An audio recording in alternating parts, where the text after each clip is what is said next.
Avanzando.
forgiveness list is kind of fluid as far as also it's like any day could be anything.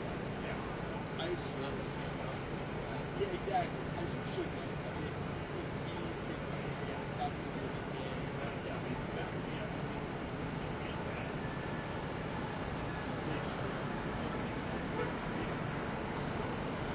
yeah. TV though, I think is not one of these things. So should that could be called on, although he said that he was not cooperating. Maybe I think. Also, just maybe like he's not gonna be like, oh yeah, I know.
Yeah, I was working.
Yeah.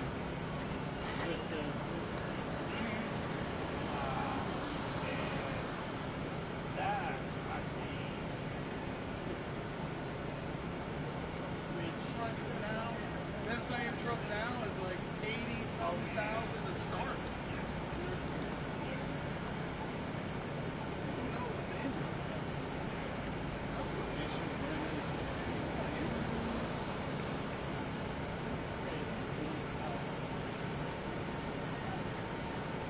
How did that? Oh, this is. You want to sell that?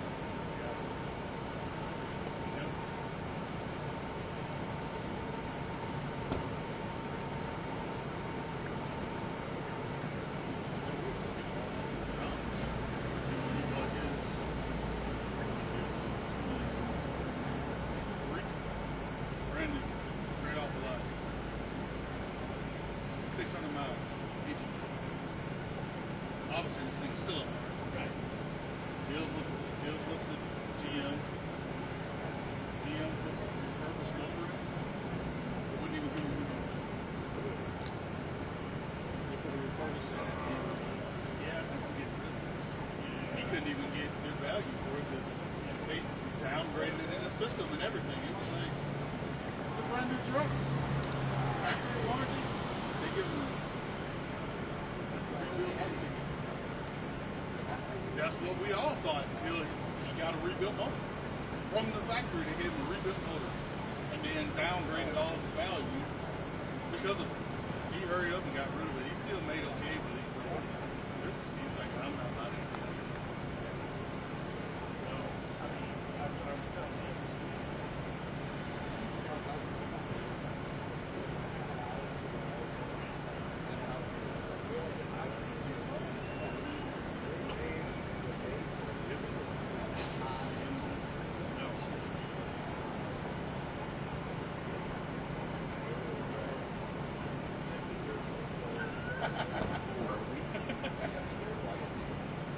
Yeah, they consciously very quick with the walk too. Very quick. Yep.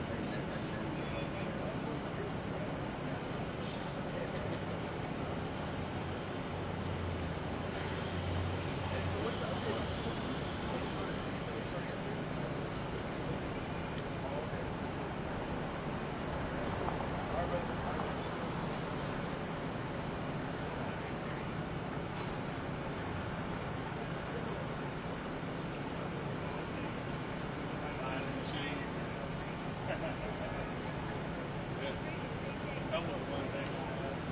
They called us late on Tuesday.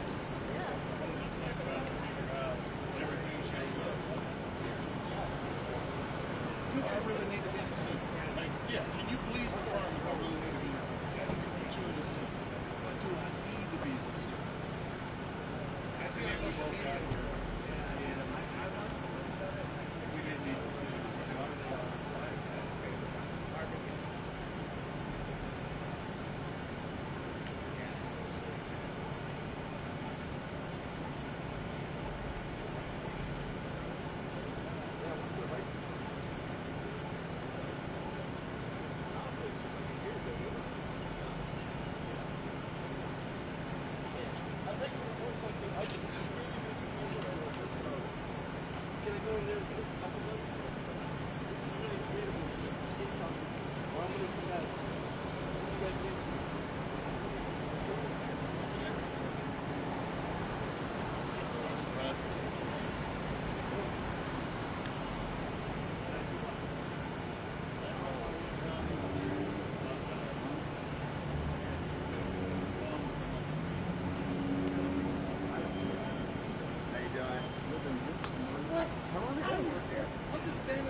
Oh, really? Oh, really? Oh, you're switching out? Oh, okay. Oh, Phoenix. Yeah, I met her on, I want to say I met her as I met you on the veteran thing. Yeah. Okay, cool. Headed back to LA then? I'm stuck here. Yeah? Well, I live here, so they're just like... Yeah, I'm out of Vegas, so like... Yeah, because I set up the pool. That's why I always run it like first thing in the morning. Is I go set up the pool camera for the like for my live unit, or my second live unit. And I come back, set that up, and I have to be up for lunch. So I'm doing editing in between that. So. And the feed, you can get it in BNC. Yeah. It's they've got 16 BNC ports up there, so you just have to like plug in. I bring an extension for strips of port that have electricity. It's my like nice thing, and everybody plugs in, and then you just hook up and start. So far, it's worked really well. I've been surprised. I did another case here, and we were just everyone was just barely getting good enough quality. It's like 2.5, 3,000, and I'm getting 10,000. So like, yeah. So now today this time it's working, but we'll see. I don't know what And that's where it's like, okay, you got kind of, I don't need that. Yeah. To put it. Who's coming in? The weird thing is like if you want to Hey, that's got to do the whole time. logo, Who else is coming? you're supposed to come and like plug in. And then if you take We're the looking. link, We're still looking. it's got Law and Order. Yeah, Law and Crime. Yeah. But so that's one of the reasons I'm here is because AB doesn't want that little logo, so I have to go and get it. But yeah, like by the time court actually starts, there's like tables of like full.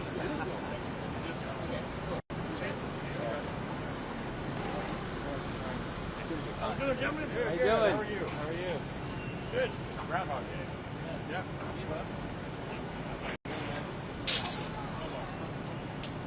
Big case today? Tupac. Oh, the murder trial, yeah. Just getting started. Oh no.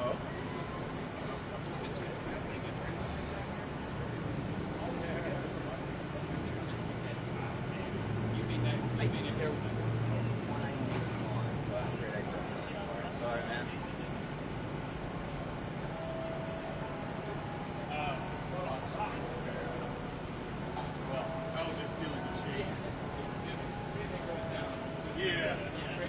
we can all work together. It's okay.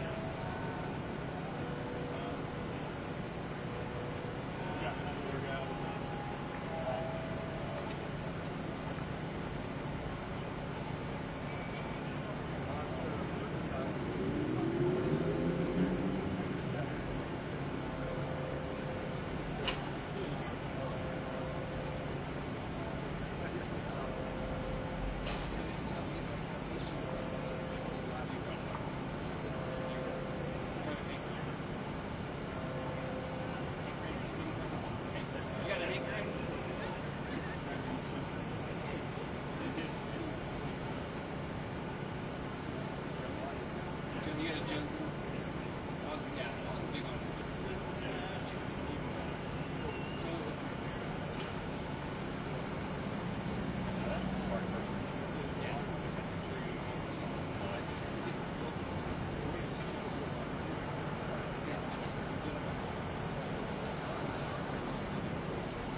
Thank you. I'll be back.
So it's just like, yeah, I've done, I think I'm the only correspondent box stuff to try that stuff.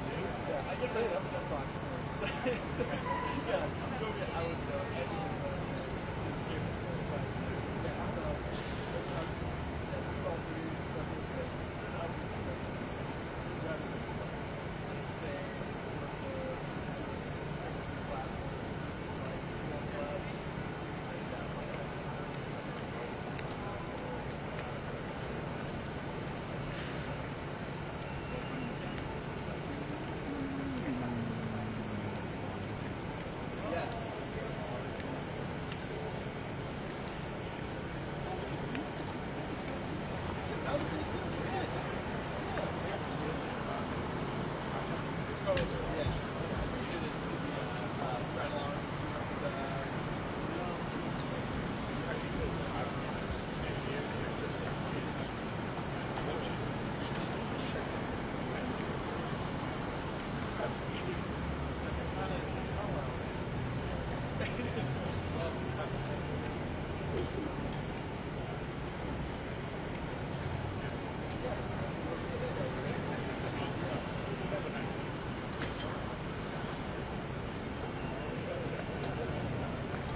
So you had to do another assignment or just back to LA?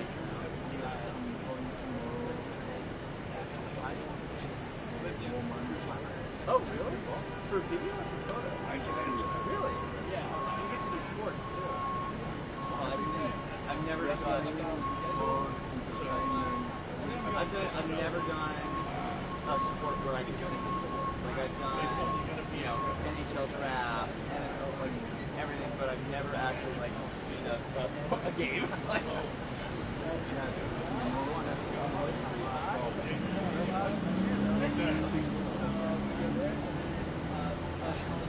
What else you need? Anything? Thank you. I gotta make sure you're doing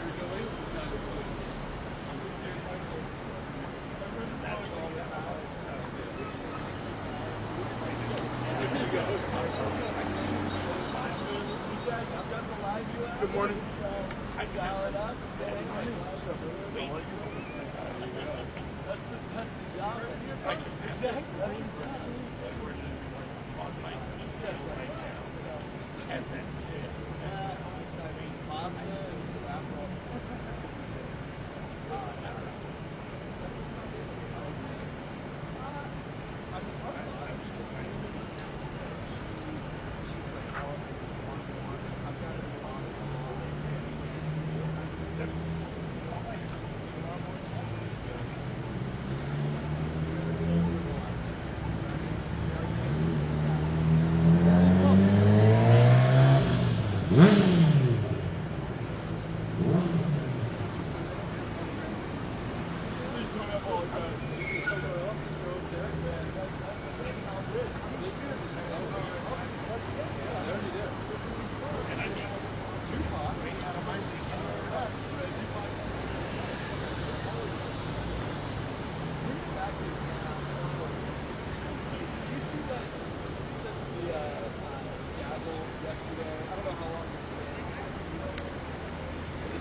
Stir up each other's business.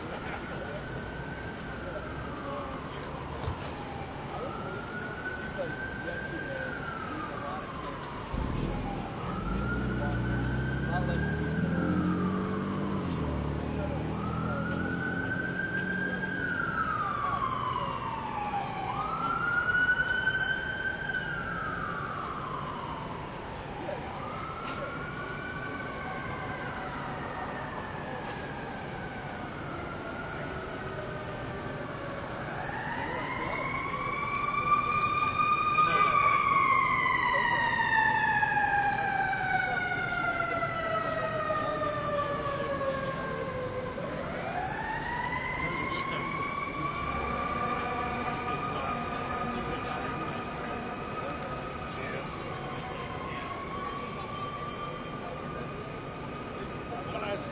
Well, they know now. They go work first.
some, yeah.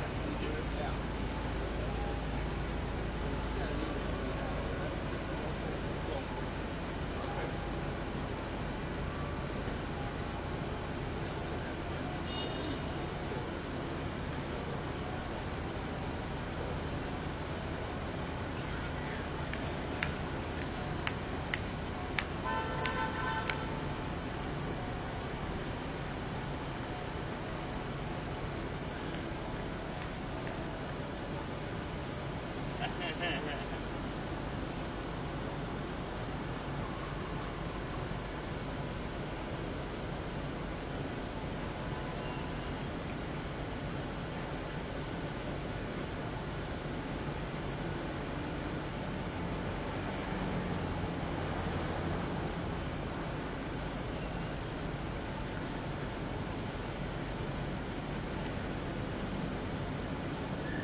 Cameras. Ah! They got the big rigs.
All these.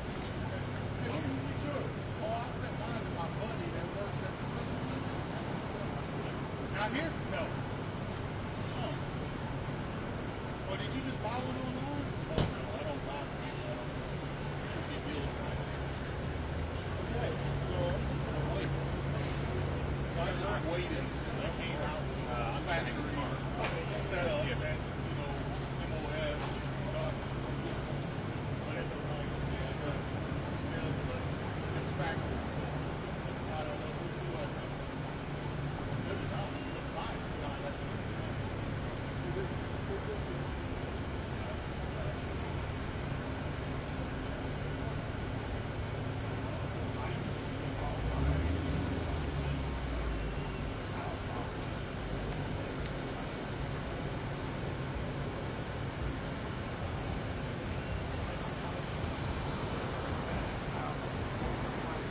Oh, I know what you're talking about. I know exactly what you're talking about.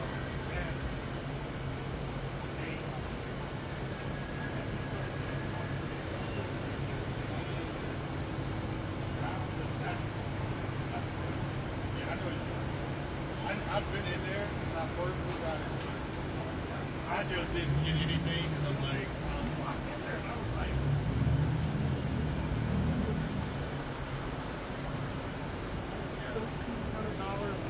yeah, it's like, is someone just going to steal it? Because it's like, I might not see this again. Yeah, it looks a little shitty. Yeah. How you doing, big guy? See you. How are you? Who you out here with? Oh, no, I'm just working for one. Oh, okay. I'll be back in a little bit.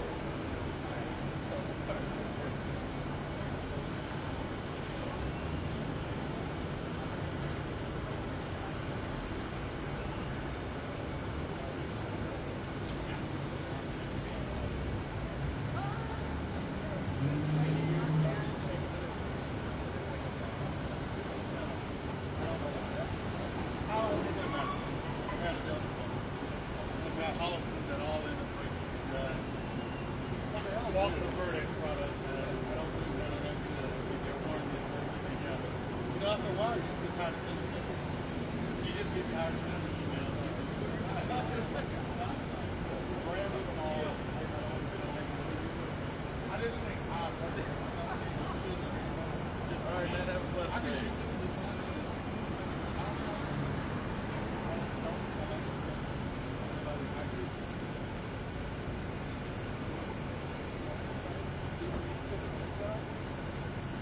Well, that's one thing nobody ever told you.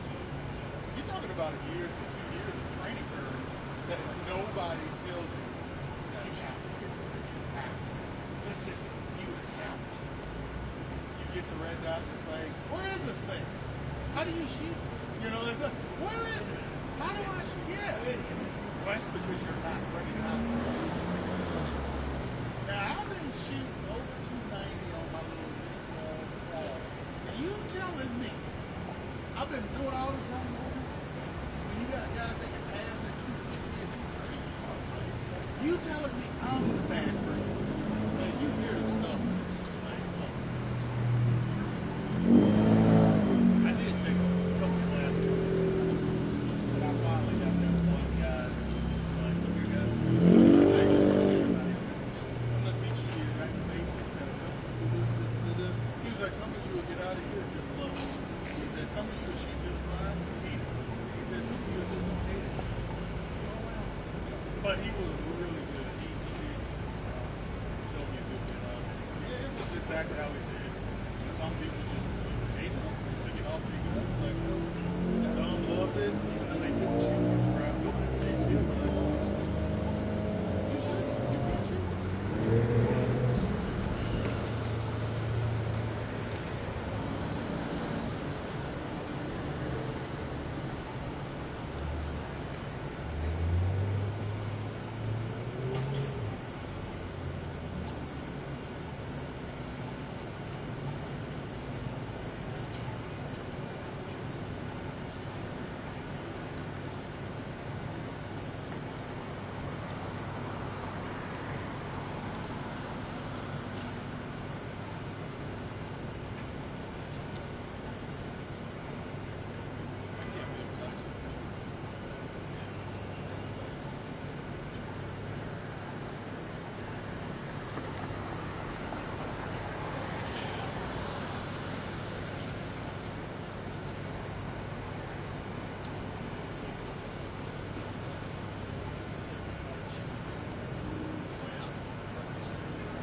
light on my a lighter. She got my arm right on my. On your foot. Yeah. Good morning. Have a good one, you guys. See you guys later.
What station is this, y'all reporters?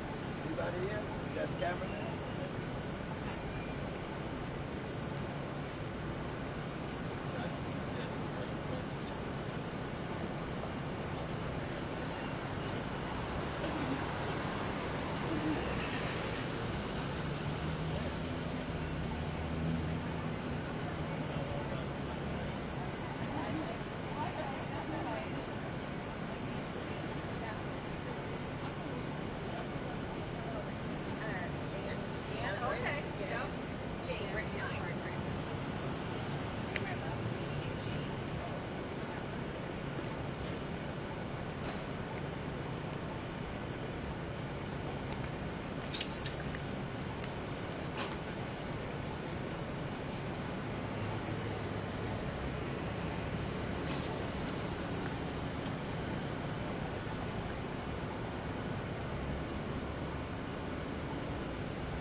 We're on record in State versus Davis C-377407. Anything we need to address outside the presence of the jury? Not from the state. No, you're not. Okay, let's bring the jury in. Stand for the jury.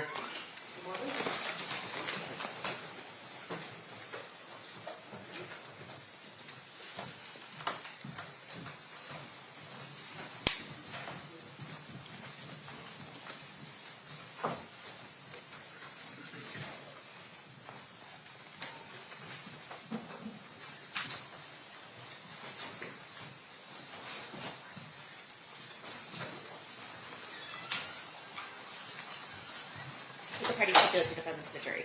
Yes, sir. You may be seated. All right, welcome back, ladies and gentlemen. I hope you had a restful evening. We are still in the state's case in chief. So at this time, I'm going to turn to Mr. DiGiacomo. Who's your next witness that we're going to be calling? We're going to finish that recording and then call a witness. Okay, sounds good. You may proceed.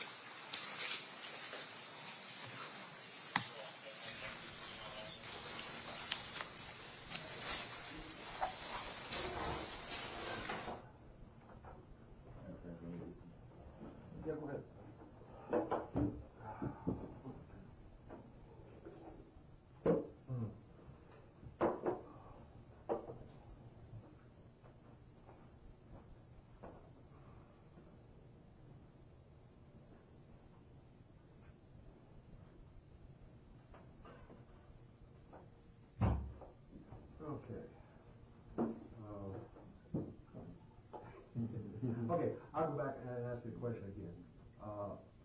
While you were there in the parking structure, and you heard the commotion, people running to be south on Fairfax or back in toward the parking area, did you recognize anybody that my concern is that may have been further north on Fairfax on a sidewalk, may have seen the shooting or heard something? Anybody that you saw? I seen running. Yeah. They was standing there with me, Keyshawn Johnson, the football player, Okay. and Ricky Bell, The the singer. And they were with you, or they were? They was standing there with me. He was waiting on his Oh, they didn't run around the corner. They were with you anyway. They was Oh, they okay. was waiting on the green Benz. This green Benz is full up. And my car came out the hill, and we just drove out. Yeah, but you made sparks come around the corner. You didn't recognize anybody that you might know, singer or any actor. Okay. That was. Yeah, we saw Keyshawn and some of the pictures that were taken inside and Ricky. Yeah, I was on those pictures with him. I had on the blue jumpsuit. You know, now that I see you in person, because I had an impression you were like 6'2". Tall guy. Yeah, right. And, Thought you were bigger. Yeah, I did. Well, no, that's why I said. Now that I'm looking at you, I think I do remember seeing those pictures. Yeah.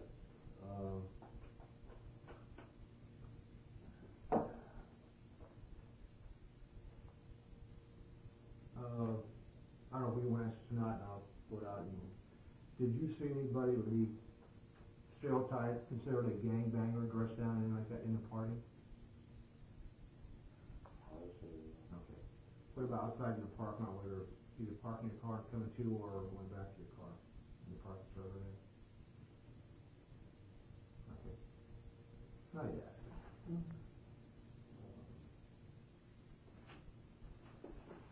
I just wanted to verify something too. Okay. In the parking structure, you see some people running towards coming in from Fairfax. from Fairfax. Holland and stuff. Yeah. So, and you, from there, are you in your car this time, or are you outside? I'm outside. Are you near your car? No, they was pulling up cars. Everybody's waiting. Oh, okay. You waited for valet to bring your car up. Is it correct? Right. Okay. When the car comes up, I mean, when was the first time you heard that Biggie had been shot? Was it there in the parking structure? In the parking structure. What people were saying, Biggie's been shot, or did any particular person tell you? Yeah, they were just running. The crowd was in it. The whole crowd. Biggie got shot. Biggie. Like, what? Okay. Then you were directed by as you're leaving, directed by a police officer, turn right as you're coming out onto Fairfax. He directed every car that came on by here. A tall. Okay. You left, you're going down, did you go all the way through Wilshire Boulevard? No, I made a right. You made a right turn on Wilshire? Okay, so you're northbound Fairfax to, you made a right turn? So it would be eastbound then, or westbound? Eastbound. Eastbound. Oh, okay, that's right. Eastbound. Eastbound Wilshire. Okay. Then, did you go all the way down Wilshire, or was there another turn that you made? On the right. Did you make a left or a right? Right. A right on La Brea? Then where did you go? To the 10. And then went to the road. To the 10. 10, and we went to 10 freeway? Yeah.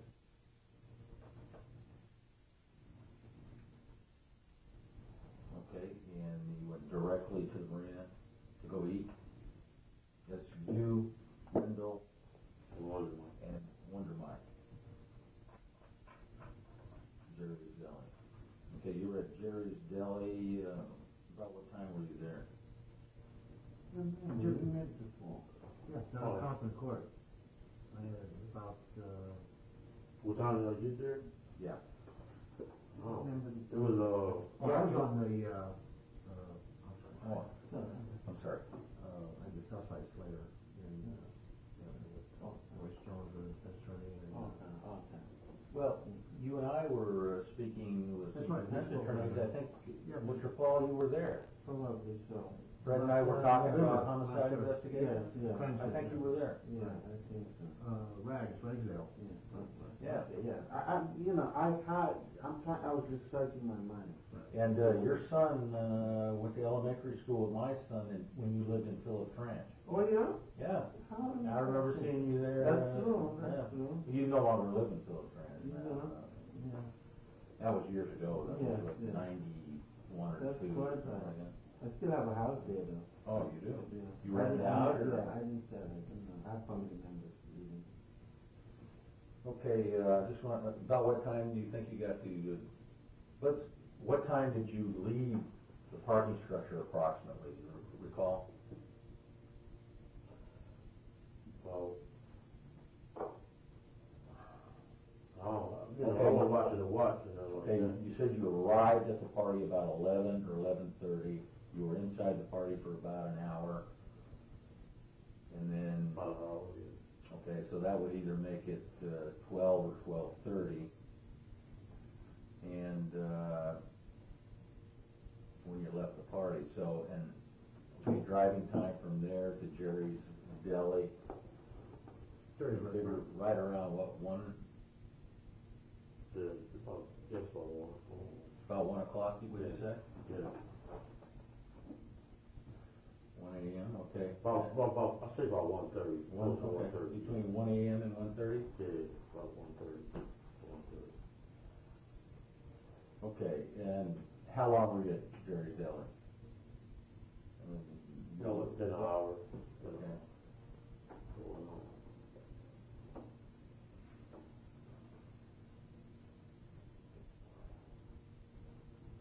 About 1 hour, so that would make it at this point, Got home about 2:30.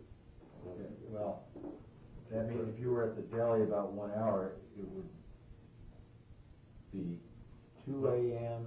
to 2:30. Yeah. Okay, now you gotta drive from the marina, where you went I straight dropped from Wonder Jerry's? Mike off in the same area. Okay, then you dropped off, Wonder Mike. Wonder Mike in Compton, right? Yeah. And then, I'm assuming Wonder Mike and Wendell live The pretty same close? area, yeah. Okay. And Wendell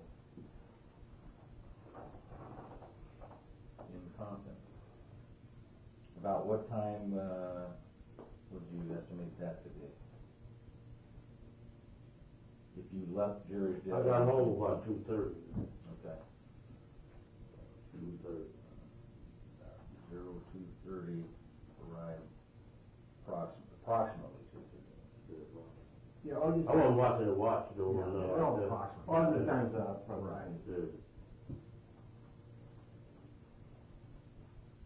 Okay.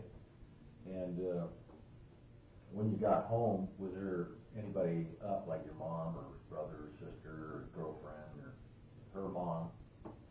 Her mom came open the door for me. Okay. So Paula's mom opened the door. Yeah. Was she up already, or was she? You had to knock on the door. Had to ring the doorbell.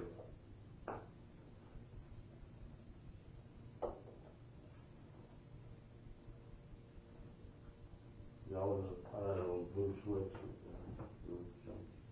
Okay. So then, Blue and with the white, you know, the Michael Jordan jumpsuit we got, that blue one. You know what I'm talking about? yeah. Yeah. Okay. When she opened the door, did you talk with her? I mean, did you tell her anything about the events that happened, like Biggie had been shot or anything? She's 73 years old, you know. No, so You know. so Within direct music, huh? No, she was the only one up at that time. Yeah. Okay. Would you go hit straight to your bedroom to go to bed? Yeah. Did you talk with anybody between upon entering the house? Did you speak to anybody, either in person or on the phone at all when you? When I talked to Paula, I told her that Biggie got killed. Okay. You and Paula slept in the same room together? Yeah. Okay. So you told Paula? Say Biggie got killed. I don't know whether he got killed or not, you know.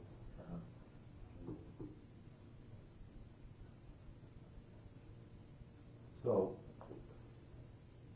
did you talk to anybody else besides Paula? Just us two. Okay, Wonder Mike and we Wendell. Yeah, we was like, dang, that's up, you know. Okay, from the time you were at was about ready to leave the party to the time you arrived home, the only people you talked to were Wonder Mike, Wendell, Paula's mom. You may not have said anything to Paula's mom. Okay, and then you talked to Paula. Right. Was there anybody else that you talked to?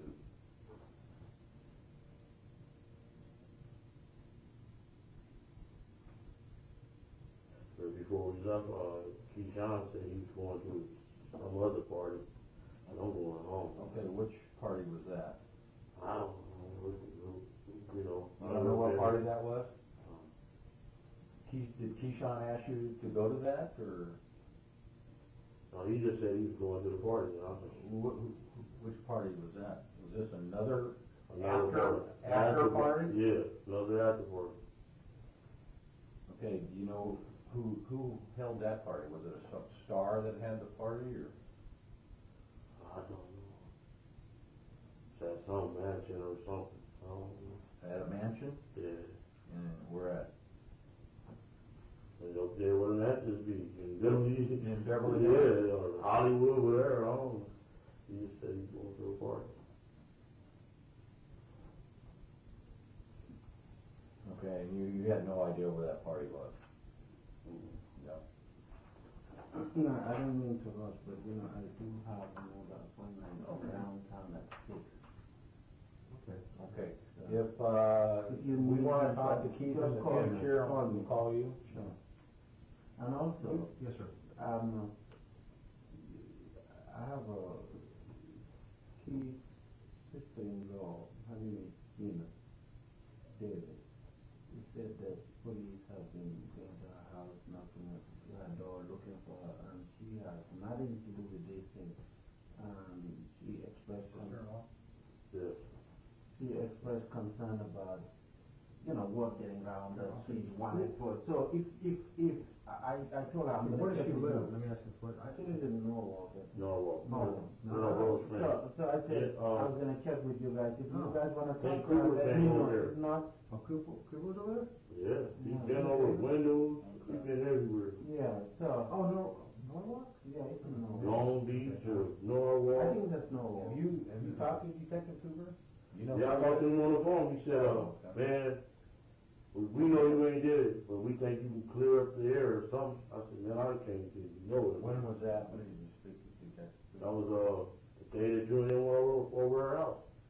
Pardon me? The day? You and him, you remember y'all Oh, yeah, were there? yeah. Oh, you talked to him? I called him that day. Okay, that's right. Yeah, now the point with Gina Davis is that, I told her I'd check with you guys. If Detective Cooper goes there looking for her, she's not going to talk to Detective Cooper. I want Cooper to know that. If someone wants to talk to her, just call me. Okay. I'll make her available. Okay.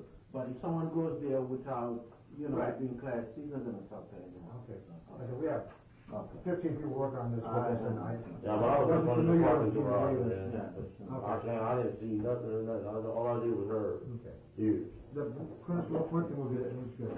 Okay, this is north down up here. This is the museum right here. And this is the parking structure. This is Fairfax going north. This is the street, you said you were going south on Fairfax, then you pulled into the parking lot when you first got there? Legal term, yeah. Yeah, right. Yeah. Give me a ticket, but I'm going to take it right now. Davis said that he's not a traffic cop. So I'm ready to do it, right? Yeah. Okay, you turned in here, Yeah. and you said, was it Valet Park? Yeah, it was, Okay, you the pulled out valet the- pulled up in here and the man was waiting right here with the valet. Okay, so you got out here, then you went out There. up to the park. There's a lot of people there, Right, top of path, went on in there, okay. Now, when you came out the same way? same way. Okay, down this door? Now, there was the stairs with the rail, Right. we were standing right here. Okay, when you came up, was Big E down here already? Yeah, Big Eaton was in front, he was getting in their car. Okay, they were parked here in front? Yeah, Okay. both of them was suburban. Right, okay, both suburbs. And you know which one Biggie got into? He got in the front one, and, the boy got in the back one. Then, the Prima then was behind them too. Who was? Go on. The Prima, the little guy, Oh, you know, Damien? his little crew, yeah, they Right, Damien, okay, yeah. In a different car, right? Yeah, I know some of them dudes there, I was hollering at them, who, and they left out. Me and Keyshawn was standing over here, by the cars here, waiting on the man to come. Everybody ran in here, I didn't even hear no shots. I just see the crowd running, I was like, man. Okay, had you received your car yet? No. Okay, so you were still going around? Waiting on the car, yeah. Did you see them leave the area? Biggie and his entourage? You see pull out and? Not really, I just seen a lot of cars just leaving. Okay, so you saw them there and you just continued over? Over there in my car, yeah. Okay, and then approximately how long do you think it was when you saw them take off, that you saw these people come cattle rustling back in there? Between the 5 and 10 minutes. It was quick. And then that's when everybody comes running around here. Okay. Yeah. Were you in your Running car out. here or are you still waiting for I'm it? still waiting. Okay. How long did it take them to get your car? I'm talking it's not either side of the crowd and I'm trying to secure the egress and egress out of it.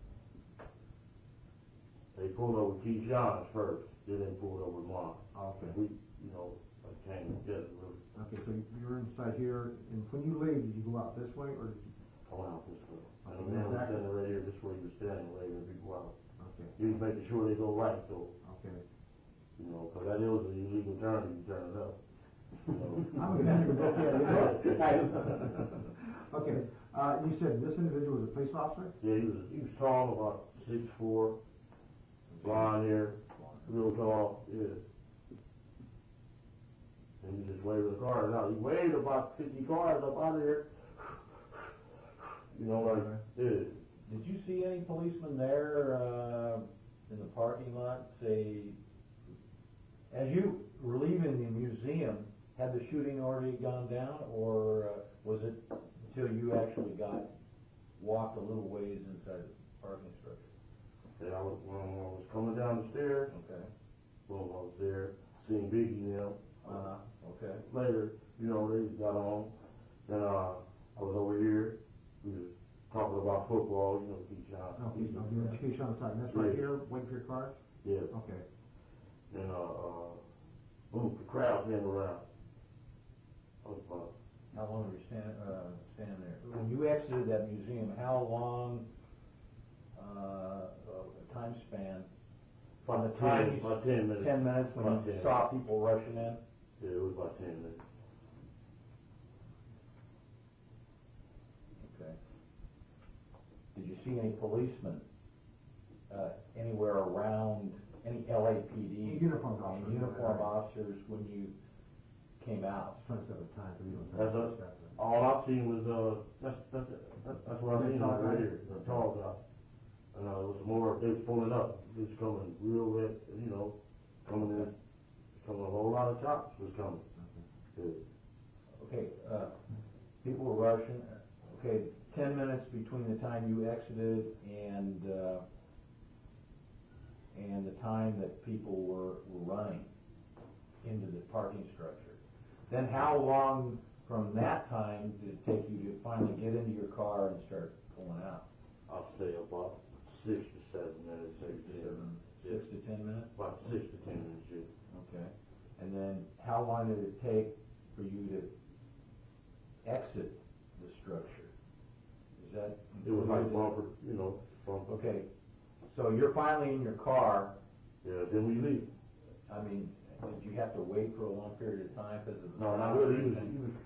He was pushing through pretty He was fast. waving them through, yeah. So after the crowd started moving in, the policemen were there within what, 6? About 6 minutes, yeah. He was running in. Biggie got killed. I'm like, Lord have mercy.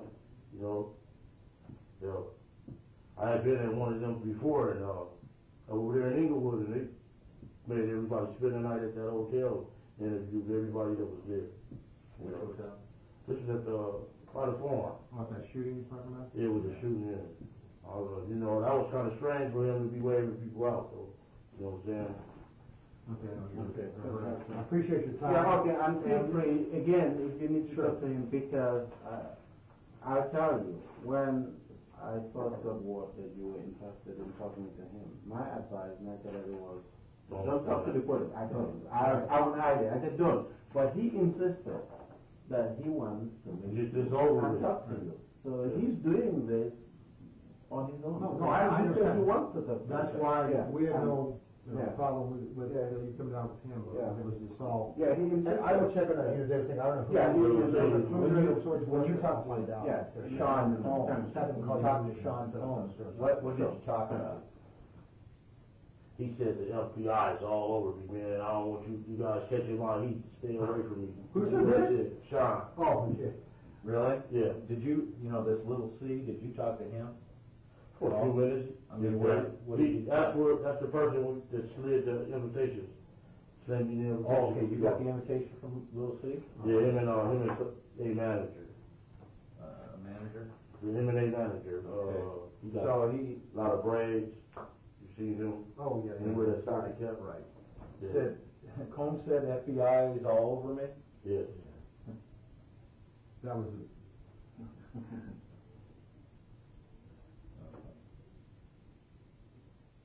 So with Little C was just hi and... Yeah, he gave me the invitation. Him and This the is manager. before you went in? Before I went in. Then I went up there, they was drinking, gave me a bottle, I started Did drinking. you talk to Little C inside? Huh? Did you talk to Little C Yeah, I talked to inside? him. What did you guys talk about? I mean, you met before, right? He just said, how you doing? Yeah, you know, what you been How doing? long had you known Sean and Little C before this event?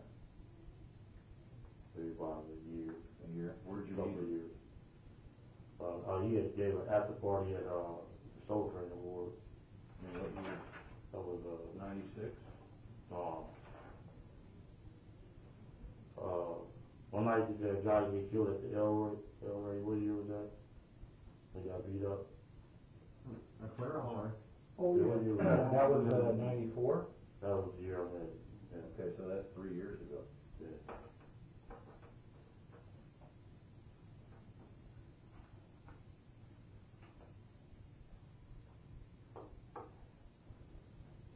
You make the phone call? Yeah, okay, I'll make this phone call. Okay. Okay. Man, thanks. I appreciate you, I appreciate, because I'd like to talk to you again, and we'll call your attorney, and you have no problem? I ain't got no problem, man. I just go to from 7 and run and let it go. Sure.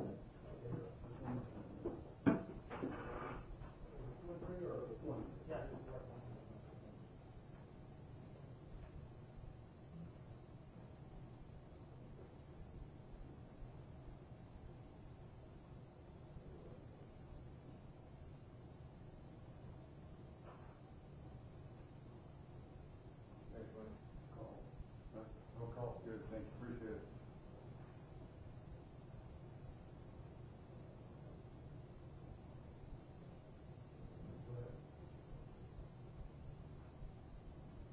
Okay, hello? Okay, hi. What's over too? You want another talk? Oh, okay. Fine, how are you? Did you talk to Ellie? Okay, she talked to me and you know, I'm in the death penalty state. So I have no time whatsoever.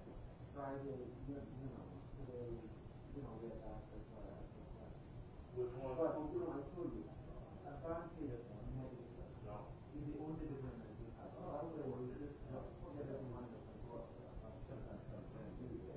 Otherwise, you just in the world and everything. But I'll talk to you later. Yes, I'm at the police department. Yeah, I will. I'll get back to you.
All right. Who's your next witness? Thomas Kern.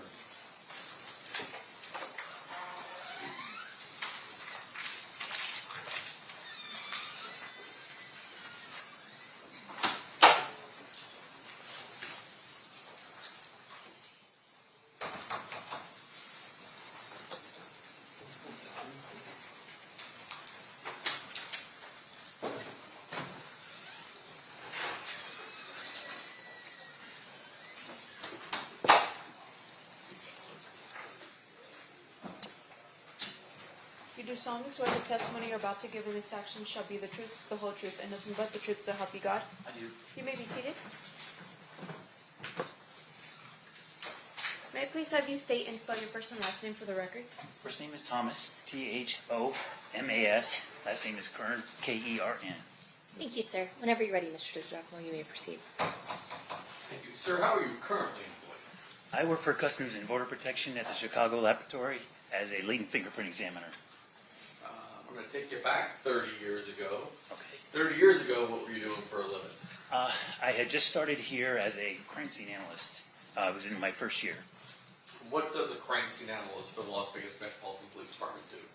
Basically, it's a response to crime scenes to recover evidence that was potentially left behind during the incident. Things like burglaries, we would go look for fingerprint evidence, maybe sometimes broken glass, those sort of things, and we would collect that from the scene and bring it back to the lab for potential use later. Did you have a field training officer on September 7th or September 13th, I guess it is, of 1996? I did. And who was that? David Lemaster. That's Lemaster.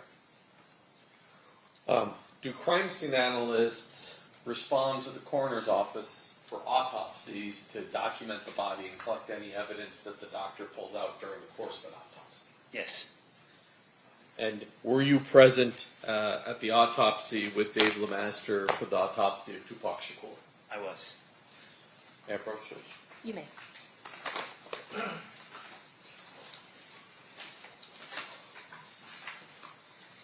going to start with state proposed exhibits 44 to looks like 56 there. Just want you to flip through those.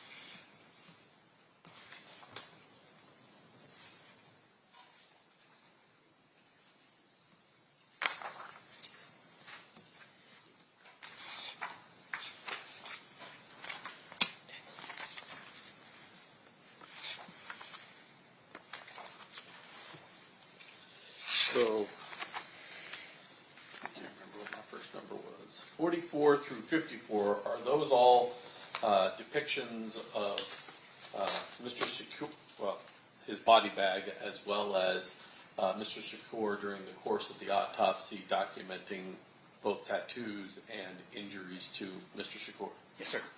And then 55 and 56, it is two sides, I'll say, of what looks like a bullet and a fragment that was removed from his body at time of autopsy. Is that correct? That's correct.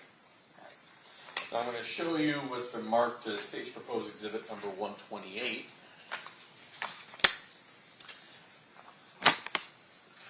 From looking at that,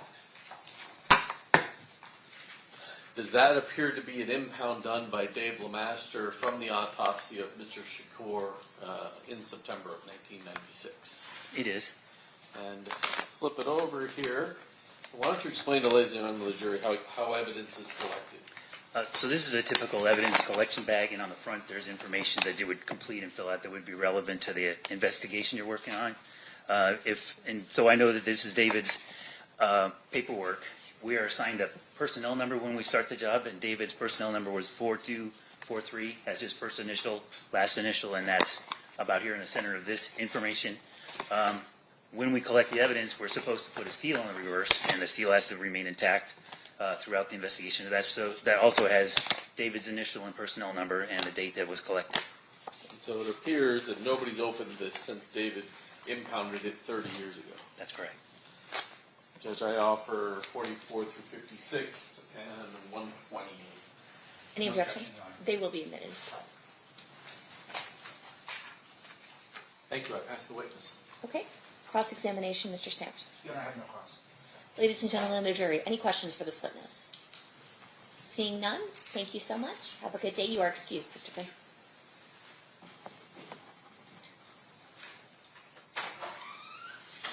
State, who's your next witness? Dr. Lisa Gavin. Okay. Lisa Gavin.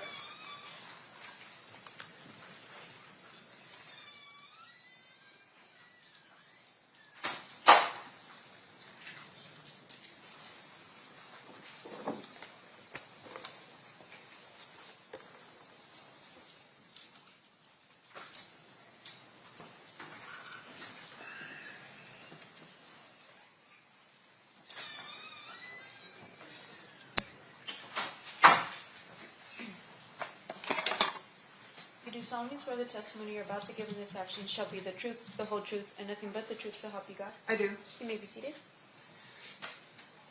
May I please have you state and spell your first and last name for the record? Good morning. I'm Dr. Lisa Gavin, Lisagavin. Thank you, Dr. Gavin. Mr. DiGiacomo, you may proceed. Doctor, how are you employed? I'm a forensic pathologist, medical examiner here in Clark County. What does that mean you do for a living? We determine the cause of death and the manner of death and sudden unexpected deaths.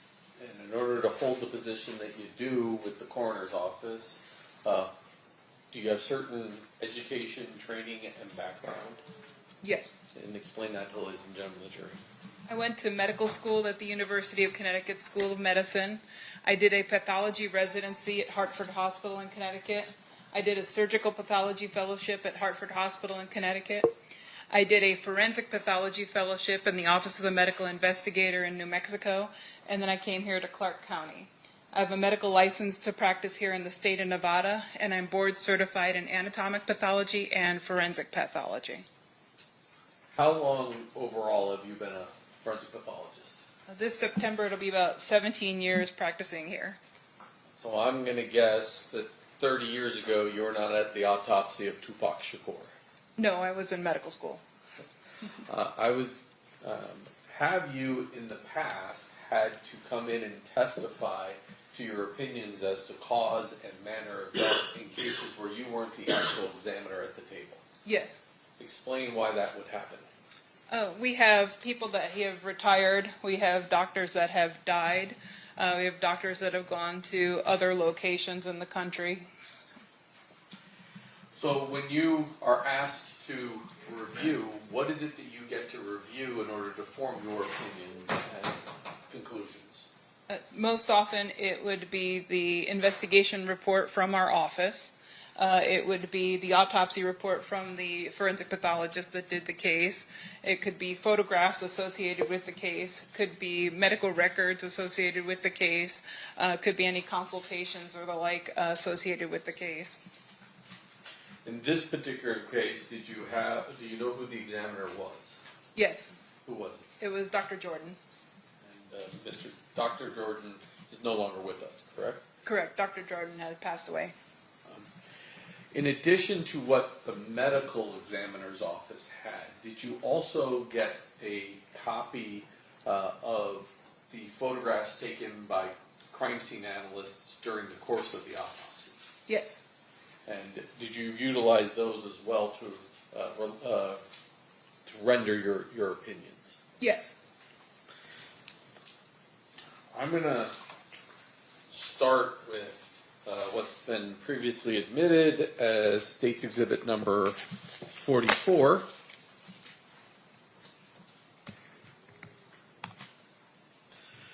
Now, as long as you don't click that mouse, there should be a nice little arrow that comes up and you can point to it. What are we looking at in State's Exhibit 44? In the background is a green body bag, and the way that we sealed the body bag to preserve the body as evidence is we put this little blue tag through the eyelets of the zippers as they come together to demonstrate that the body was received, placed into that sealed body bag, and then received in the office with that seal intact at that time. Similarly, attached onto that area what will become the toe tag, the identifying marker for that particular body, that particular individual. And if I zoom in on that,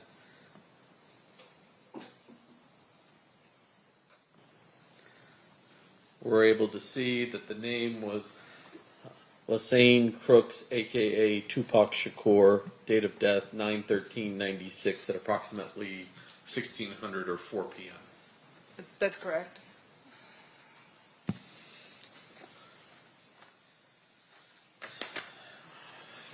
$45. What are we looking at, Doctor? This is just opening up of the body bag, and then one of the first photos that was taken at the time that the body bag was opened, demonstrating the decedent and the condition that he was received in and the body bag. And from reviewing the medical records that were part of the coroner's office file, did it appear that Mr. Shakur had survived his wounds for some period of time? Yes.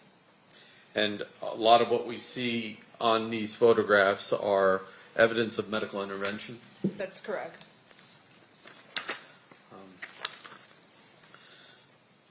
046. This is a facial shot. I know there's a ruler in the way, but this is a facial shot of Mr. Shakur. Oh, that's correct. And then we're not going to display all of his tattoos, but there were photographs taken, this is 47, to identify his his various tattoos. Correct. So you can see on his right stomach there that says Thug. And then if we go to 48, on the other side it says Life. Correct? Correct. So now I want to get to his injuries, and I'm going to start with, well, I'll start with 49. What are we looking at here? This is the right side of the body up by the chest area. You can see the right axilla or armpit in that region. And then you could see some of the sutures of what they call a thoracotomy incision, where they've cut into the side of the chest. And then just below that, this is an entrance gunshot wound. And then just below that thoracotomy chest, there appears to be a stitched up area. I can move my mouse too, right there. What is that? That's a sutured chest tube site. So he had a tube there to help drain some of what was going on in his body. Correct. And in the previous one that had all the medical intervention, you could see from the left side there was a similar chest tube on that left side. From your review, were you able to determine sort of the path of this particular bullet? Yes. And what was that? It entered here in the right lateral aspect of the chest, just below the axilla, the armpit, and then went across the right chest space, went across the right lung, and then ended up coming to rest in what we call the sternal notch. The sternal notch is a location just between where your collarbones kind of meet up towards the center of your chest. So just beneath that, the projectile was recovered. The nature of that type of wound, what did it physically do to him, his ability to breathe and those types of things? So the injury to the lung would have collapsed the lung and also caused the lung to bleed. And so it was documented within the medical records that he had about 2 liters of blood in his chest cavity when they put in the chest tube to try to save him. And similarly, they ended up removing that lung to try to save him and kind of clamp off the bleeding. And then it already had multiple episodes of not becoming responsive, so he wasn't able to breathe. He was bleeding out in that area from that injury. Additionally, I guess I should have asked this when I was back on some of the prior pictures. We're going to see a lot of pictures, or we have seen some pictures of Mr. Shakur while he's alive. We're going to see some video of him alive. He certainly looks a lot skinnier in those pictures than he does in these pictures. Is there a reason why he's so bloated in these photographs? After they've been on the life support system, you end up not being able to circulate the fluid in the body that they're trying to give you, and so it kind of seeps into the tissues, and it makes your tissues look kind of bloated and literally bloated. I'm going to move on to his next wound, State's Exhibit number 51. What are we looking at here? This is the right lateral aspect of his body, so his right flank and his lateral aspect of his right thigh. And then his back side of his right hand is also within this picture. The ruler, though, is identifying what? The ruler is around the right lateral aspect of his thigh, so the right thigh on the lateral side. And what is that? And that's an entrance gunshot wound. And can you tell me the path that bullet took? Yes. And go ahead. That bullet entered in the lateral aspect of the right thigh and then went upwards into the abdomen and damaged his intestines. They ended up operating there and removed a portion of his intestines, and then during that surgery they recovered another projectile. State's Exhibit number 52, and you can see it in 51, but now the ruler is on, oops, try that again. Now the ruler is on that lower mark. Describe that for us. This is like the lateral aspect of his body, or his right flank, And this wound does not penetrate into the body, but it kind of causes this deeper abrasion in this area. So this could be from like a spent projectile that might have hit something else and then hit his body, so it lost its momentum to be able to penetrate into his body further. So it kind of hit this area and created this wound on the side of his body. Were there evidence within the medical records that Mr. Shakur had received bullet wounds sometime prior to the injuries that caused his death? He had some scars in other areas of his body that were suggestive of that. State's Exhibit number 53.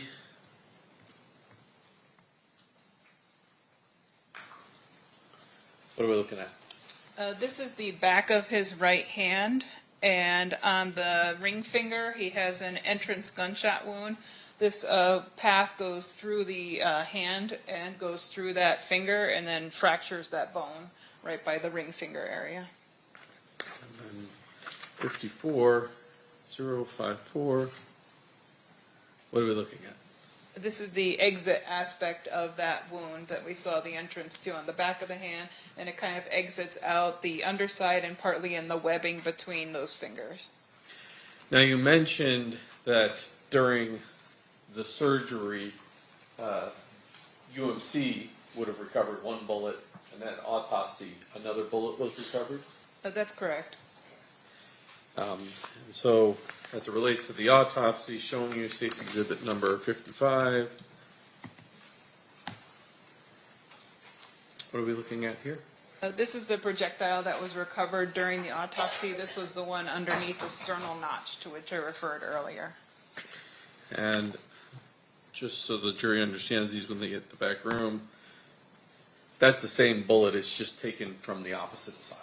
Yes, we take multiple angles of those projectiles, photos of multiple angles. Your Honor, just for the record, what exhibit number is this one? Mr. Giacchino?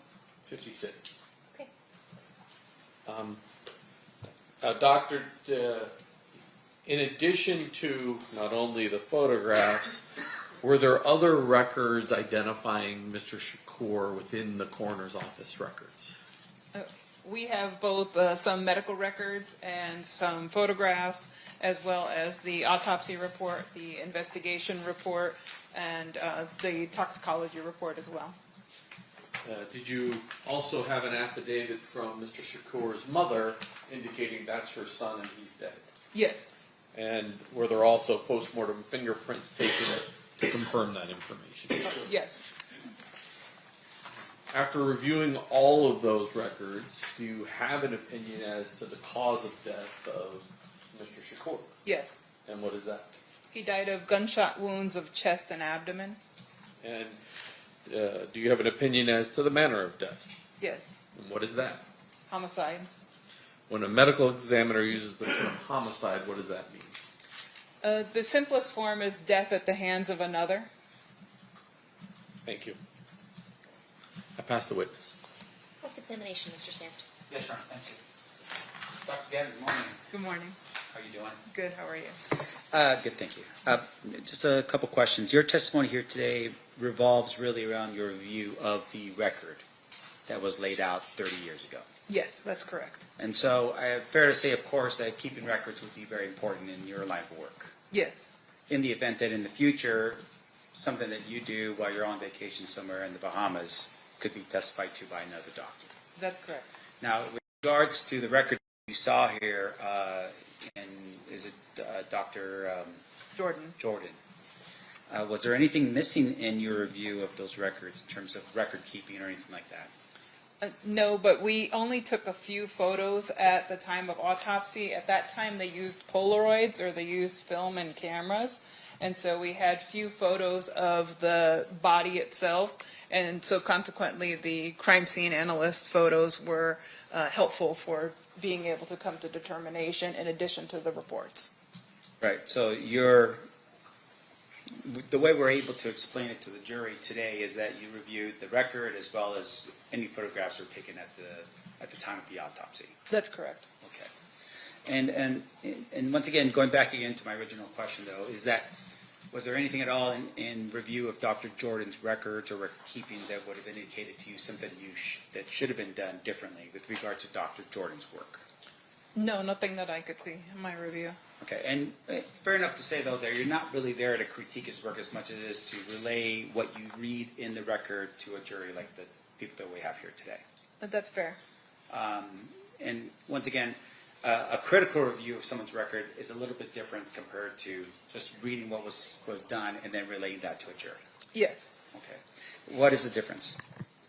I think the scrutiny that you can utilize in those kind of details may be something that becomes relevant for a particular case. Right. So, for instance, if there was some issue, some dispute over whether or not he was given adequate medical treatment, that would be something for another day, for another topic, and another type of review, right? That would be for somebody that actually does treatment of bodies. I'm a forensic pathologist, so I'm a medical examiner, so I review people after they've died. So that would be treatment related to whomever does that type of treatment. Now, would you have been able to do this type of review if Dr. Jordan had not kept an adequate record of his efforts? It depends on what you have available for review. Say, for instance, there's no record at all. He doesn't do a record, he does some work, but you don't have anything other than maybe the pictures in this case. Would that be enough of a review for you? Photographs can be very helpful in terms of determining what happened to the body, and then in terms of where the locations of injuries are. Based on my knowledge of anatomy in the body, I can definitely generate opinions based on that. Sure, but with regards to, say, his work in general, outside of the fact that you could point out location of where there's entry and exit wounds, for instance, from a bullet, outside of that, would you be able to tell this jury exactly what Dr. Jordan had done with regards to his autopsy? What he did for his exact procedures, no. Okay. And in the event that you don't even have that, say, for instance, you're coming in here today, and the question is, well, did Tupac Shakur die of bullet wounds? Would that be something that you could just tell a jury like this without even looking at a record or photographs? We would need some kind of record in order for me to be able to generate an opinion, or some kind of photographs for me to be able to generate an opinion. And fair to say then, once again, that in your line of work, record keeping, record writing is critical to maintain the integrity of what you do as a coroner. Yes. Okay. No further questions, Your Honor. Thank you. Any redirect, Mr. DiGiacomo? Man, Mr. Sam suggested, and I just want to make it clear, you're not regurgitating Dr. Jordan's opinions. You've formulated your own opinions as the cause and manner of death. That is correct. Thank you. That's perfect. One final question based on Mr. DiGiacomo's. And fair to say, though, in order for you to do that, you have to rely on Dr. Jordan's documentation of what he did. I relied on his documentation as well as the other documentation that I talked about, which was medical records as well as photographs. Thank you. No further questions, Your Honor. Ladies and gentlemen of the jury, any questions for this witness? We have one more that we're waiting for.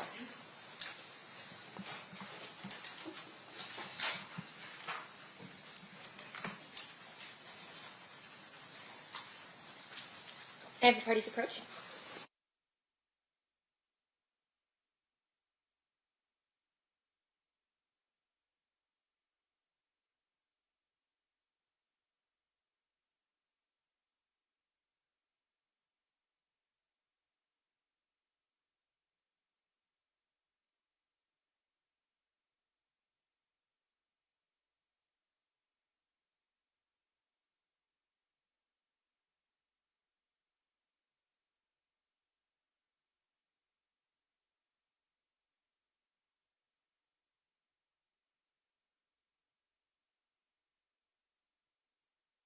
All right, Dr. Gavin, we have a few questions from our jurors. Were there any wounds to the head that you or Dr. Jordan observed or noted? No, there were not. And then, were all the bullets found of the same caliber? I don't know what the caliber of the other bullet was, the one recovered at surgery. Okay, state any follow-up based on those questions. Do you even know what the caliber of the bullet was that was covered at autopsy? No, I don't know this caliber. Is that something that is not in your realm of determination? That's correct. Thank you. Mr. Sam? Doctor, I'm assuming you're probably going to say I don't know, but are you aware that if any Metropolitan Police officer or expert came forward to take a look at those fragments that we're looking at now, or any other fragments that were recovered from the body? No, I don't know. You don't know that? I don't know whether or not somebody did that. All right, thank you. No further questions. Okay, thank you for being with us, Dr. Gavin. You are excused. Thank you. You're welcome. Next witness. Just before we call the next witness, I have in my hand State's Proposed Exhibit number 59, which is a certified copy of Marion Show Knight's medical records from UMC that night. Any objection to the admission of those records, Mr. Sam? No, Your Honor. All right, those will be admitted. I apologize, I don't know his name, but he is the custodian of records for MGM surveillance. Okay.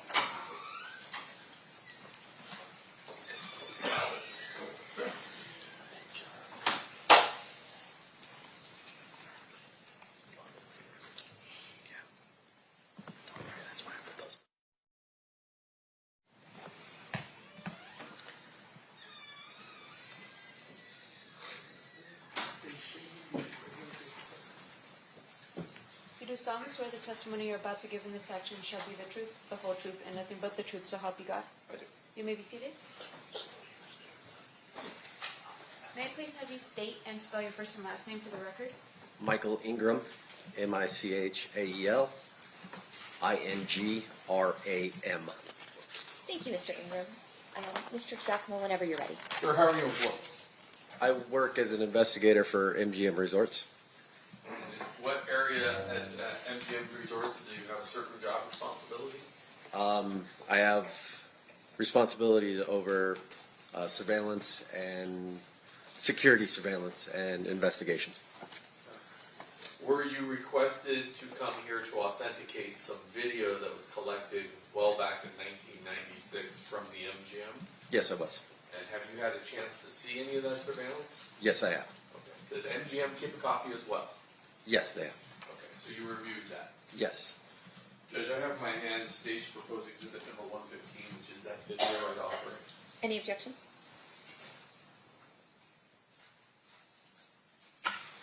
No objection, Your Honor. Okay, that'll be admitted. So I have three different camera views, three different files, I'll call it, that we're going to talk about. But back in 1996, can you describe the type of surveillance system we're looking at? Like, how is it, what medium was it originally recorded on? At that time, it was recorded on VHS. And did MGM reuse tapes every so often? Yes. And so when you reuse tape, did you lose quality each time you kind of reused it over and over again? Yes, the quality deteriorated. So unlike today that's digital, some of these views that we're going to watch, it's going to be pretty hard to facially identify anybody. Is that correct? That's correct. So I want to start with, actually,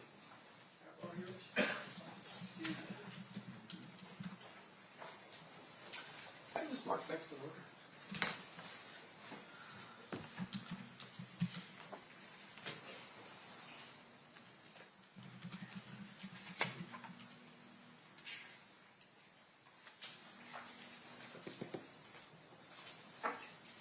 I need to switch it over. I know, I just remember if it's the top or the bottom. There's two blues. Oh, this one? Yes, this one's over. There you go. It doesn't work that way. Alright. I'm going to show you the State's Proposed Exhibit number 144. You recognize what that is? Yes, that's the MGM grant. Is that currently the way the MGM Grand looks? The general layout of the casino or the hotel, yes, it's the names have changed and stuff, but Okay. the property is the same. So we don't know if this is from 1996 or if it's from 2002, 2010, when in the last 30 years, but generally the layout's been the same. Correct. I'll put this up, ladies and gentlemen of the jury. Your Honor, if I could, Oh, I'll move to bit 144. before we move to admit, can I just ask a couple more questions of this witness with regard to this particular? You'd like to voir dire on this issue? You may. Sir, with regards to the photograph that's been marked as proposed State Exhibit 144, can you tell me if you can read the locations that are on that particular map? I can read most of them. There's one that's a little fuzzy to me. Sure. And in terms of your review of the surveillance video from EMGM, fair to say that what we're about to see would indicate where the camera location was, including the name of the area that would correlate with what you have out there on the map? As a general rule, yes. Okay, thank you. We'll have no further questions. Any objection then to No the objection. admission of it? No. It'll be admitted. State, you may proceed.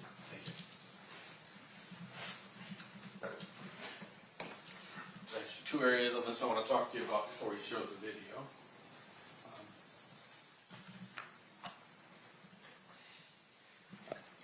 Maybe more than that. Generally speaking, events like the Tyson-Selden fight, where would that have occurred at? The MGM Grand Garden, which is located at the top of the screen. Up here.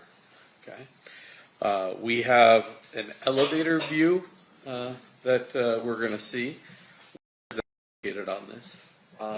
There's, in the middle of the screen, there's 3 small boxes. Those, right here? Yes, those are the elevator core for the MGM Grand.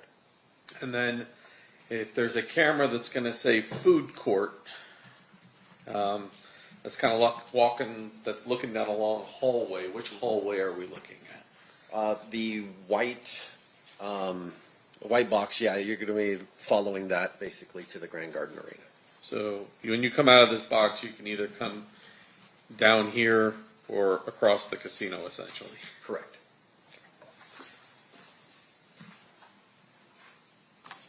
So now I'm going to start with, if we can go back to me.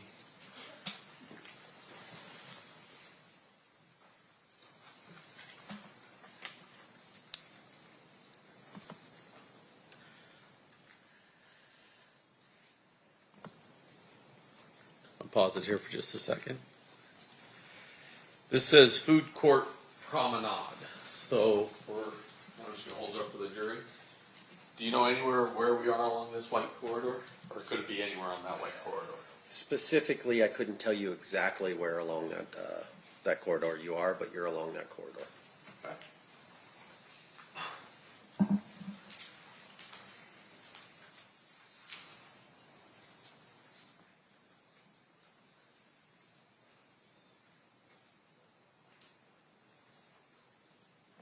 And I'm going to stop it. Oh, maybe a little farther. This person right here, we're going to see in some of our other videos, wearing a Dan Marino Miami Dolphins jersey. You probably know that, but for ladies and gentlemen of the jury, that's the person that we're trying to follow. Is that accurate? Or do you know? I do not know. Okay.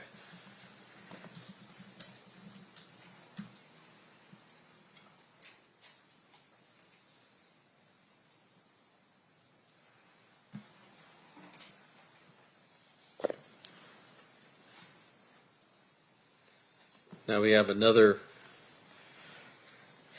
camera view of this long hallway. From this, can you tell generally where in that hallway it is, or once again, we're just somewhere on that white hallway? Somewhere along that white hallway.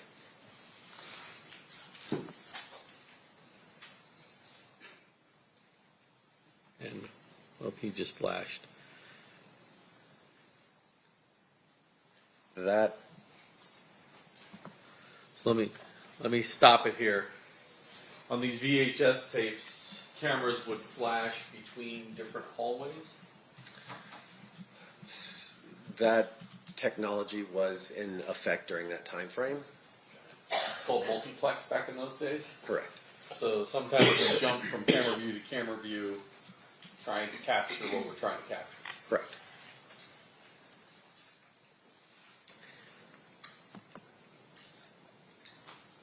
We can see the 13 on this jersey right here with the gentleman walking behind him.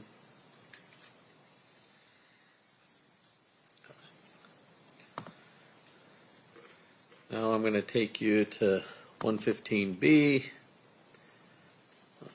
I don't know why it did that.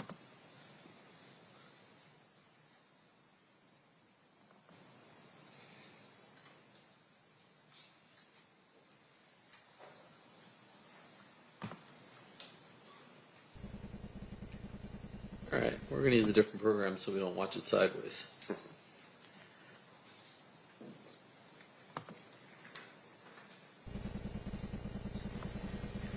And I'll turn my volume off because there's no volume.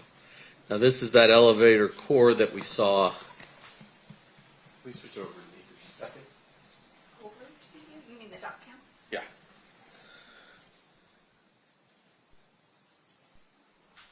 So as opposed to those other views that were somewhere in here, now we're down in the middle of these four, and there's a tree in the middle of these four. Correct. Is that tree still there? No.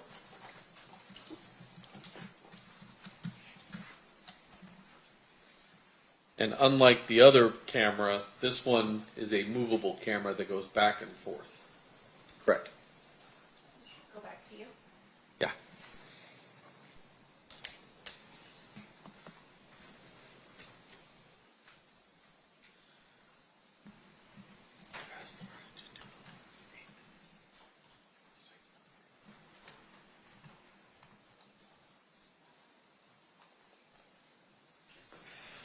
So this one starts at 2043 or so, and I'm going to jump forward to about 2047.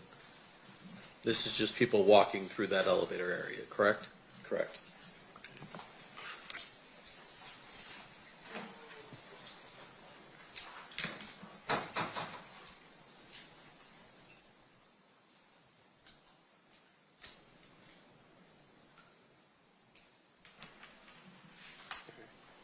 Close enough. We'll start at 2046-33.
stop it just here for a second to orient everybody. So the camera, is it being operated manually by a cameraman so he can stop it on something that he's looking at? He can stop it at a location, but that movement that you saw was just the camera in rotation, just scanning the area. But if it now stops and focuses on someone, there's someone in the control room that is able to stop and go, hey, something's going on. And, yes. Okay.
The gentlemen in white shirts, are they security guards, and the gentlemen in tan shirts, Metro Police?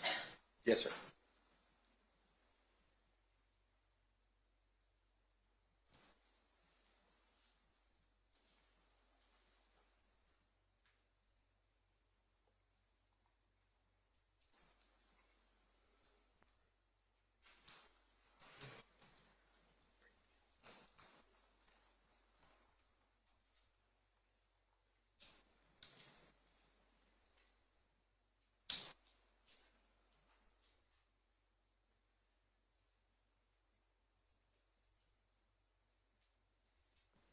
Pause it there for a second. Once again, it appears that the victim of the beating was wearing that 13 Merino shirt. Yes, sir.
when you watch the cameras,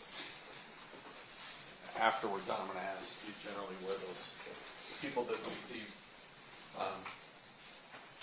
leaving the area of the elevator after the fight, where they go. This is 115C. So is that the main casino floor outside the elevators? Correct.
Doors that they appear to be exiting, can you generally tell me where that leads out to?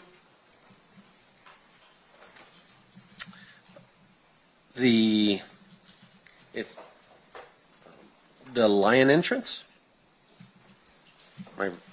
Is that anywhere near the ballet? That's the. I'm sorry, I was confused. Out to the hotel registration area, and then out to the Porta Cashier. And do you know whether or not back in '96 there was a valet there or not? Yeah, no, I don't know if there was an exact valet or what it was called at the time.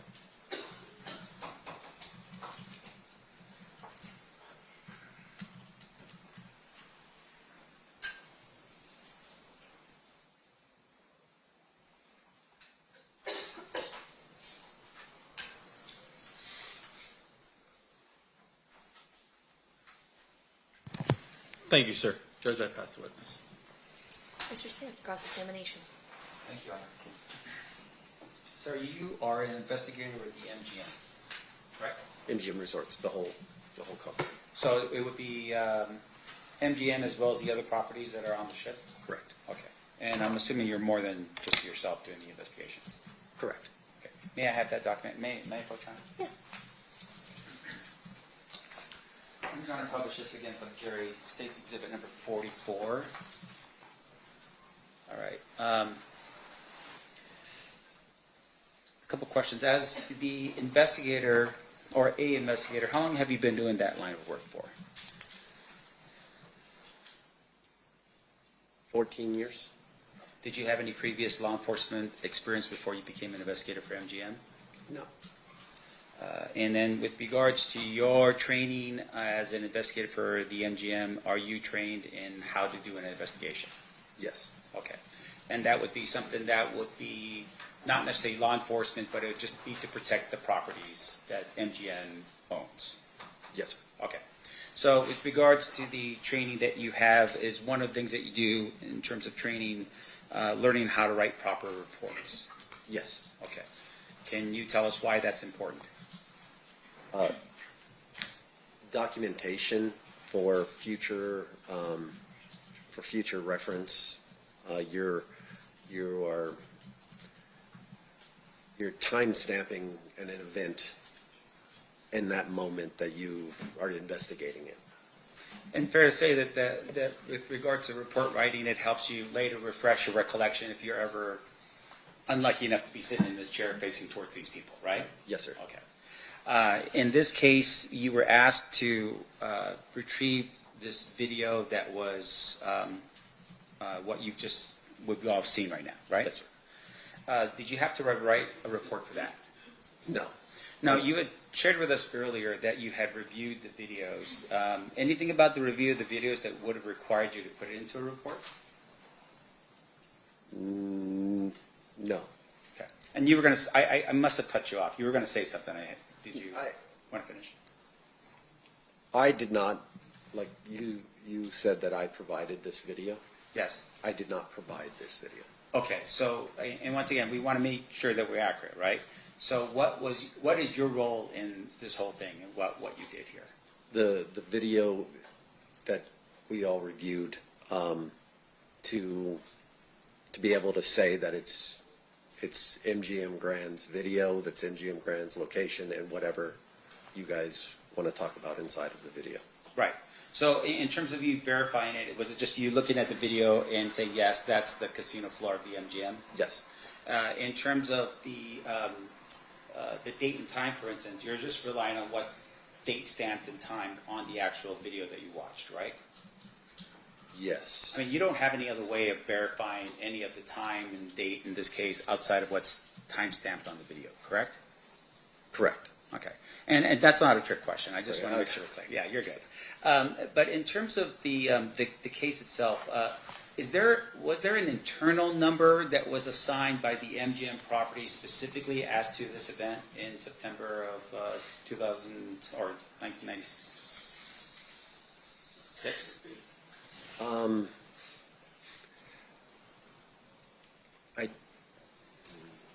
I don't know that answer. So when you were asked to review the videos, do you know if there were any reports that were written by MGM Security or MGM investigators like yourself on September 7th, 1996 with regard to this event?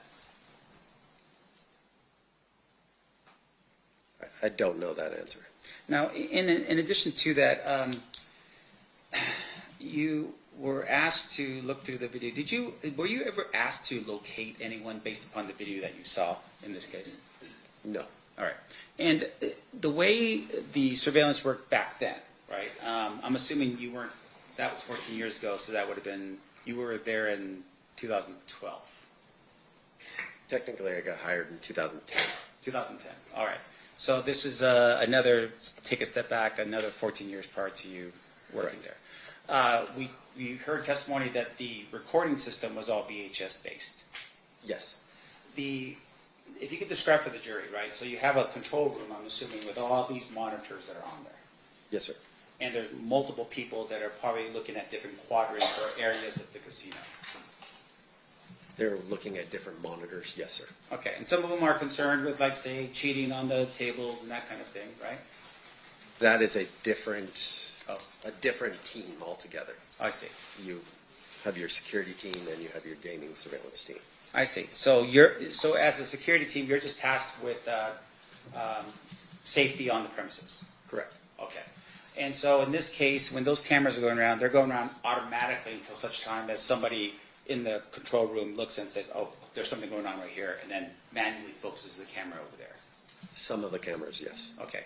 And even if the person in the room is not seeing it, sometimes they'll get a call from security saying, "Hey, we've got a situation over by the elevator banks," and then that would draw someone's attention to that monitor and move the camera over to that area. Yes, sir.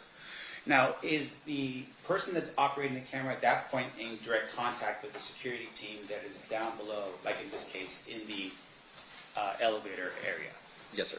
So they would be communicating back and forth about whatever it is that would be going on that would be helpful for everybody to know. Yes, sir. Okay. Now, in this particular case, you have obviously a lot of people on the property. Yes, sir. Maybe you're too young for this, but I mean, this was fight night, right? Mike Tyson against Bruce Seldon. Yes, sir. Is that typical? Like, is that a typical amount of people on the MGM property? In my experience, yes, that's a typical of fight night that you would have. Right. So nowadays it's UFC or some type of championship thing with somebody, I don't know. But once again, championship level sort of thing, right? Yes, sir. Not an everyday. Not an everyday thing. All right. And obviously there's a ton of people that are there. We see at some point the group that attacked the individual run. Yes, and sir. they run out of the area. And I want to make sure the jury understands. So going back here again to State's Exhibit number 144, the area where the attack happens is right here. Is that right? Yes, sir. And this is right next to it. It just says elevator core, right? Yes, sir.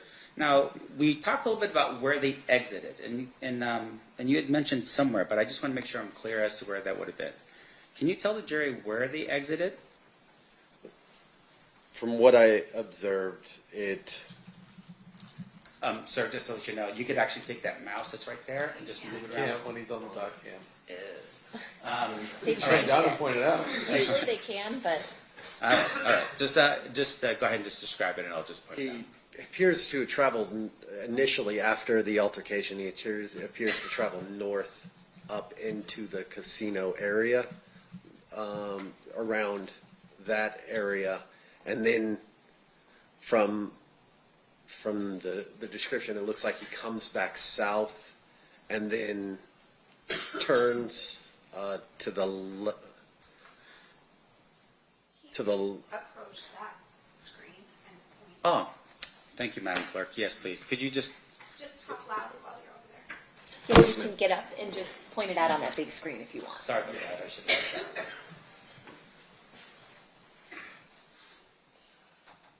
The altercation occurs in the elevator core. It appears that he travels up through this location on the casino floor, and then turns here, and then comes back down. And it appears that he goes. I would have to watch it again.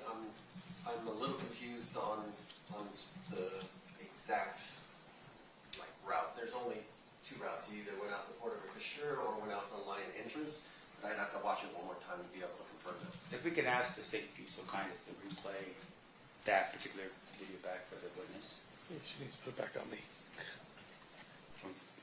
Thank you, Madam Clerk.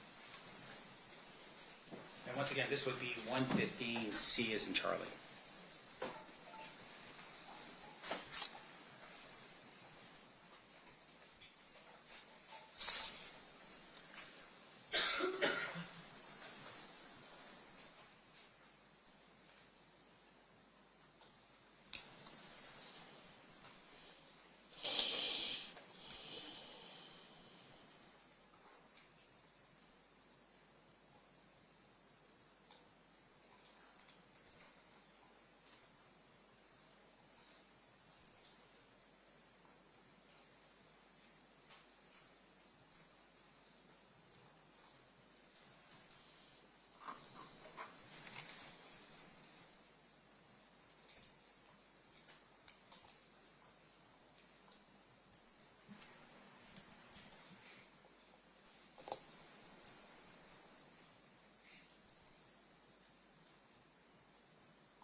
Did it help? Yes, it did. Okay. Let's show this to the jury then. Put this back up if you want to go on. Yes, sir. The banner away from me for a second. Showing you again States Exhibit 44. Can you explain to the jury the path that was taken? Initially, it starts in the elevator core. They exit the elevator core. They enter the casino floor. They come down. They pass the cage. They pass the Emerald City, and then they're out the line entrance. All right, and for the record, the line entrance is on the corner of Las Vegas Boulevard and Tropicana? Correct. Thank you. Now, with regards to how we're able to determine this, obviously it's we're looking at this particular map here, and there's names of certain parts on here. Did that help you in terms of seeing where the camera locations were? Yes. As well as just looking and seeing that there was a casino cage and there was, you know, you were able to determine just based upon that where everything was? Correct. Okay. Now, looking at the map again as well, can you point out for us the number of cafes that's located on the property?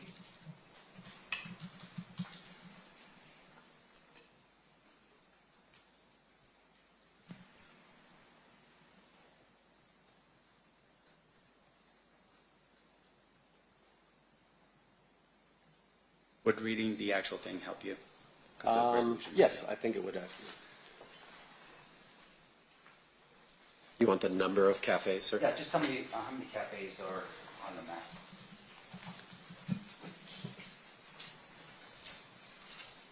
One, two, three.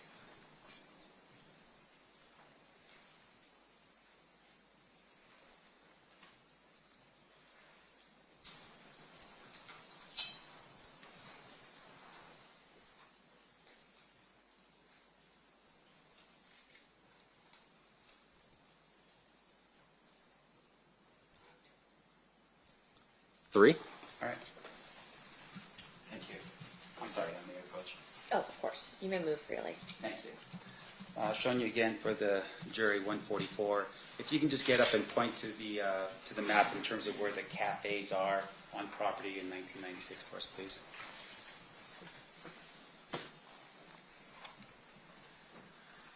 You have the Coyote Cafe, the studio, I'm not sure, coffee shop, and I believe this is also a gourmet coffee stand. Okay. Thank you. I appreciate that. Now, in terms of the number of people moving through the casino, obviously very excited in terms of who they think is going through the casino, would that have been something that would have been unnoticed by anyone? I'm sorry, I don't understand the question. Seems like a weird question, right? But the idea behind it is that there are so many people moving through that casino. Is MGM built in such a way where you wouldn't notice that, the noise or the bustle or anything like that? Yes. It is You built that wouldn't, way. no, you wouldn't notice it. And in terms of the number of people that are going through there at that particular time, you have camera angles, right? And they're showing us where these people are going, right? Yes. So outside of the casino, going back down here to the bottom of 144, were there any camera angles out here in the line entrance to help us see where the individuals left and what direction they went to? Not that I'm aware of. And fair enough that there is actually cameras that are outside the property as well to protect the MGM property, right? Generally, yes. Yeah. I don't know what that was at this time. Sure, and I'm not trying to pin you down, but the idea behind it would be, even now, for instance, there would be surveillance cameras to help protect the property. Correct. Now, directing your attention over here to, you had mentioned this before. What is this called here? The Porta Cashier. Okay, what is that? It's a drop-off, pickup, a taxi line, limo service. It's basically everything for the guests arriving to the property. Arrive and leaving at the same time? Yes. Okay. And fair enough, once again, there should have been or would have been cameras as far as you would believe, in the hotel registration area as well as this Porter, sure. Porter Kashir, yes, sir. Thank you, Kashir. There would have been cameras there. At least now there are. Yes, sir. Okay.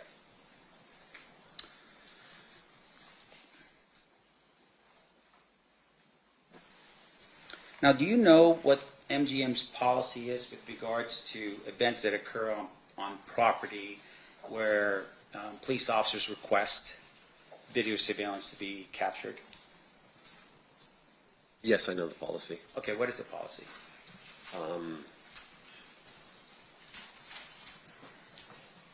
The policy when police request video is they submit a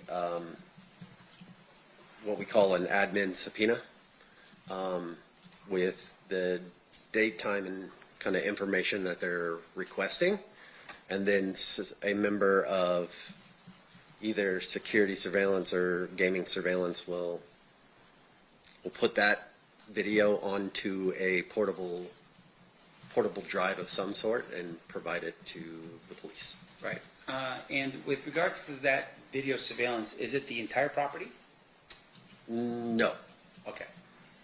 What typically is requested of the police officers, and what's typically protected or is saved by MGM?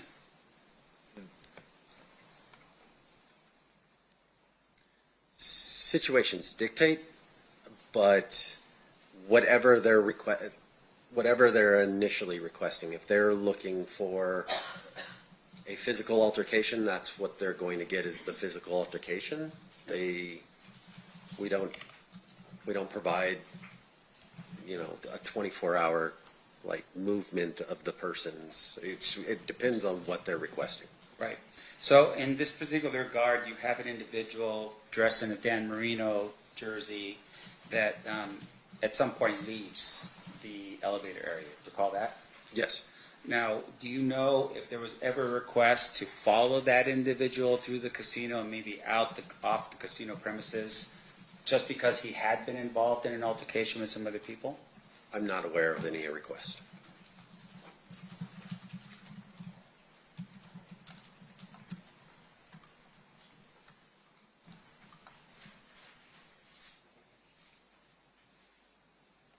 You don't have no further questions. Thank you, sir. Appreciate Okay. it. Redirect, Mr. Duffel. Just briefly.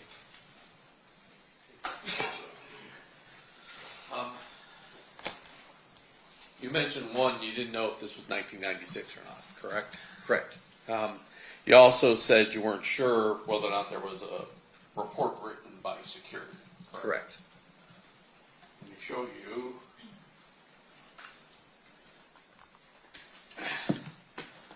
Does that document generally look familiar to you? Yes, it does. Okay. And that indicates the accuracy of the times on the, generally speaking, on the video that we have. Yes, sir. And I want to read that description to yourself.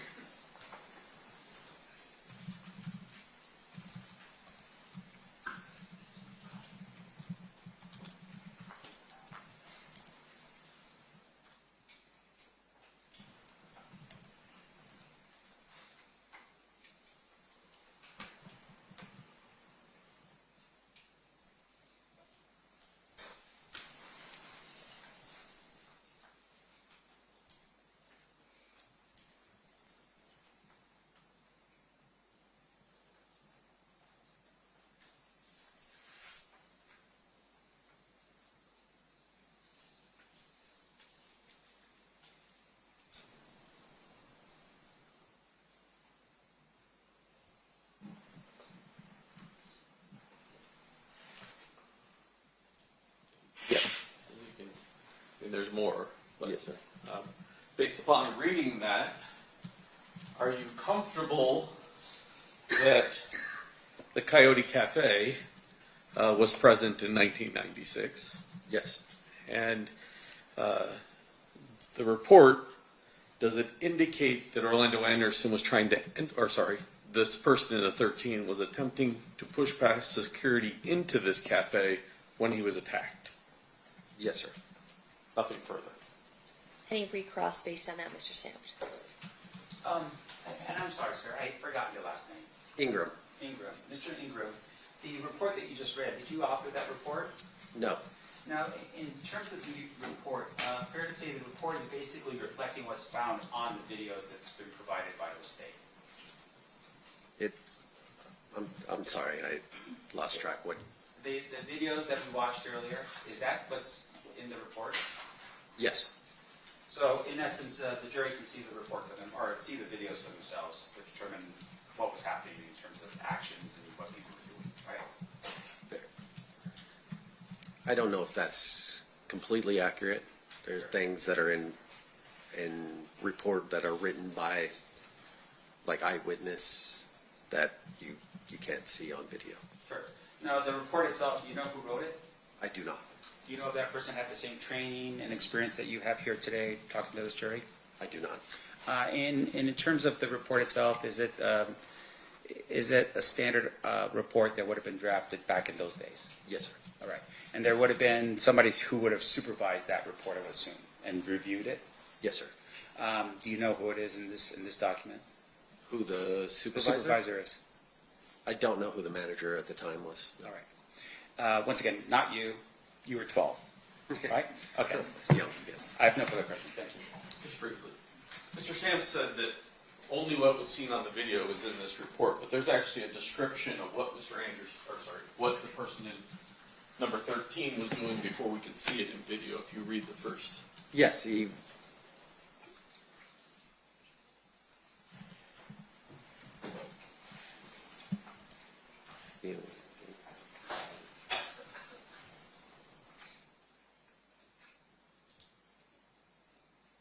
Yes, sir. This is a document that appears to be authored by somebody who was present and confronting Mr. Anderson from security as he was trying to get into the Coyote Cafe when he was attacked, and then we see on video kind of the remnants of that attack, but not the beginning of it, correct? Your Honor, I'm sorry. I'm just going to object to that question. Well, he opened the door with that question by Leading? saying... What's your response on leading? Oh, as the leading? Oh, okay. Read the first 4 lines of the report. I'll rephrase my question. Okay, so it's sustained. You may rephrase. Read the beginning of the report. On Sunday, August 7th, 1996, at approximately 8:50 p.m., this officer was in the elevator core when I noticed a BMA wearing a sports jersey force his way past the officers. Your Honor, at this particular point, I'm going to object as this is hearsay, and there's no exception to this particular statement being brought in. Okay, your response on that one? 2 things. 1, he opened the door by claiming this report only says it's that. 2, it's a report generated at the time by the person who witnessed it, and it is a record of the MGM from MGM in 1996, all of which would qualify for admissibility. Your Honor, may we approach? Sure.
All right, overruled. This the statement is not being offered for its truth. Instead, it's being offered to rebut the idea that the only thing that the report contains is viewable on the video, and the jury is to consider it for such.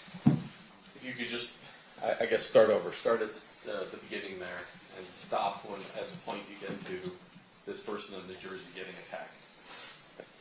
On Sunday, August 7th of 1996, at approximately 8:50 p.m., this officer was in the elevator core when I noticed a BMA wearing a sports jersey force his way past the officers. Chelsea, I can't read the first name, Muniz Roberts, at the North Key checkpoint by Coyote Cafe. The unidentified BMA was questioned by myself and Officer. Your screen went black. Oh, sorry. I love technology. Mm-hmm.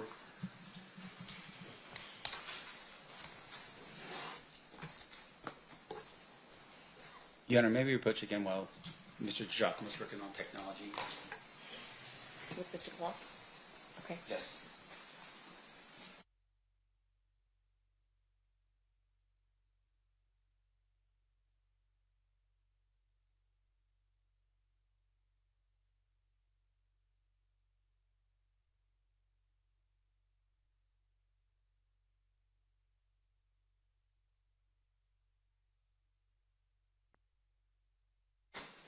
Go ahead. I think you were at officers whose name you couldn't quite figure out. The unidentified BNL was questioned by myself and Officer Gamba on the side of Coyote Cafe. The BMA was very uncooperative on answering our questions. While questioning the BMA, he continually kept looking over his shoulder towards the North Key checkpoint. It was seconds thereafter when I noticed a large group of BMAs force their way through the North Key checkpoint. The large group of BMAs, approximately 20, were running right in our directions. As they got close to, close to the BMA that was being questioned, started to run south towards the elevator core. Around 5 or 6 BMAs from the group caught up with the single BMA, grabbed him, punched him, and knocked him to the. That's probably far enough. Okay. Thank you, sir. I have no more questions. Okay, Mr. Stamp, anything else based on that? I guess that'd be recross. No, Your Honor, but with regards to my discussions with the state, I'm going to move for the admission of that particular page that was read into the record. Any objection by the state? I don't. There's a second page. You want to read it all first and then make a decision as the first page or both pages? Is it bad, the second page? At least page 1 will be admitted. Page 2 is still up in the air. But would that be next in line for the state, or do you want it as defense exhibit, Mr. Sampson? This will be defense exhibit B, Your Honor. Okay, so that'll be admitted as defense exhibit B. We'll hold tight to see if you want 1 or 2 pages. How many pages? Potentially 2, but right now. Okay. Yeah. Let my clerk know. Yes, ma'am. Thank you. So nothing further. Nothing further there. Any questions from the jury for Mr. Ingram? We do have at least 1. Okay, can I have the parties approach?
question from one of our juries. Do you know where the person or officer who wrote the report at MGM from the security team witnessed the person in the Jersey by Coyote Cafe? Can you restate that for me one more time?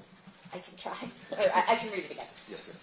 Where is the officer or person who wrote the report at MGM from the security team witnessing the person in the Jersey by Coyote Cafe?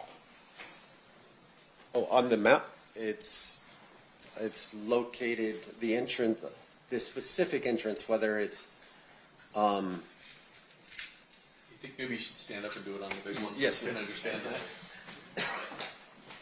So from what I could read, the entrance into the cafe is located here. To the Coyote Cafe. So this would be where the initial stop and talk by the security personnel would have occurred at. And do you know where the person who wrote the report was seeing that person in the Jersey from? From that specific location. So he or she, I'm not sure the exact person, but the security describes that they're at the position and someone tries to push past, in which case they approach and stop and talk at the entrance of the cafe itself. Okay. And then as to the second part of that question, I'm not going to ask because that's not something that he would know why that decision was made. State, did you want any follow-up based on that question? You didn't recognize the name of the author of that particular report, correct? Correct. And you have no idea what happened to that person in the last 30 years in their lives, whether they're alive, dead, locatable, anything like that? No knowledge. Thank you. Mr. Sam? Yes, Your Honor, just a couple more quick points. So I want to be sure I'm clear. Did the MGM during that time period have those booths set up where you couldn't go to the elevators unless you had a room key or something? Is that what we're talking about in terms of a checkpoint? The checkpoint is, it's not a physical location as much as it's a security position where they would check room keys to get into an area. So if the report is saying someone was trying to push through, they're trying to go past that area into the elevator area? I mean, where are they going? That's the direction that he travels. The security report states he tries to get into the cafe, and then when he's approached by the large group of males, he runs towards that checkpoint. So he's trying to get out or through the elevator core down into or wherever he decides he's trying to go, but that's the checkpoint. That little looks like a telephone next. Correct. That's where he's trying to get. All right. So, but the report's kind of weird, right? Because it's not saying that he's trying to go into the Coyote Cafe. He's actually trying to go through a checkpoint or an area. I think that's what you read, right? I would have to reread it again, but I believe he tried to get into Coyote Cafe first. Okay, so he's going, there's a ton of people, they're all leaving the fight, and for some reason, him going into the Coyote Cafe causes security to go after him? If it's closed or if it's blocked for a private party, I'm not exactly sure, honestly, why they would do it. I see. So, I mean, but outside of that, your idea as to why the Coyote Cafe would not be open to this particular individual in the Merino, Jersey would have been because it's closed for a private function or closed completely. Correct. Okay. No further question, John. All right. Thank you. Mr. Ingram, you are excused at this time. Sorry, Judge, can I have one follow-up to that? Oh, okay. Or the cafe's overcrowded and they're stopping people from going in. Correct. Thank you. Okay, now you're free to go. Thank you, Ben. Ladies and gentlemen of the jury, at this time we're going to take a 10-minute restroom break. During the recess, you are admonished not to talk or converse amongst yourselves or with anyone else on any subject connected to the trial, or read, watch, or listen to any report or commentary on the trial of any person connected to this case by any medium of information, including without limitation, newspaper, television, the internet, and radio, or form or express any opinion on any subject connected with the trial until the case is submitted to you. We'll see you guys back here at 11:15. Please rise for the jury.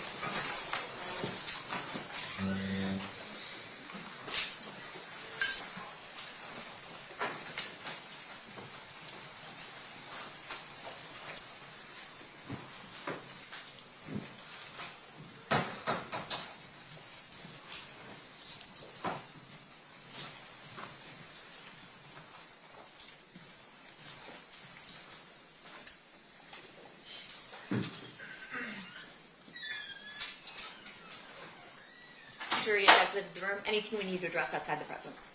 Well, I'll work with the state with regards to the last proposed defense exhibit. Okay, perfect. Thank Well, and then let my clerk know what pages you wanted in it, or give it to her, actually. Yes, ma'am. You're going to have to print that out, I guess. We'll be in recess.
Okay, back on record in C versus Davis, C377407. Anything we need to address before bringing the jury back in? Hang on. Let's bring them in. Please rise. Rise to the jury.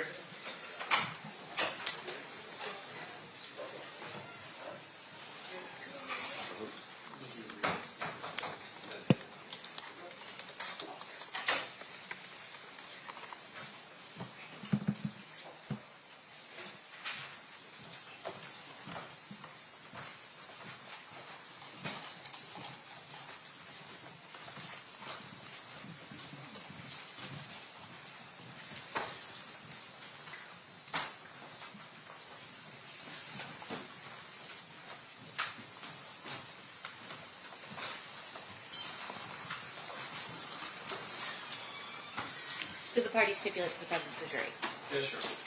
You may all be seated. State, you may call your next witness. Kenneth Rios.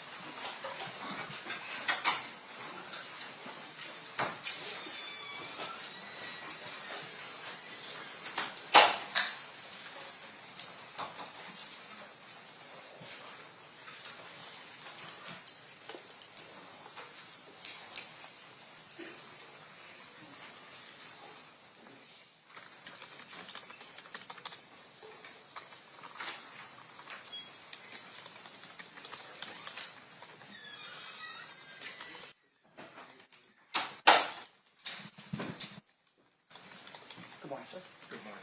Do solemnly swear or affirm the testimony you're about to give in this action shall be the truth, the whole truth, and nothing but the truth, so help you God? Yes, I do. Thank you. You may be seated. And sir, if you please state your full name and then spell it for the record. Kenneth Rios, Kennethrios.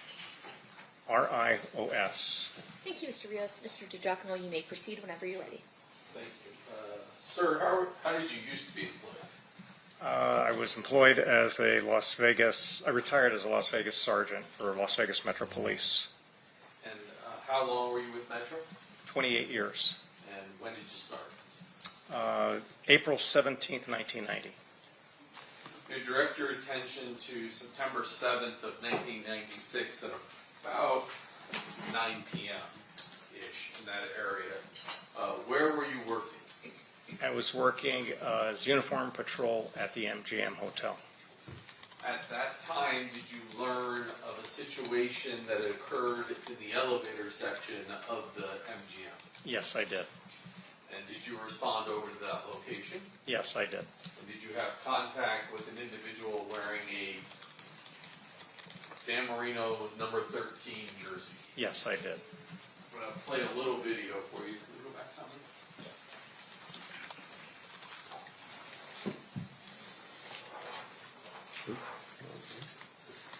And this is 115B. And, I got to play it with the other program. I don't know why.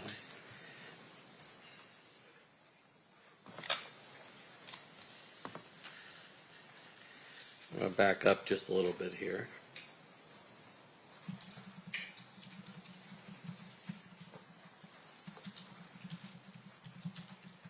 When you come in.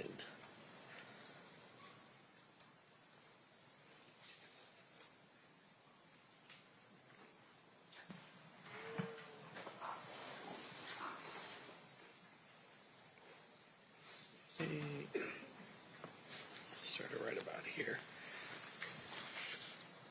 You let us know when you see yourself. I see myself. All right. And which of the three officers we have on scene there are you? The one with the dark hair. My back, well, it was dark back then. My back is towards the camera facing the gentleman that has the Merino jersey on. Eventually, we watched this video. You have a conversation with this individual, correct? Yes, I did. And at that time, did you ask him to identify himself? Yes, I did. How did he identify himself? He identified himself through a California driver's license, which security had in their possession and gave to me. Back then, this is just the fight call and he's the victim, correct? We thought he was a victim, yes. And so, did you talk to him about whether or not he wished to press charges or be involved. Describe that for us. Yes, I asked him first if he needed medical assistance, and he refused. He said he was fine. I then asked him what happened, and he told me basically that a couple of guys that he didn't know jumped him. And once again, I asked him if he needed medical. He said no. I asked if he wanted to file a report, and he said no. At that point, was he released and free to go on his way? Yes, he was. Later on that evening, did you learn about a shooting involving Tupac Shakur? Yes, I did. And then were you asked to then draft a report as to what your interaction was with Mr. Anderson? Yes, I was. And at that time, what name did you remember for Mr. Anderson? It was Orlando. I remember his first name. Is it anything unusual that when a victim gets attacked and doesn't want to press charges or write a report, for you not to have written a report that night? No, it's not. Basically, if you don't have a victim, you don't have a crime, as we put it, which isn't necessarily true. You always have a crime. But if you don't have a victim, the chances of prosecution, you won't get any information, and so we don't take a report if the victim refuses. It's only afterwards, the incident that occurs a couple hours later, you then go back from memory and write down what you recall from this incident. Yes, I did. And you were able to remember his first name as Orlando. Yes. Nothing further. Cross, Mr. Sift. Mr. Rios. Yes, sir. Did you review anything in your preparation for your testimony here today? Yes, I did. What did you review? I reviewed my officer's report. I reviewed my memory. I reviewed also the last statement that I gave, I believe, was to the grand jury a few years ago. Okay. And I would assume that prior to your testimony to the grand jury, you reviewed your officer's report back then even? Yes. Yes, I did. Prior to testifying in front of the grand jury? Yes, sir. Okay. Make sure we're clear here. You wrote that report. That's in the normal course of your duties as a police officer? Yes, sir. No exception to, in terms of you conducting your business as a police officer, that you don't ever write a report? No, there's some instances where I may not write a report. Sure. Can you tell us what those instances are? Not offhand, because it's been so long. You don't write a report for everything that you do. Everything's recorded in some way through the computer or through dispatch, I'm sure. But to sit down and write a formalized report on all my actions, no. So in terms of all your actions, are you saying, like, for instance, if you get up out of your cubicle and you go into your sergeant's office to talk about fantasy football, oh, no, that wasn't been back then, talk about the game between the Bears and the, Chargers, we're not talking about that kind of documentation, right? Right, I would never talk about the Bears, but yes. Okay. And there we go. And in terms of the way, though, you would handle, like, for instance, if you're doing an investigation, or in this case, you're part of an incident that occurs, a report would be drafted for something like this. Yes and no. It would just depend. It would depend, it would depend on some factors. In this case, there was no victim. He refused any kind of help. But it was worth noting because of his involvement. Yeah, and so the state had asked you a question specifically as to when you wrote your report. You wrote it after you got off of this particular shift. Is that when you wrote your report? I don't recall when I wrote it, but I'm sure that my officer's report would reflect that time. But I know I didn't write it immediately after. All right. And in terms of your knowledge that Tupac Shakur had just been shot, your testimony to the jury is that you had understood at that point that potentially a person by the name of Orlando may have been something to do with that particular case. I don't recall if that was the reason why I wrote the report, if that's what you're asking. Yeah, because I'm a little curious. Like, how do you, there's a shooting of Tupac Shakur. Is it because you heard that there's a shooting up at Tupac Shakur that you go, wait a minute, there was an incident that occurred with Tupac on property? Is that how we get to this point? Back then, I don't recall if that was the process that I went through to make the report. I don't believe so. I believe that there was some other officers that probably told me and suggested that I write a report because of his possible involvement. Right. So news goes out throughout the valley. Tupac has been shot, and then you're advised, hey, there was something happening here with Tupac. Just capture whatever it is that you remember. Right. I don't recall that happening that way, but for most intents purposes. Right. Now, in terms of your report and you writing it, you're still, I mean, you're still on property when you hear that this incident had occurred with Tupac Shakur. I don't recall where I was at the time. Okay. Would you have ever called back to the MGM and say, hey, capture more video of, this particular incident and the guy with the Merino jersey, the night of the shooting, to help them with whatever investigation could be out there? Did you do that? Not that I recall, no. Do you know of anyone else among the 3 officers that were there, or any other officers would have done something like that? I have no idea. Okay. Maybe they're all Bears fans, and that's the reason why they didn't do that. It could be. Yep. Let me ask you this, though. In terms of your this particular night, extra officers show up as overtime. They work overtime. Is that what this is? Yes, sir. All right. And they're doing it for a special event, right? Yes, sir. And in this case, this special event was the Tyson fight. Yes, sir. All right. In terms of the amount of people in Las Vegas, I would imagine there would have been a lot. A lot of people? Yes. Yes, sir. We see video showing, obviously, a lot of people at the MGM. Yes, sir. And would it just be the MGM where the fight was taking place, or would that be throughout the Strip? No, there'd be officers on other properties. Yeah. And once again, these officers are on there because of the anticipated flow of people coming into Las Vegas for this special event. Yes, sir.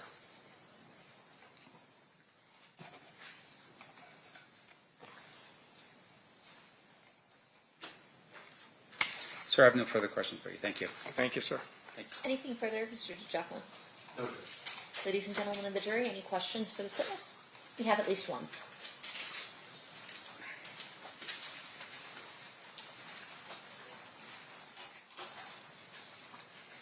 Can I have the parties?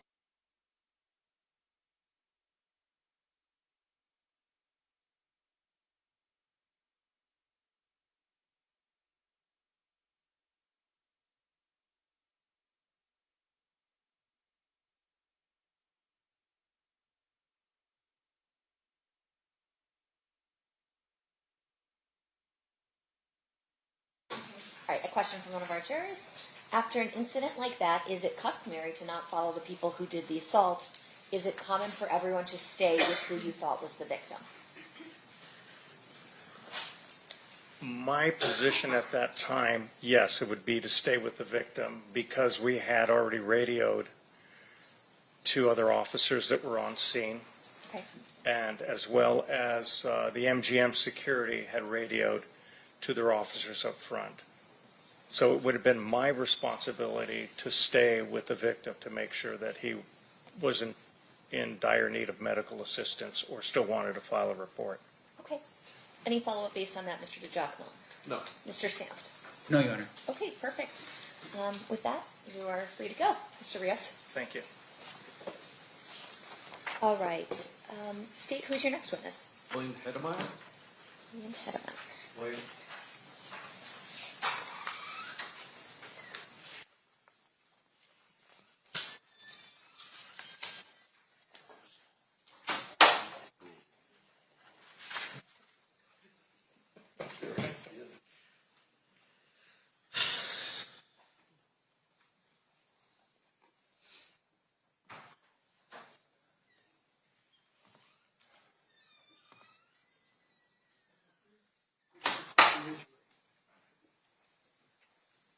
Good morning.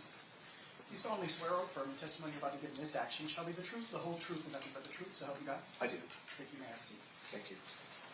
And sir, if you please state your full name and then spell it for the record. It's William Heidmeyer, William William, and Heidmeyer, Heidmeyer. Sir, whenever you're ready, state you may proceed. Thank you. Sir, back in 1996, were you working here in Las Vegas? Yes, I was a security officer at the Maxim Hotel and Casino. And the Maxim these days is now the Westin on the corner of Koval and Flamingo? Correct. And it's on the northwest corner. Yes, northwest corner. Actually,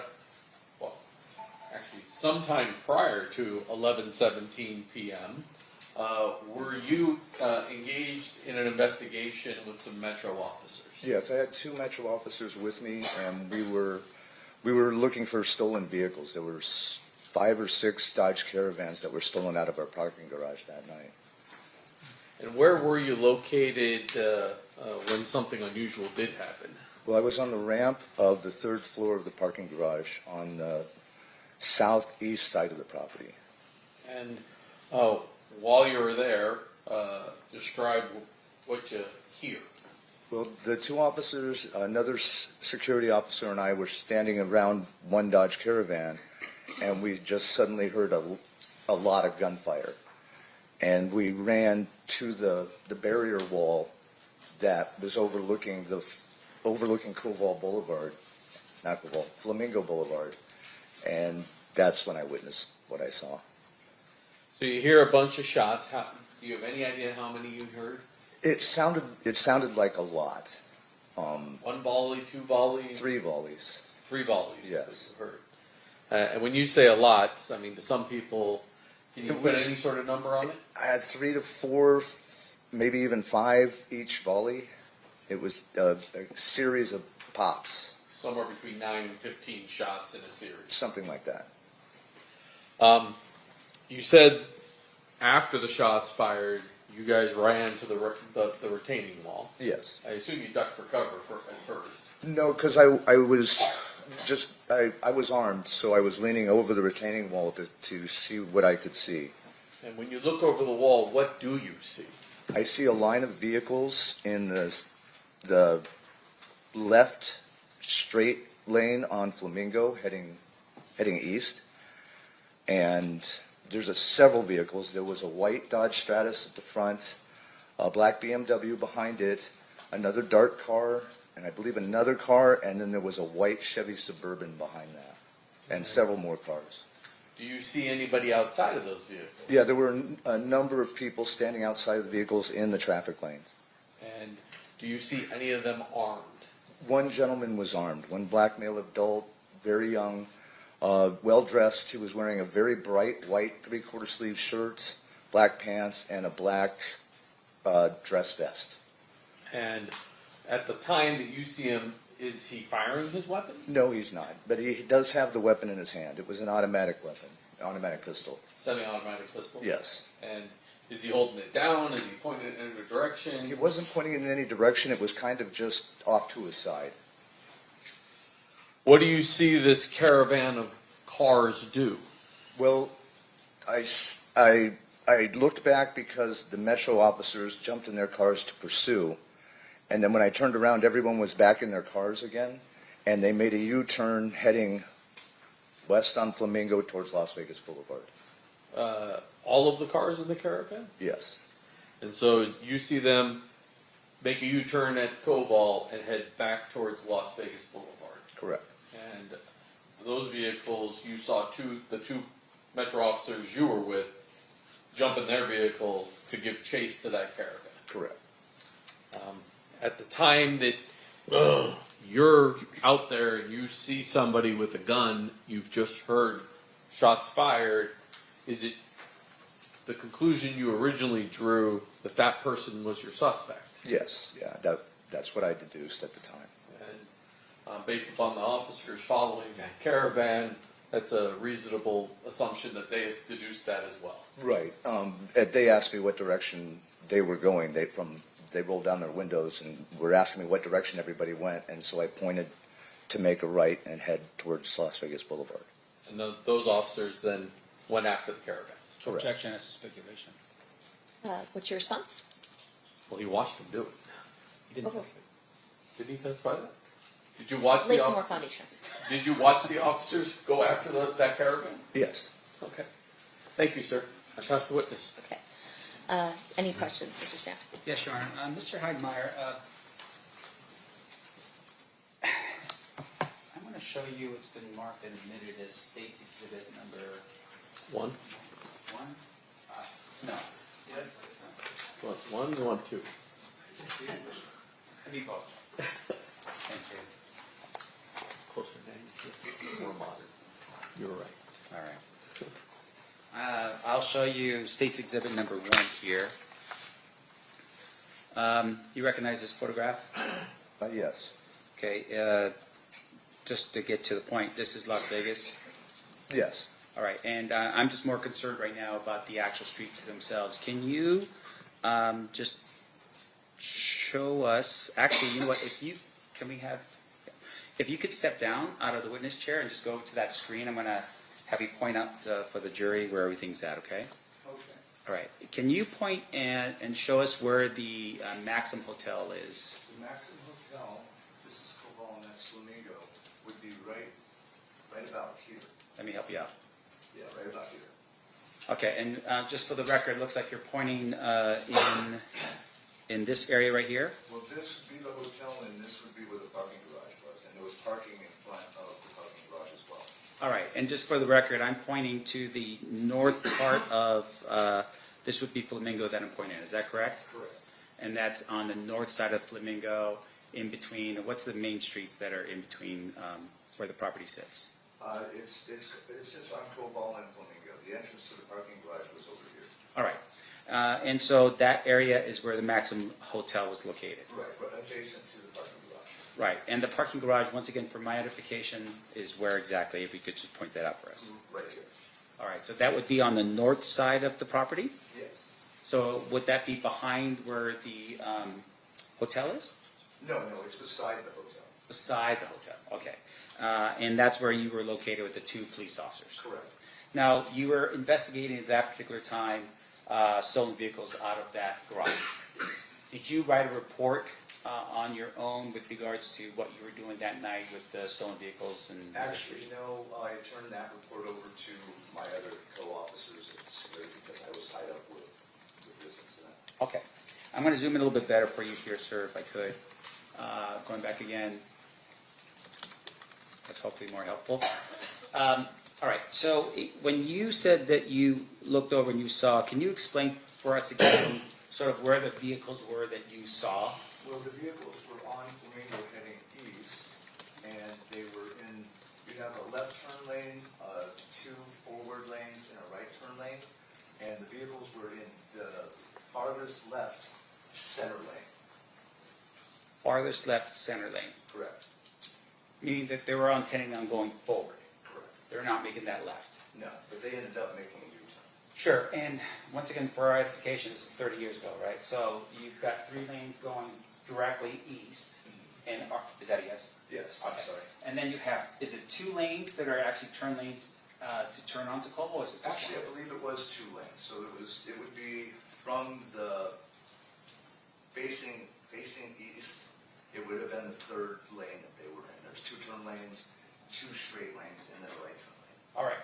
And then with regards to the vehicles themselves, your testimony was that there was a white van of some sort, or maybe vehicle in front of the black BMW. Yeah, it was a white Dodge Stratus. I see.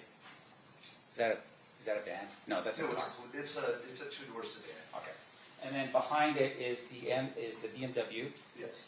And then behind it are multiple cars leading back. Yes. And your testimony was that you had identified a Lex. Is it a Lexus behind it? I think it was a Lexus, I believe so. And then another vehicle, and then a white Chevy, and then it just kept going all the way down. Correct.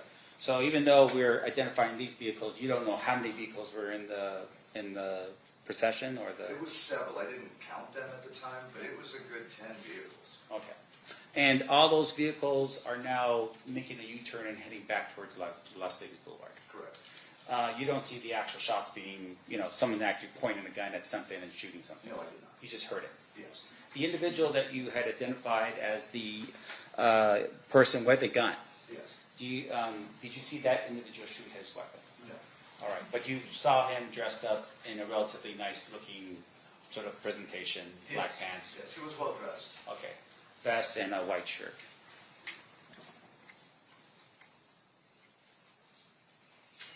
Okay, I have no further questions. Thank you so much, sir. I appreciate it. Yeah, you can go back up there. Yeah. Sit down. Yeah, sorry. Thank you. Thank you. No worries. State, anything further? No, Your Honor. Ladies and gentlemen of the jury, any questions for this witness? Seeing none, thank you so much for being with us, Mr. Heidemeyer. You are free to go. All right, thank you very much. You're welcome. State, you have one more, right? Before Yes, lunch? Judge. Okay, who's that going to be? Dino Kelly.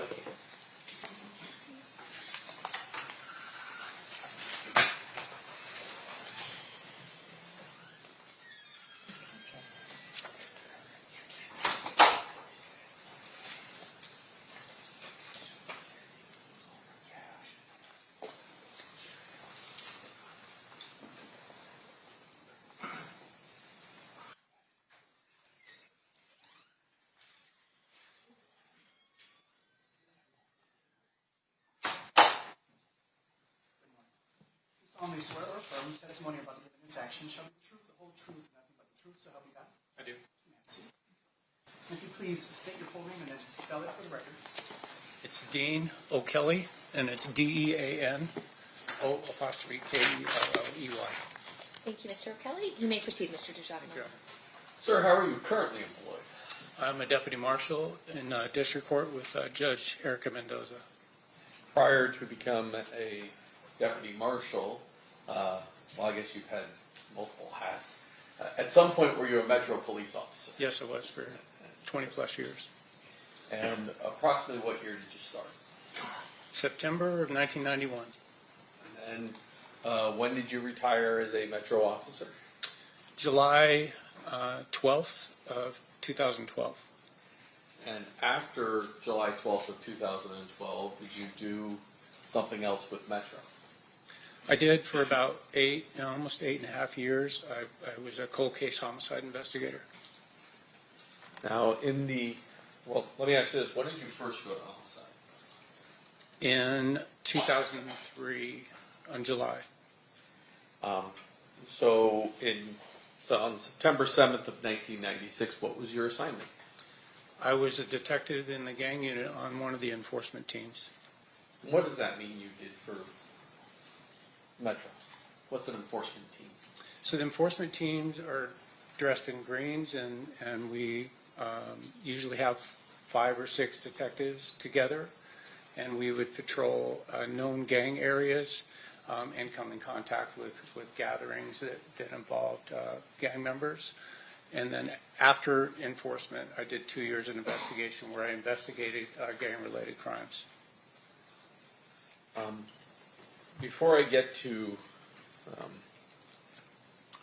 your actions on this particular evening, I want to ask you a little bit about how the process of report writing has changed at Metro over the years.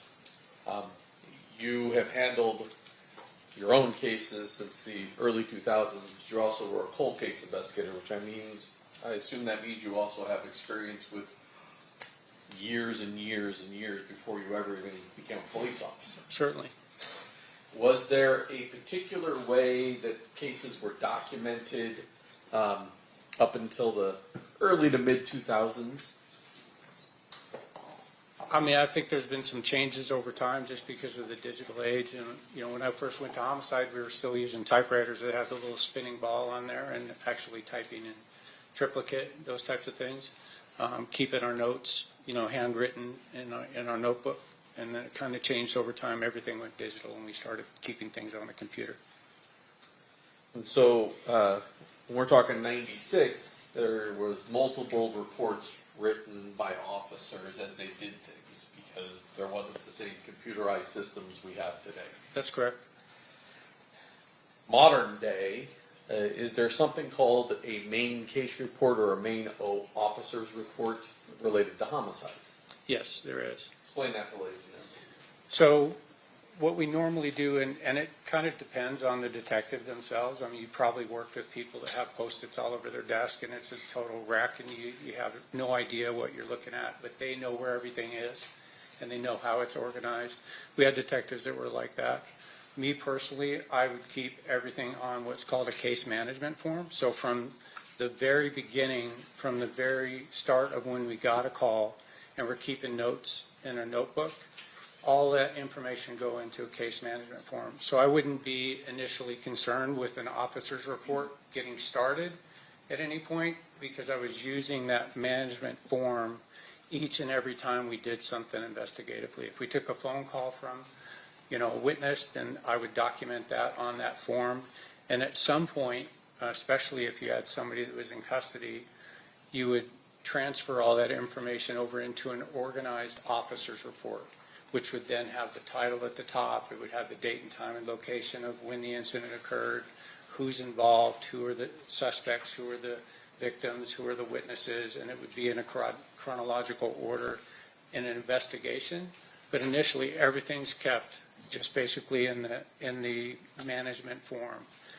Eventually, you want to get to the point where you put together all that information into an officer's report, and there will come a point in time where the individual detective would make the decision that the officer's report's final, right? You would get it signed off.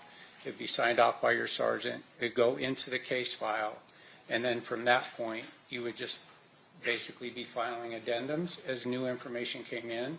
You might write that information down on that management form and then do an additional officer's report. That's definitely something that I saw when I went to cold case. Some of the cases that were, 20 years old, every single step that detective did was a completely separate officer's report. So you'd get 15 officers' report in the case file.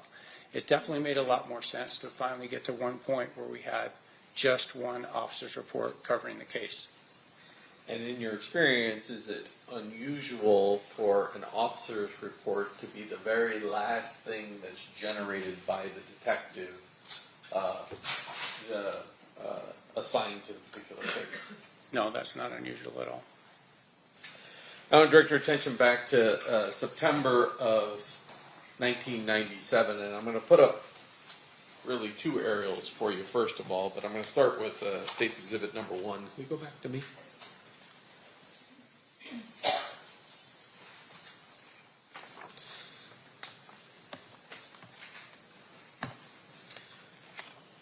That appears to be an aerial of Las Vegas Valley. Yes. Okay. And it's clearly more modern than 1996 because you can see T-Mobile over here and some other things. Is that correct? Quite a bit different today. Yes, that's true. And then I'm going to go back and show State's Exhibit number 2. This is a much earlier rendition of the Las Vegas Valley because T-Mobile's not there. Is that accurate? That's correct. Okay. And identified on State's Exhibit number 2 is where the I can move the mouse away. Where it says Monte Carlo, that's generally where the Park MGM is today. That's correct. And at the time, back in 1996, there was a club called the 662 Club on Flamingo. Is that correct? Yes, very familiar with it. And is that referenced in State's Exhibit number 2 as well? It is. And is that generally in the location where it's at? Correct. So now I want to jump back to 1. At about 11:17 p.m. On September 7th of 1996, where were you? We were conducting enforcement activity kind of northeast of the location of Koval and Flamingo. And did something catch your attention? Yes. As we were out with a couple of 2-3 gang members, we heard over the radio an officer rather excited, certainly under a stressful situation, reporting shots being fired and requesting a code red on the radio. We weren't very far away, so we cut the guys loose that we were with, got in our vehicles, and with lights and siren, we went over to respond to the area of the Maxim Hotel. When an officer calls out code red, what does that mean? What is he trying to do? The code red is so that no other radio traffic is coming across except for what those officers are going through. So it's trying to keep the radio traffic to a minimum So we didn't even announce that we were en route. That's not important for dispatch or really anybody else to know that we were on our way, because we're waiting for updates from that officer or from the officers involved. So we stay off the radio. It's a sacred thing. You don't break the code red unless you really have to get on the radio. And where do you respond to? We responded to the intersection of Koval and Flamingo right there at the Maxim Hotel. Now it's called the Westin. But we went into the parking lot on the south side of the Maxim, and where we saw a patrol unit. At some point, do you walk out onto Flamingo? Well, let me ask you this. When you first arrive, is there traffic still driving eastbound on Flamingo? Yes, I mean, nothing's changed so far as traffic at that point, because whatever had happened was several minutes before that. So now people are still just driving by. We got to the parking lot. My Sergeant Cindy West, had inquired as to where the shots had come from, and we were able to look out into the street there on Flamingo, just west of Koval, and I saw in the headlights just little glints of light, and recognized that. I spent plenty of time on a firing range, and I know what brass looks like on the ground. So we were able to determine where several cartridge cases were located in the street west of Koval on Flamingo. I'm going to approach and show you State's Proposed Exhibit 34 to 41. As you look through those, I'm going to grab something from the clerk.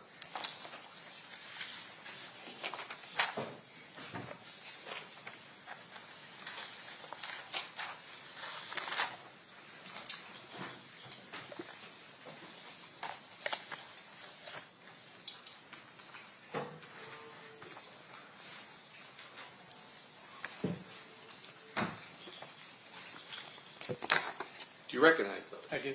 And how do you recognize those?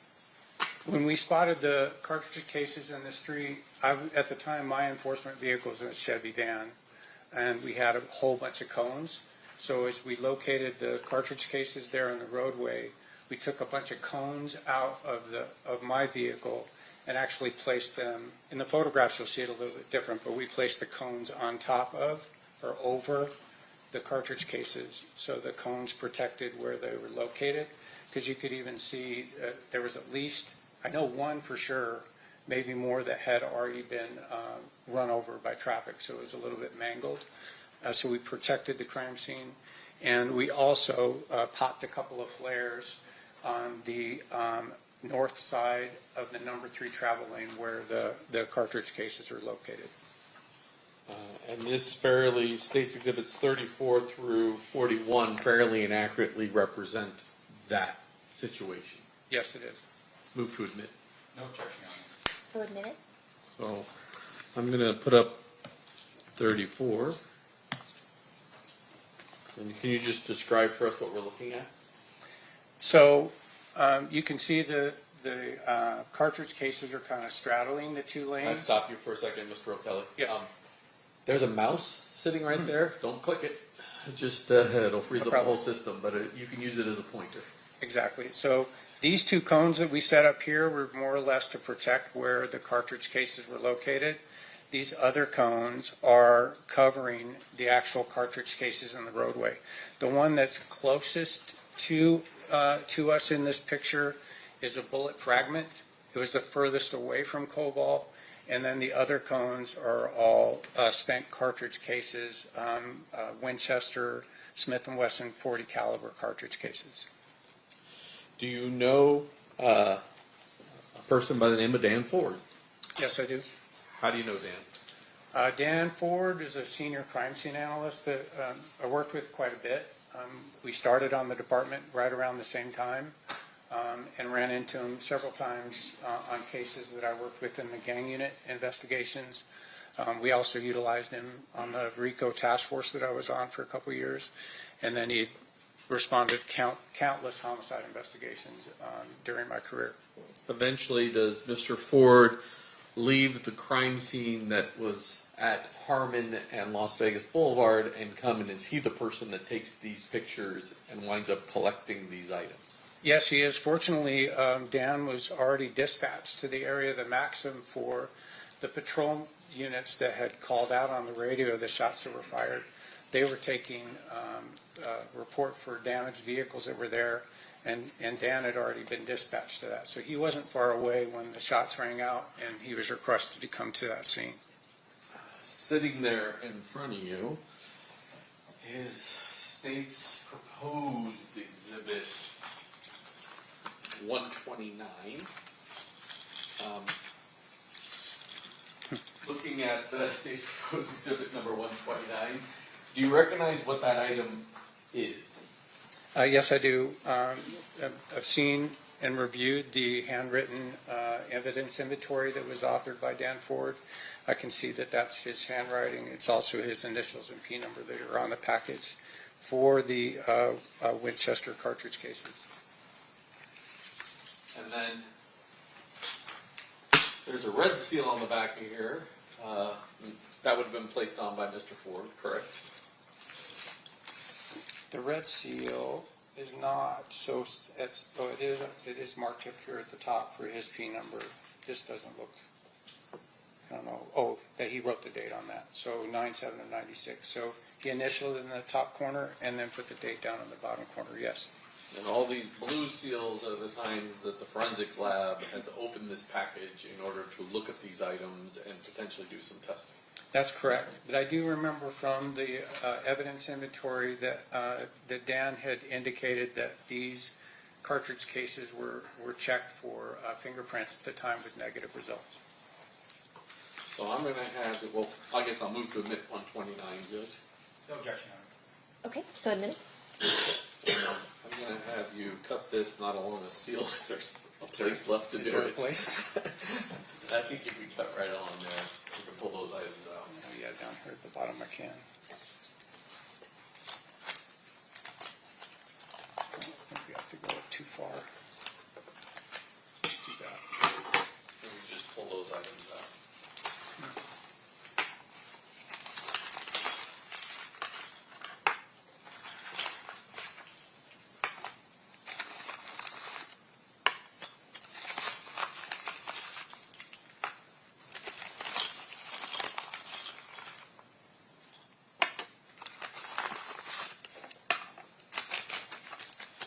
These, well, they will eventually be marked 129 G, A through G, but I'm going to show you this one, which has a 14 on the top of it. And you said you remember at least one of them was mangled. Mm-hmm. This one's flattened on the opening opposite of the head stamp. It's flattened, so it's been run over. And there appears to be at least one more of these that has some damage to it. And several of them have damage to them. Is that correct? They're definitely misshapen. A couple of them are. This is actually the closest that I've seen them, because when we came out, we just put the combs right over the top of them, didn't mess with them at all. So I'm able to now look at even the primer impacts, which is significant. Why is that significant? Because a Glock pistol has a rectangular opening for the firing pin. It's vertically oriented on the front of the bolt face for a Glock pistol, and you can tell by looking at the primer impact that that's roughly the shape of the impact on the primer. So that suggests to you that the weapon was a Glock 40. That's correct. Now, Detective, or I guess it's Mr. O'Kelly now. Detective retired. I don't know. Deputy Marshal. Yeah, Deputy Marshal. There you go. While you're at the scene, are you getting updates on the radio as to potential suspect vehicles that you should be looking for? Periodically, again, that code red is in effect for quite a while, so there's not a lot of radio traffic that was going on. The call came in initiating the code red at 11:17. We were short distance away, and we went code. Well, we ran code, so we did lights and siren. It didn't take us very long to get there. I know that Sergeant West waited until there was a complete lull in the radio traffic and announced that we were en route and arrived at the same time, and I believe that was at 11:26. We had been there before that, so we were there before 11:20. We were already there at the scene. So at about a little bit past 11:30, we got an update on the rough description of a light-colored Cadillac. I know at some point on the CAD report it said late 90s. It had to be late 80s, right? This is 96. And there was also some indication that it was in good condition, which would say that it was an older vehicle than late 90s, right? So we were looking for a light-colored, possibly white Cadillac with two black male occupants. And there was a report that it was northbound on Audrey, which now Audrey Lane is the Link, right? It's the Link Lane. So it's on the west side of the Maxim going north. There was some report that possibly that's where the suspect vehicle had gone. So initial report says light color Cadillac, last seen northbound on Audrey. Right, with two black males at that point. Do you wind up getting updates throughout the evening as to the vehicle you're looking for? We did. I'd say it was about an hour or so, about 12:45 maybe, right around that time, that we got an update that we were looking for that same white Cadillac in good condition, but potentially occupied now by four black males, and was southbound on Koval. That later made a little bit more sense to us, especially that we were out on the eastbound lanes of Koval, right just short of the intersection, and that the Cadillac had to have been to the south of the BMW, and it made more sense that they would have made a right turn. So that definitely clicked when we were told they were southbound on Koval. Does there come a point in time when you do what's known as an ATL or attempt to locate that particular vehicle? Yes. Thankfully, because Dan Ford was not too far away, we were able to get relieved from our protection of the crime scene where the cartridge cases were located. And I think we cleared exactly an hour after the initial code red was called. And that was the first thing that we did was we went south on Koval. We checked areas that we frequented in the gang unit, looking for potentially really any light-colored Cadillac. I mean, the kind of the yellowish lights that we have in town, the street lights that they use for low, so it's not too much light in town. Those can kind of throw you off on color. So we were looking for any light-colored Cadillac. We'll put back up State's Exhibit 1. During all this time period that you and your partner ATL'd for this white Cadillac, did you ever drive into the parking lot of the carriage house? No, I can say that in my 35 years, I've never been in the carriage house. Thank you. I'll pass the witness. Okay, cross-examination, Mr. Sampson. Sorry, sir, what's your last name again? O'Kelly, O''K-E-L-L-E-Y. Mr. Kelly, thank you for being here today. Your testimony, obviously, I would imagine before you were here, you probably reviewed your reports, whatever it is you wrote during that time period. I didn't write any, certainly. Even after I went to homicide, I wasn't involved in the investigation for this case. I did review the CAD report, the computer-aided dispatch report, noting those times. I don't have that great a memory, so I'm going to have to tell you that. And that handwritten evidence inventory by Dan Ford. I have both copies right here in my notebook. I see. So at the time you retired as a homicide detective? I did. And then at that point, you came back to work as in the cold case unit as an investigator. I did, yes. All right. Now, a couple things. First of all, when you retired as a detective with homicide, were there any outstanding reports that you had not drafted when you left? I can tell you that and people love me, so they got a limousine and we had a big party. So as there was a limousine out in front of headquarters at 400 Martin Luther King, I was typing the last officer's report that I needed to personally finish. I was leaving a partner behind, whose name is also Dean, so he was able to, tie up any of the cases that we had at that point. But I would say there were, but the ones that I knew I needed to get done before I left, I got done.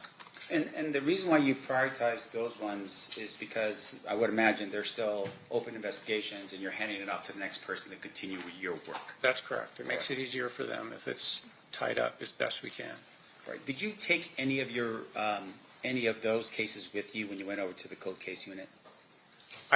When I came back to cold case, that was the original reason that I even agreed to do cold case homicide investigation was because of unsolved cases that I personally had investigated, one in particular. So as soon as I came back to cold case homicide, the very first thing I did was go and pull Jamie Sheldon's case and bring it over to my desk. That's the first case that went there. And we were able to work, I was honored to be able to work on cases like that and others that I had been a part of when I was a detective, yes. So in terms of, just explain to the jury what a cold case is. Can you explain that? Certainly. So a cold case is officially cold when the detectives who are originally assigned to it are no longer there, whether they transferred out or they retired. If there isn't an original detective assigned to the case, it's considered cold. Right? No one's assigned to it. Those cases can be handed off to other detectives that are still in the unit. I remember, when Marty Wildman left the department, he came over to me personally and said, hey, I'm handing Teresa Insana to you. Can you take this case on and continue to follow it up? It's considered cold because he's gone, right? As soon as he left, it's officially a cold case. But if there's a detective who was originally assigned to the case, it's their case until they're done, right? You're not going to go stepping on toes and just pulling cases and start working on other people's stuff unless they asked you to do it. And with regards to the cold case unit, I'm assuming there's probably two detectives who are the official detectives for the unit, and then you have investigators, retired homicide detectives that help with the investigation? That's correct. Initially when Sergeant Hefner, sergeant in homicide, but then came back with me at the same time. So the two of us came back and we were on our own. Like we had a sergeant that was assigned to us, but basically they were a signature block. We could pull any case that we wanted and work on those.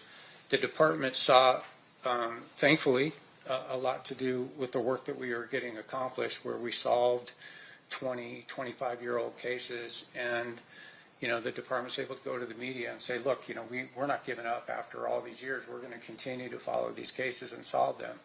Because of that success level, then the department dedicated 2 full-time detectives that were still in homicide to the cold case unit. And then we had, I want to say 3, 4 more cold case investigators that were assigned to us. So I think we had a total of 5 or 6 at one point, plus the 2 detectives and a dedicated sergeant to the cold case unit. So in terms of your work in the cold case as an investigator, you're not a detective, right? No. So there is a difference in terms of your responsibilities versus the responsibilities of a detective. Correct. Because the detective would be the law enforcement officer. Certainly. And you are a person helping the law enforcement officer. Essentially, I mean, we can still steer the investigation where we want it to go. We're doing interviews, we're doing those things, but say authoring a search warrant. So if we run into a situation where we need a search warrant done, it's going to be It may get written by one of us, but it's going to be sworn to as an affidavit by a detective on the department who's a sworn police officer. Have you ever drafted a report, I don't know, 8 years after you started an investigation? Well, because a cold case, yes, certainly. But Yeah. just as a police officer or a detective, have you ever waited, say, years to draft an actual report on something?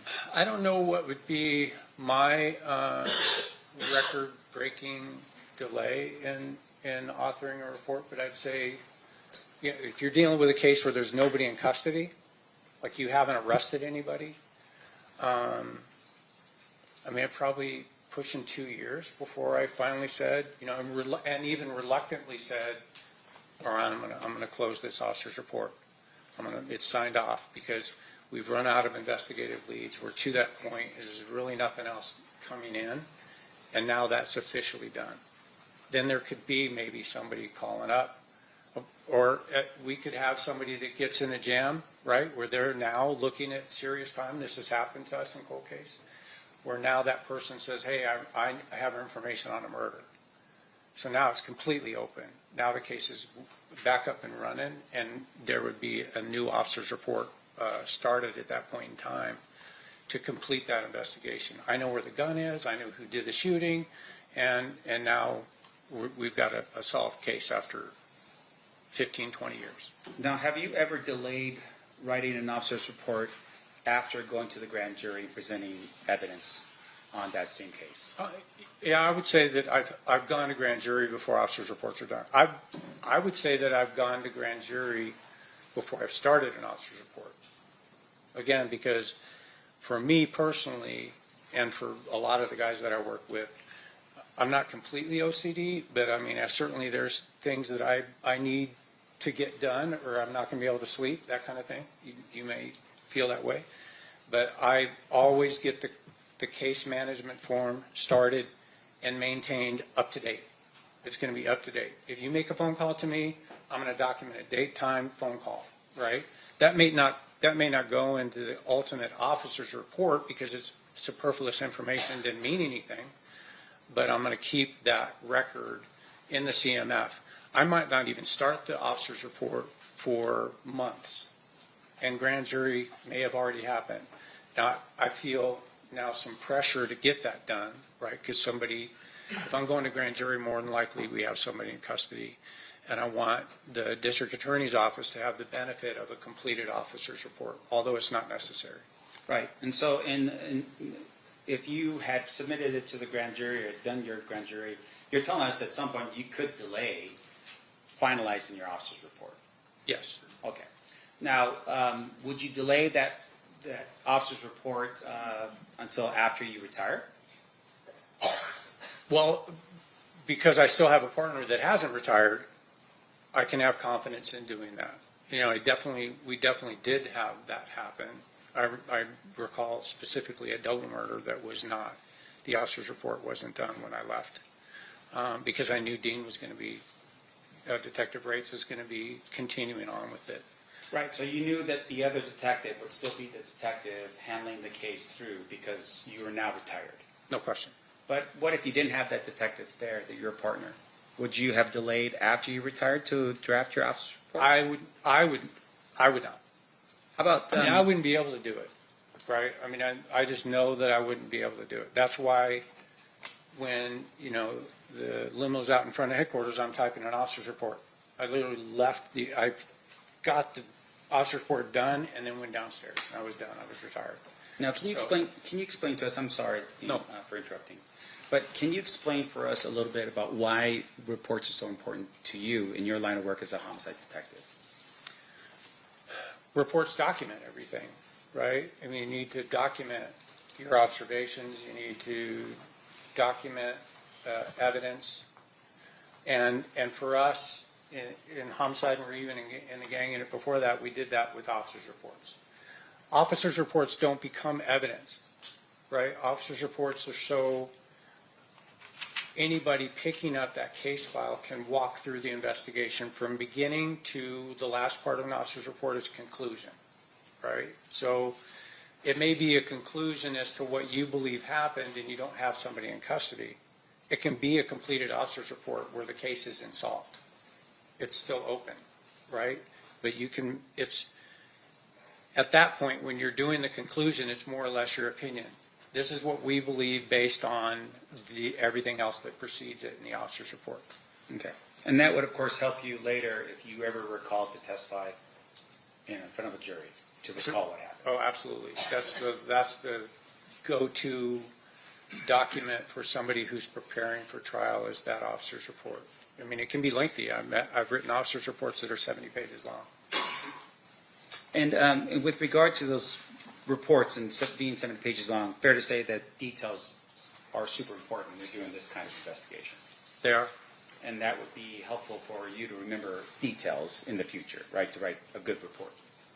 Right. The more extensive and the more detailed your report, the better off you're going to be, the more prepared you're going to be. But in addition to that, you could be documenting things that you observed or that you knew at the time you were doing the investigation that you don't realize were important, right? So I could document something in a crime scene that seems like it's innocuous, you know, something that's just doesn't seem like it's that important. And then later on, when maybe a suspect's in custody or, you know, the investigation's further, then you find out, oh, that one item that you made a note of now becomes important because the suspect touched it or that was the murder weapon that was cleaned up and stuck over there and nobody realized it. Now, now you're, let's shift gears a little bit here. So you're no longer a detective, you're now working with a cold case. Have you taken on any cold cases that weren't yours to begin with? Certainly. And what is typically the standard operating procedure when you are starting your investigation as a cold case investigator? So you're pulling the case file, right? And it can be extensive, depending on the murder, depending on the case that you're looking at, can be rather extensive. Some of the cases that we were pulling had pouches in them with VHS tapes, right? There were separate boxes that had VHS tapes in them. We probably may even know what a VHS tape. So, and we had cassette tapes, right? Actual physical cassette tapes. So we had to maintain a VHS player in homicide to be able to review those things. So we had some of the archaic methods to review evidence. We would go through the entire case file, and that would give us a starting point.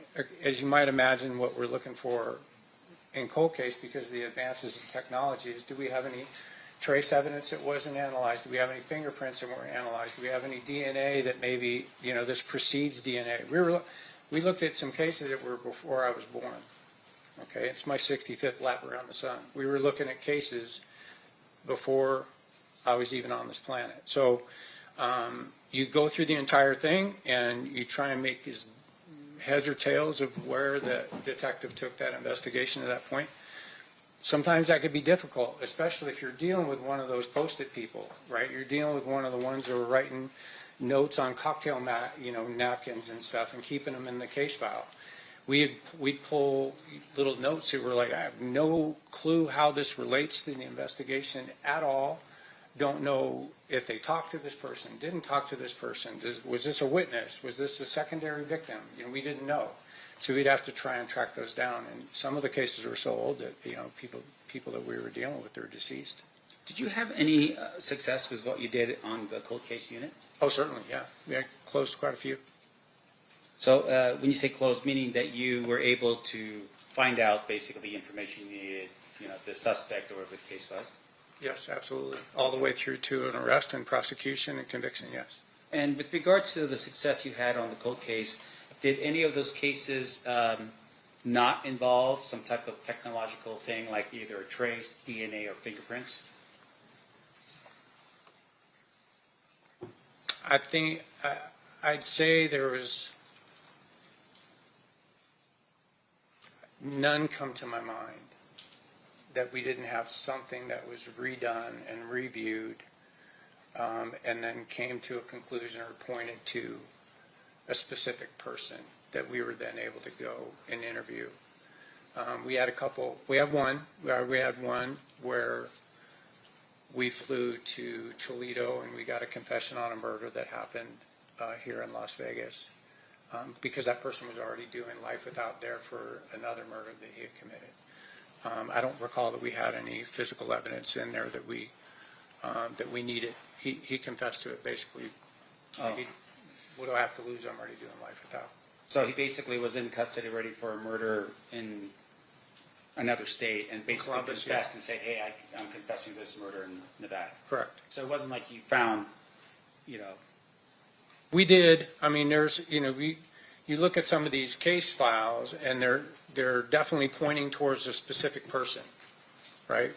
Every indication is that this is who you're dealing with. Right.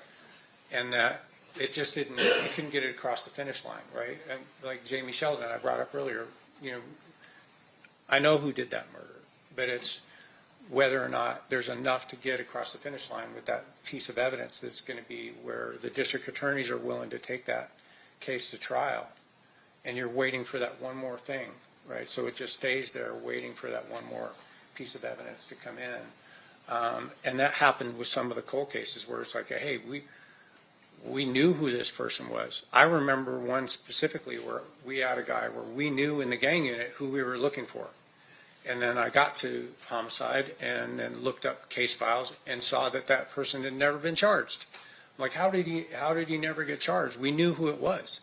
And we were able to then put enough together to arrest him and get a conviction. And the arrest was because of either DNA or fingerprints or something along those lines? And that one, no, we had video surveillance that existed at the time on a VHS tape from a 7-Eleven, back when they were recording over them every 7 days, and so it was grainy, and you're like trying to get a clear enough picture. But we were able to, and we had physical evidence at the time that existed at the time connecting him to other cases, and we were able to get a conviction on that particular case with nothing new. Okay, so I just want to make sure I'm clear. So that was video surveillance with some other physical evidence that helped you solve that particular Cartridge cases, yes. Okay. All right. And then in terms of your work, the night of what happened here, now if I could just ask you to switch over to...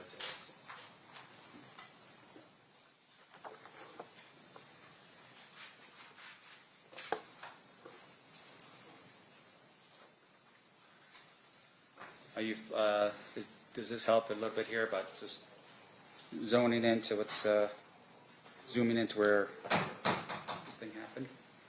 Right, the red triangle, or the red rectangle there is where the cartridge cases are located. Near the intersection, I think the closest piece of evidence was 60 feet away from Koval, and they were out in the travel lane, probably 14, 15 feet away from the south curb. Okay, so my question to you very specific. You mentioned a little bit ago about what potentially would be a white Cadillac traveling north on Audrey or Aubrey. Can you just, you can step out, Dean, if you want, and just actually point with you can just point at the screen from over there so the jury can see. So this is Koval. This is now the western, right? It used to be an accent. And this would be Audrey Lane, going north. And then down in here is Audrey Street that cuts over, it actually cuts south and then goes all the way over to the boulevard. But the initial report was that we had this light colored Cadillac occupied by two BMAs that went north on Audrey. So they would have to, with the entourage that everybody had U-turned and gone this direction, they would have to have followed and then turn right to go up on Audrey. There's really no way for you to get from eastbound Flamingo at Koval to northbound Audrey without making a U-turn. Okay, and just you could stay there for a second. Dean. The other part here is that I'm just pointing again with my pen, and that would be the area where you found and located the bullets, the cartridge cases? Cartridge cases, yeah, in the eastbound lane, I think the number 3 travel lane, primarily kind of straddling the lane there a little bit, right here before you get to Koval. Now, if you can describe for us the street. So on that street right there, and I'm just pointing to the part of Flamingo that's, I guess, west of Koval, and then before or between Aubrey and Koval, this area here. Mm-hmm. Is there a concrete divider that's in that area? There was not a concrete divider, no. And I think now it's like those yellow plastic cones that are every few feet. Now separating it when you come up, because on eastbound Flamingo, there's two left turn lanes to go north on Cobalt, 3 travel lanes, and then a right turn lane to go south on Cobalt. So, for instance, if cars are going to make a U-turn and turn around and follow, like say, for instance, a black BMW, right? The other cars could just basically just make a left-hand turn and go right back. They don't have to go in procession around and keep going. Fair? Yeah, well, now they would be hitting all those yellow cones. So I don't know. I don't think back then, I think you could probably just right there. I mean, it's a violation of the law. It is. Yes, you could certainly make a U-turn there. Because my understanding is those cones that you're talking about will be actually on Cobalt to prevent people, I guess it's like to stop traffic from merging or having too much lanes or traffic in that area. Do you recall that? I know all the yellow cones because I took a fellow marshal to the airport yesterday, and the lady in the box actually took me north on Cobalt to pass that intersection. So I was able to see all the yellow plastic. They're permanent cones that are there dividing the north or east and westbound traffic. Right, but at the time, your recollection back in 1996, you don't know if there were cones up at that I point. don't know, there wasn't. Yeah. I know there wasn't, and there wasn't a New Jersey wall, so I think, you could just make the turn. Just There make might have been a curb, there might have been a cement curb, but I don't see that in the photo, and I don't have an independent recollection of it. Gotcha. So those cars are, if we're trying to envision the BMW getting shot at, and at some point it's making a U-turn, there's some discussion about rims on the vehicle being messed up because of. Yeah, it's possible. And then as it's going down, the other cars would have just either just turned around and made a immediate left. Possibly. I know, because we never went to Harmon and the Boulevard, and never saw the entourage, the other vehicles that had gone down there. Your Honor, I have no further questions. Thank you. Anything further, Mr. Giacomo? Briefly. I don't know if you retired on a Friday, but if you knew when you retired on Friday that on Monday you were going to be right back there as a cold case investigator, you wouldn't feel, or would you have felt, the need to finish that Friday before you got in the limousine? I think I would have been okay to let it go. Yeah, that'd have been all right, and skip that part. Yeah. Let me ask you this. Has there been at least one case with you and I, in fact, where there was never an officer's report that was able to be completed? No, Debbie Flores Narvaez. And, is there any requirement that there be an officer's report created? No, again, officer's report's not evidence, right? It's just kind of a guideline to go through the case file itself. There was, in the case that we're talking about, a case management form that went all the way through the investigation, so it really wasn't necessary to get to put it on a trial and get a successful conviction. You mentioned as well that old case files. You've looked at, you said case files from before you were even born. Yes.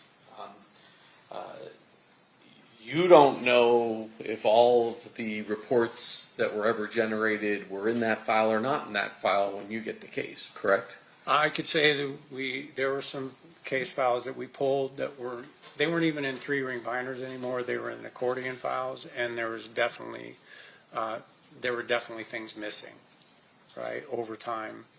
The frustrating part of cold cases, going to pull evidence and seeing that it had long been destroyed, wasn't even available anymore, which shouldn't happen, but it sometimes does.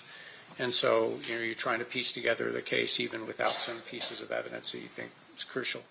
So despite not having maybe everything that the original detectives have, you don't just give up. You still try and solve the crime.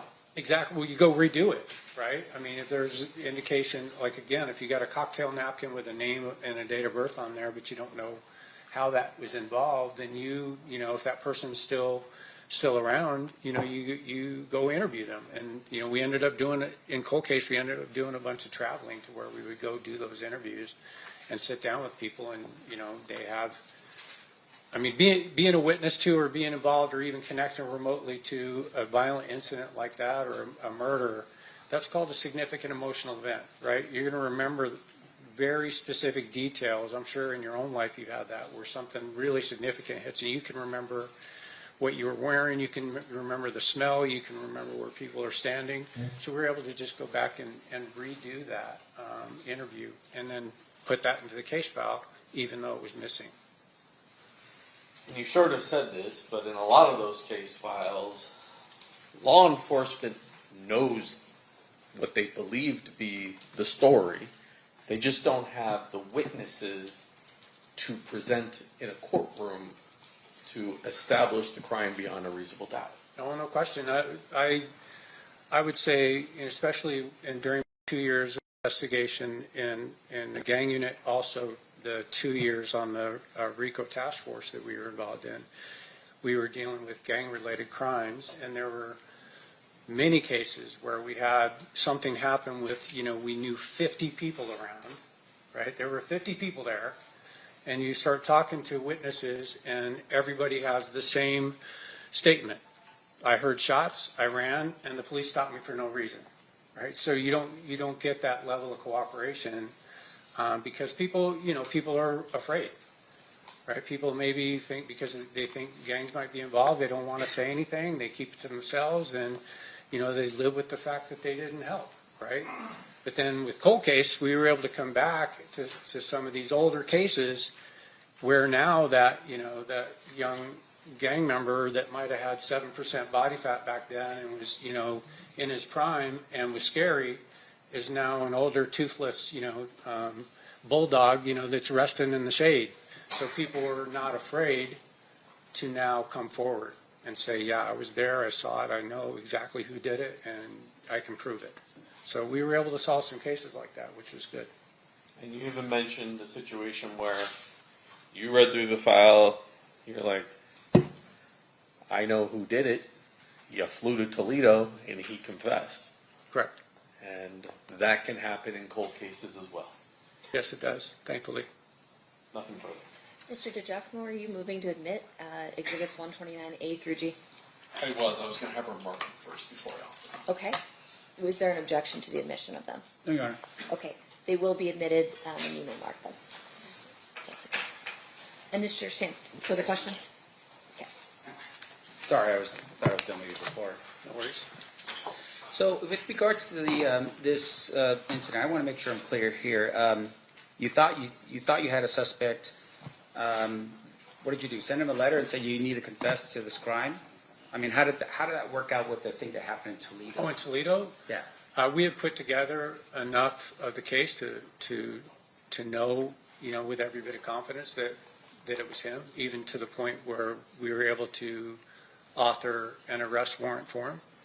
And then we were in contact with the correctional facility that he was in custody and let them know that we wanted to come out. They actually approached him to let him know that detectives from Las Vegas want to come out and speak with you.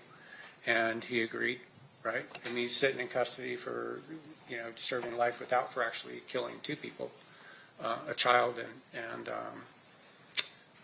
the child's father. And so, I think probably just for entertainment value alone, he agreed to talk to us, and we were able to come out there, sit down with him. They pulled him out of his cell, obviously, and away from the rest of the inmates. And we talked to him for a couple hours before lunch, and then we broke for lunch, and then after lunch, he told us he did it. So you put together information here in Las Vegas that was all corroborated, right? I mean, you had information, you had evidence that you were putting together, right? Correct. And all that evidence pointed towards this particular person. Did it? And then at some point you said, we just don't have enough. We would want to hear from this guy himself. And that's when you went out to Toledo to confront him on it? I think that we would have been able to get a conviction without him telling us that he did it, but why not? I mean, if we went there and he said, "Pound Sam, I'm not going to tell you." Like, you flew all the way out here, and now I'm not going to tell you that I did it. I mean, we still would have gone forward, but it certainly, bolsters the case to have him say, "Yes, I did it, and this is what I did before and after," which is what he was able to do. Right. So in the case you were developing, you had corroborating evidence here in Las Vegas. Yes. And this was just the final, cherry on top to actually hear him say the words that, yeah, I did it. Agreed. Now, the corroborating evidence you had here, though, was your investigation. I would assume that it had some physical evidence, witnesses, that kind of thing to it. It did. Okay. And your testimony here right now is literally, you don't necessarily even need his confession. You could have just done it without. Yes. Now, in addition to that, obviously, if you didn't have those things, you suspected somebody, but you don't have DNA, you don't have fingerprints, you don't have an eyewitness, you don't have surveillance video, you don't have anything at all that would tie that person to whatever the crime you believe has occurred, that would mean at that particular point you don't have it, right? I would agree with that. Now, in addition to that, your testimony here is, and I want to make sure I'm clear, you were a gang person before, and those field interview cards would be helpful if you were looking into a potential crime where someone is accused of the crime. Like, look at those field interview cards, right? Field interview cards are very valuable. I worked bike patrol before the gang unit, and we filled out probably more FI cards, field interview cards, than a lot of the gang detectives did.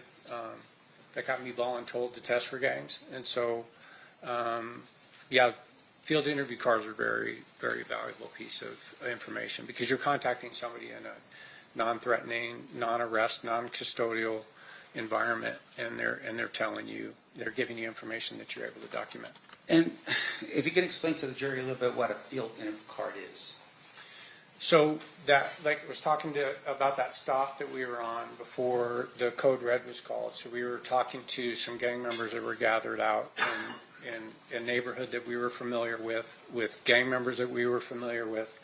And so each time they're contacted, we would do a field interview card, little small, 3x5 card. This is a rights card, but it's about just like this. It's white, and it has all of their pertinent information. Name, date of birth, all, height, weight, eye color, all those things, where you're contacting them. And there's a narrative portion on the back.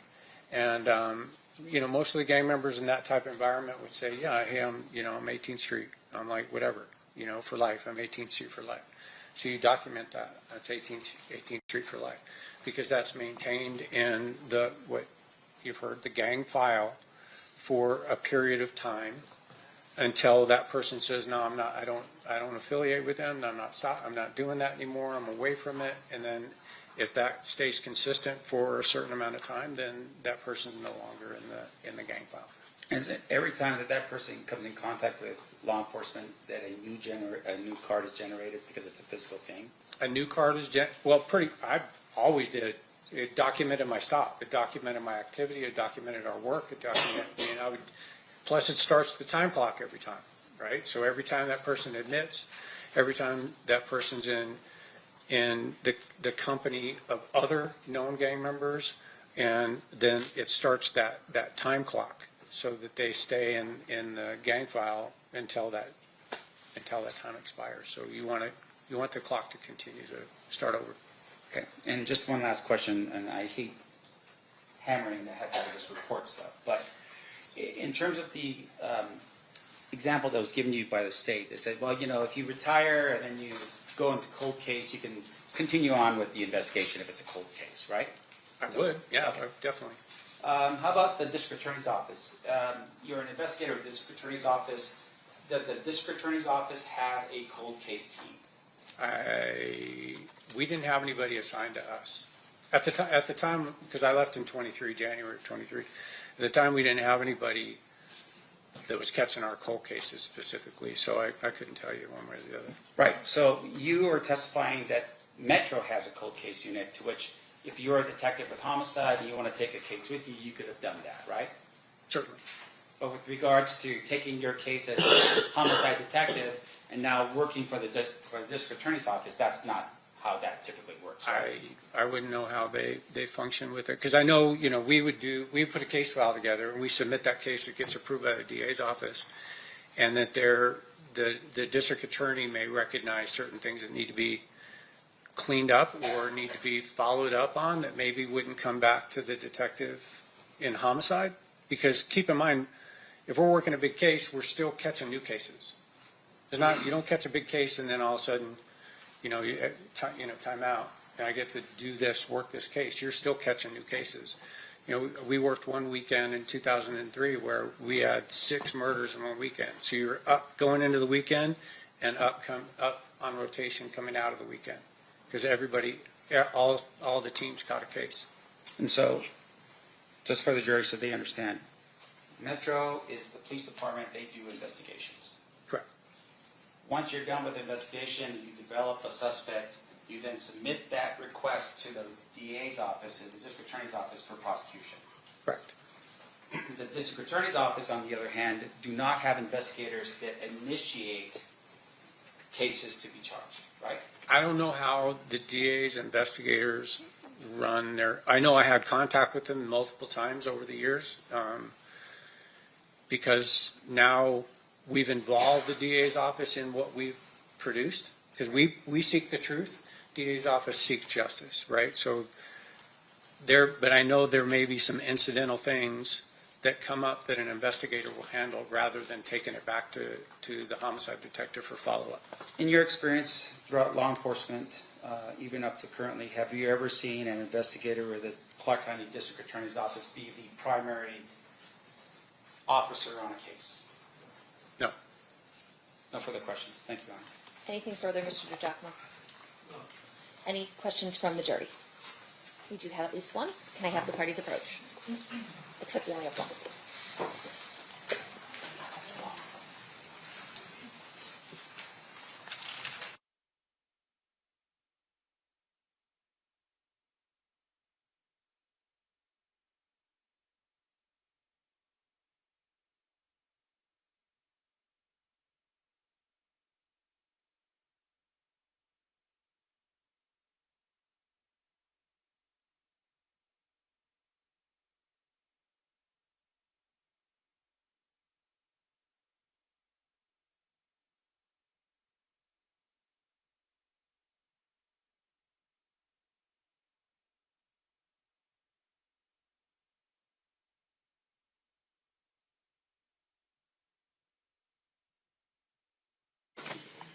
All right. Question from our jurors. There are 8 cones, but only 7 glass bottles in evidence. Was there another bullet not accounted for in the envelopes, or are there only 7 cases located were there only 7 cases located on the scene? Good question. So the cone that was closest in the picture if you remember, I said that was a bullet fragment.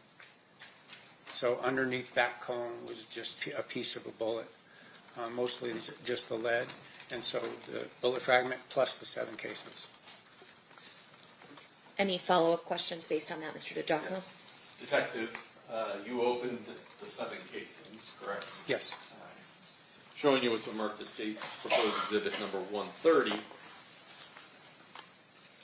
These appear to be all the bullets and fragments that were collected by Dan Ford.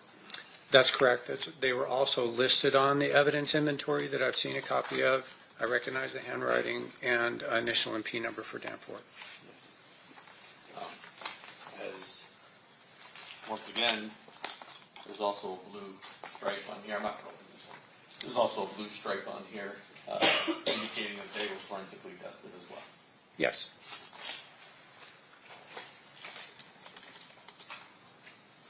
So don't move to admit 130. Any objection? No objection, Your Honor. Okay. Any other questions that you have? None. Mr. Sampt, questions on this question?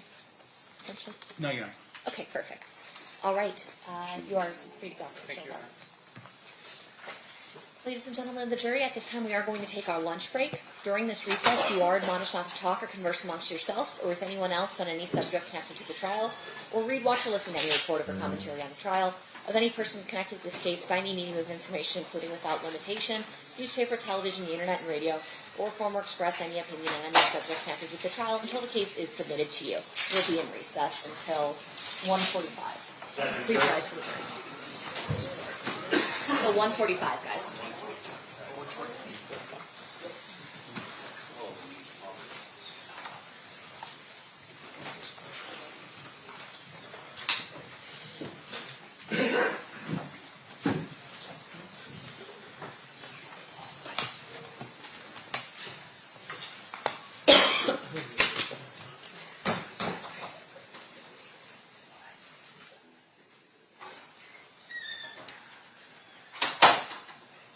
All right, jury's exited. Anything we need to address outside the presence? Hang on. Not from the stage. We'll be in recess. Thanks, guys.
We're back on record in State versus Davis, which is C377407. Is there anything we need to address outside the presence before we bring the jury back in? No. Okay, sounds good. Let's bring the jury in. Please rise for the jury, guys.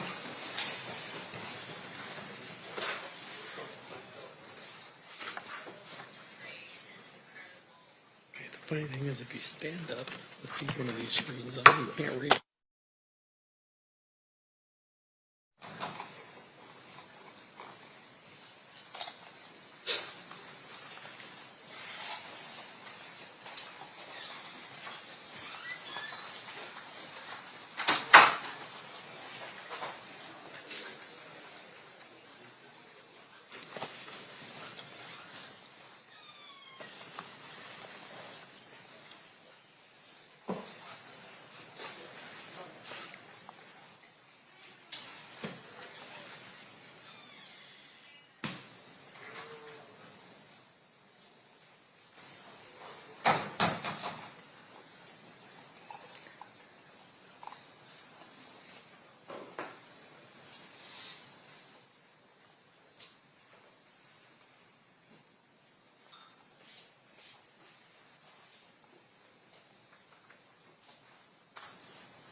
The parties stipulate to the presence of the jury.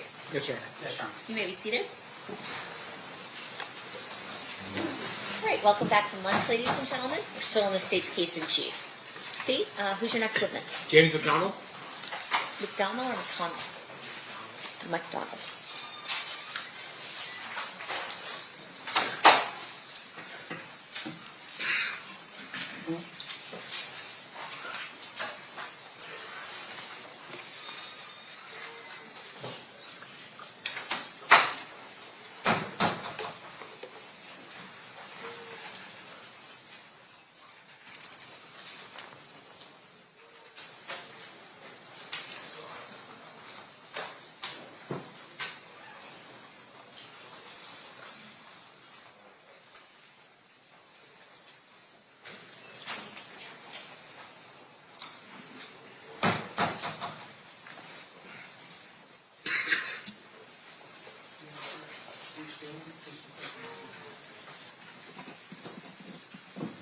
You do solemnly swear the testimony you're about to give in this action shall be the truth, the whole truth, and nothing but the truth, so help you God?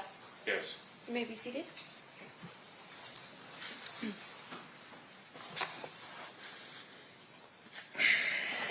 May I please have you state and spell your first and last name for the record? James McDonald, JAMES-MCDONALD. Thank you, Mr. McDonald. Mr. Paul, whenever you're ready. Thank you, Your Honor. Mr. McDonald, it's fair to say that you're here because of a court order. Is that right? Correct. That you didn't volunteer to come or anything like that? Not at all. Okay. But you were instructed by a court that you had to attend. Yes. I want to ask you about September 7th, 1996. Were you at Club 662? Yes. What was Club 662? It was a club that Shield bought, and we operated it.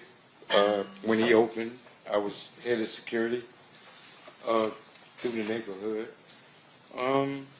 Just a place to go and hang out. Did the number 662 mean anything? Well, to the new guys, that was part of our neighborhood, 662, okay. MOB.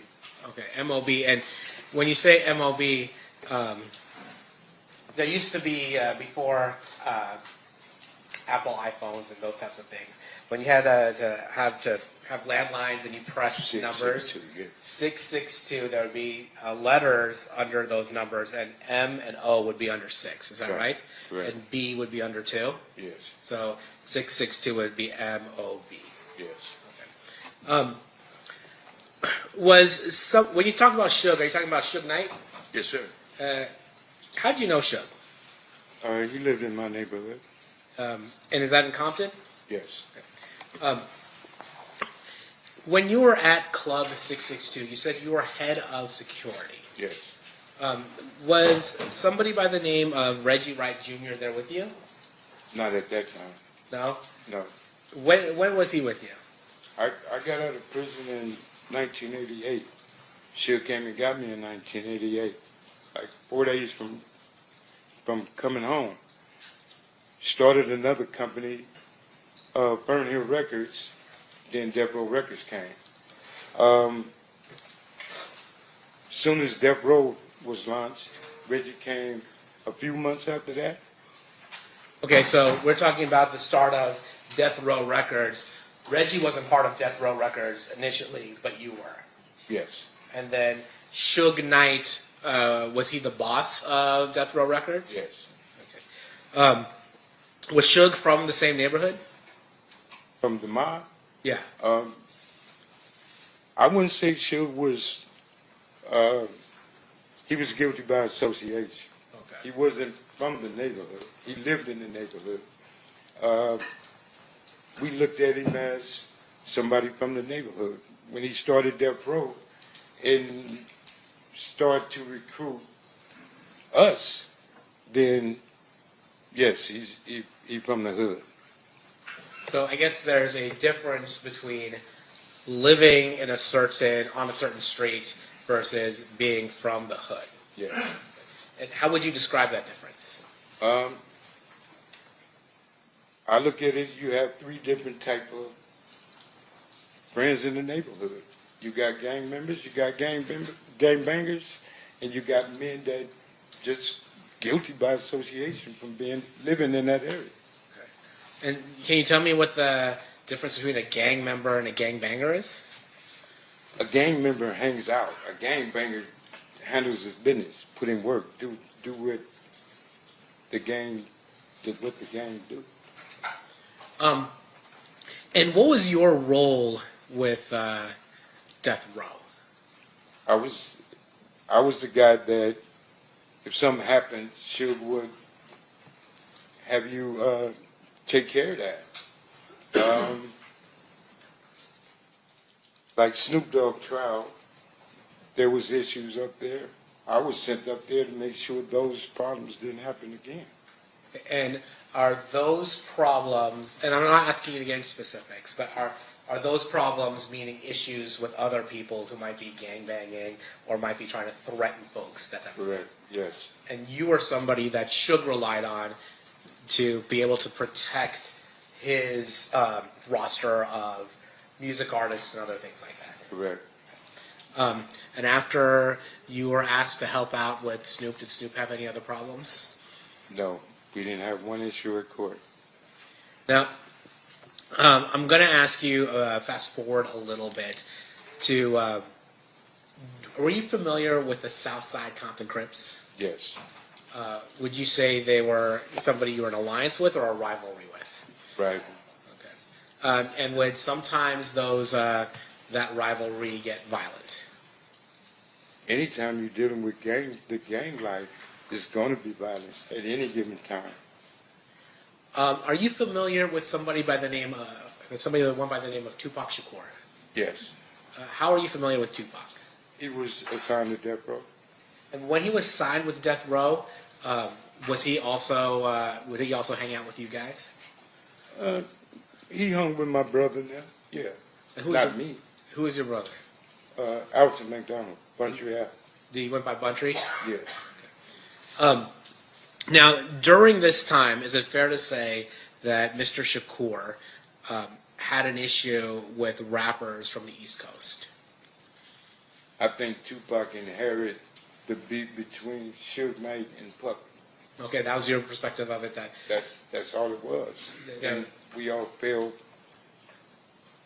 some of us fell victim to it because we allowed ourselves to be a part of the BS, should I say. And that was a situation between record companies, not gangs. So technically it wasn't our business. But when you had 20 men just fresh out of prison and didn't have a way of getting the things they wanted, getting a paycheck from Suge, we did almost anything and everything to get that paycheck. Now, was there another gang that was associated with Bad Boy Records, the East Coast record company that Puffy had? The only one I know of is Southside. And did that escalate the tension between Mob Piru and Southside? At the time, there was no at war, it was peace. And when the two record companies got into it, Bad Boy went to Keepy D and Suge came to us. So that intertwined everything, and we had issues. Do you recall any instances that you were at where there were those issues manifested itself in terms of violence? Are you serious? Don't ask me that right here. I can't say that on both sides. When each neighborhood met each other, there was a lot of tension. I'd say that. Okay. Now I want to talk a little bit about September 7th, 1996. Mm-hmm. Were you in Las Vegas on September 7th of 1996? Yes.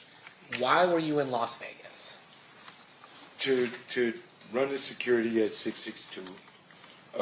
We were having issues with individuals that said that they were coming for whatever reason they was coming for, and to come to 662. My job was to not let that happen. Similar to the kind of security you were asked to apply in the whole Snoop Dogg situation.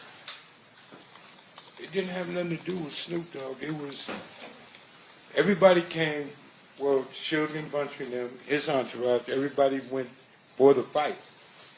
My job and all of my people were there to make sure nothing funny happened at 662.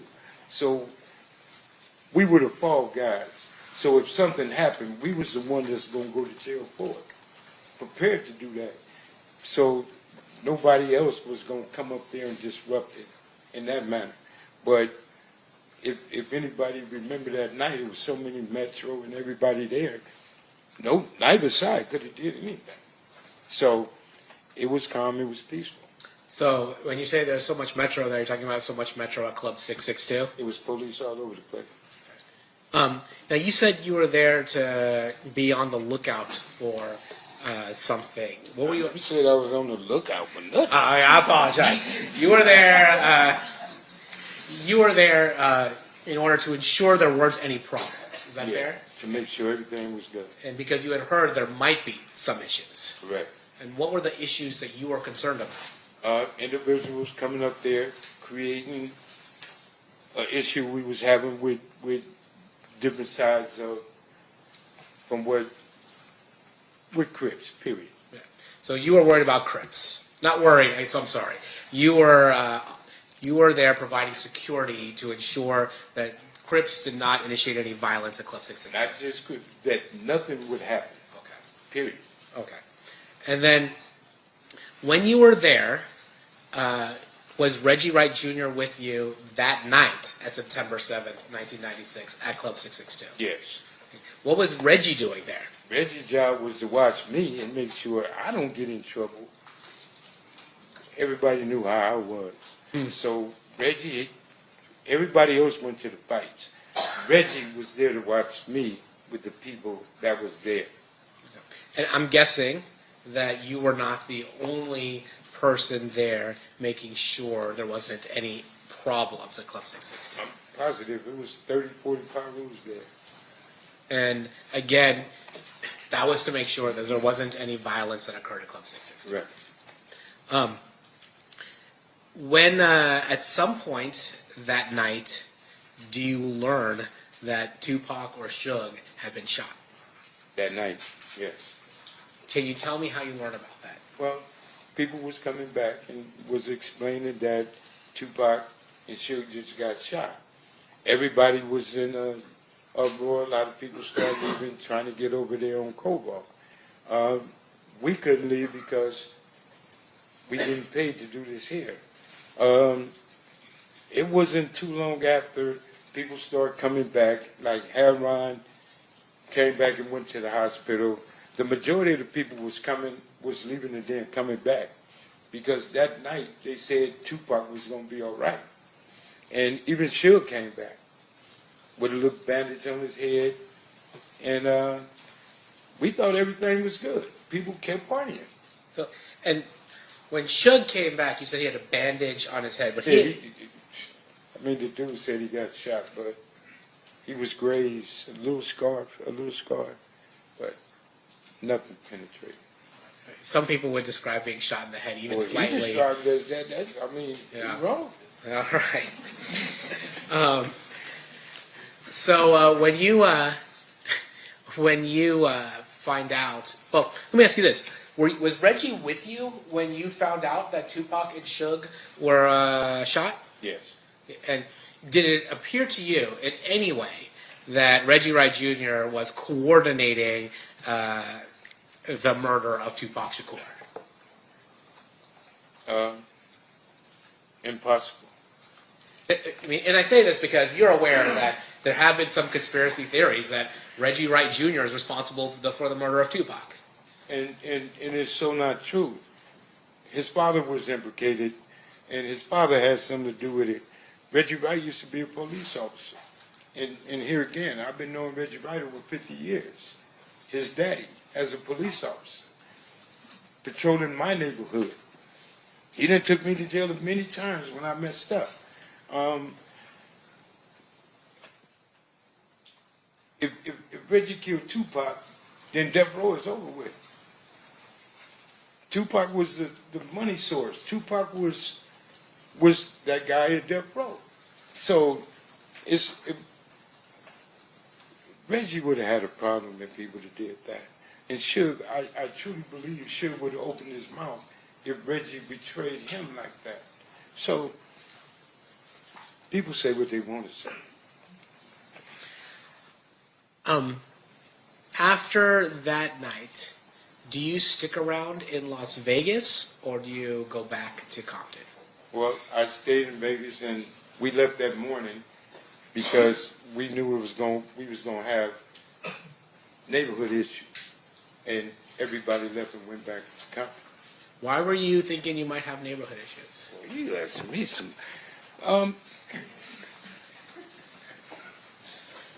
The issues that we was having was heated, and Compton was on fire at the time, and things were happening.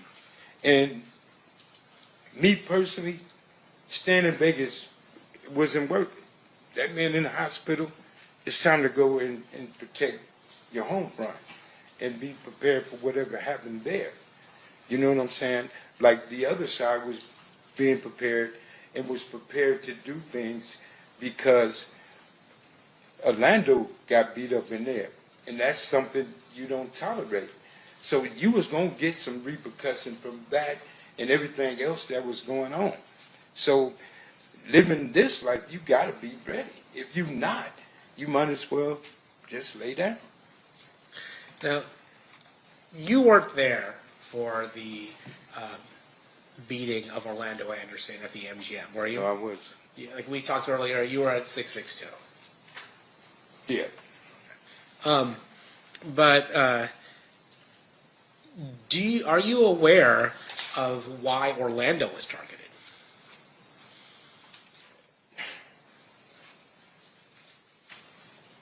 I'm aware of a lot of things. things that was going on, people ain't talked about it in 30 years. Today ain't one of them. I don't mean to be funny, but here's the thing. A lot of things happen that night. A lot of things happen weeks and weeks after that night. Me or anybody else bringing up the dead is wrong. A lot of people got hurt behind this situation in itself.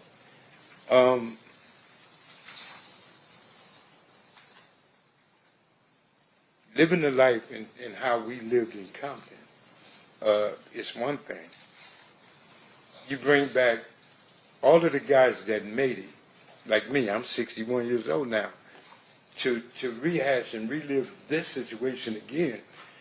I told every attorney in here that tried to get me to come here, you better treat me as a hostile witness. And I think that's where I'm about to go now, because you're asking me questions. I can't answer those questions. Okay, well, let me ask you this. Then I'm not going to speak on Orlando. Let me ask you something about yourself. There was a rumor that Tupac had knocked you out one time. I'd have killed him. That would have been your response if that happened. Yeah, I'm being honest with you and everybody else. I said it on my podcast show. Him, Suge, and my brother. I'd have shot all three of them if he touched me. That's how I was living. Why is that? That's what I was back then. And so, is it fair to say that your reputation and your standing in the neighborhood would require you to do something if you're going to get punked by somebody like Tupac? You don't have a choice, or you can't be there. I'm sorry. We're doing some side talk here. No, that's my fault. I asked, that being in the life that you were, if somebody like Tupac is punking you, like by punching you in the face or something like that, you would have to retaliate, or you would lose your place in the neighborhood. You would have to go back home and fight everybody that called you a punk. You would have to go. There's some rules that you roll with, and some rules you just got to handle. Certain things need to be dealt with, adjusted, living that life. And when I was living that life, it wasn't no ifs, ands, or buts. It wasn't no, oh, you get a pass. No, I would have shot him, to be honest.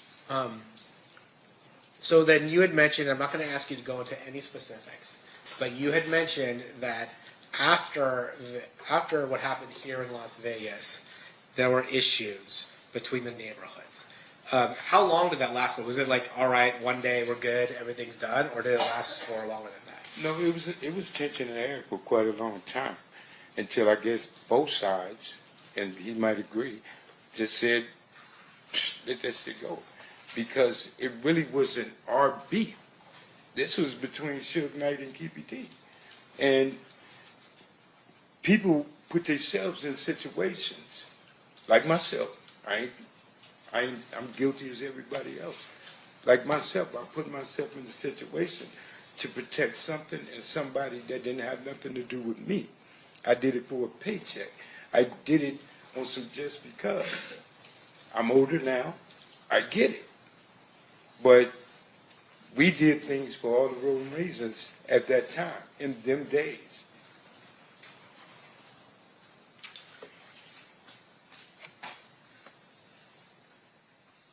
Of course, indulgence.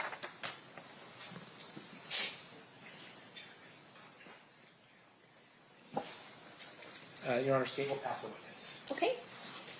Cross-examination, Mr. Sims. Sir, have you ever met me? Excuse me? Have you ever met me before? No. Have you ever spoken to the district attorneys prior to your testimony here today? Once. And is that what you're referring to is the time that you told them, like, hey, any attorney here is better treat me as hostile because... Yeah, I told them I didn't have nothing to do with it.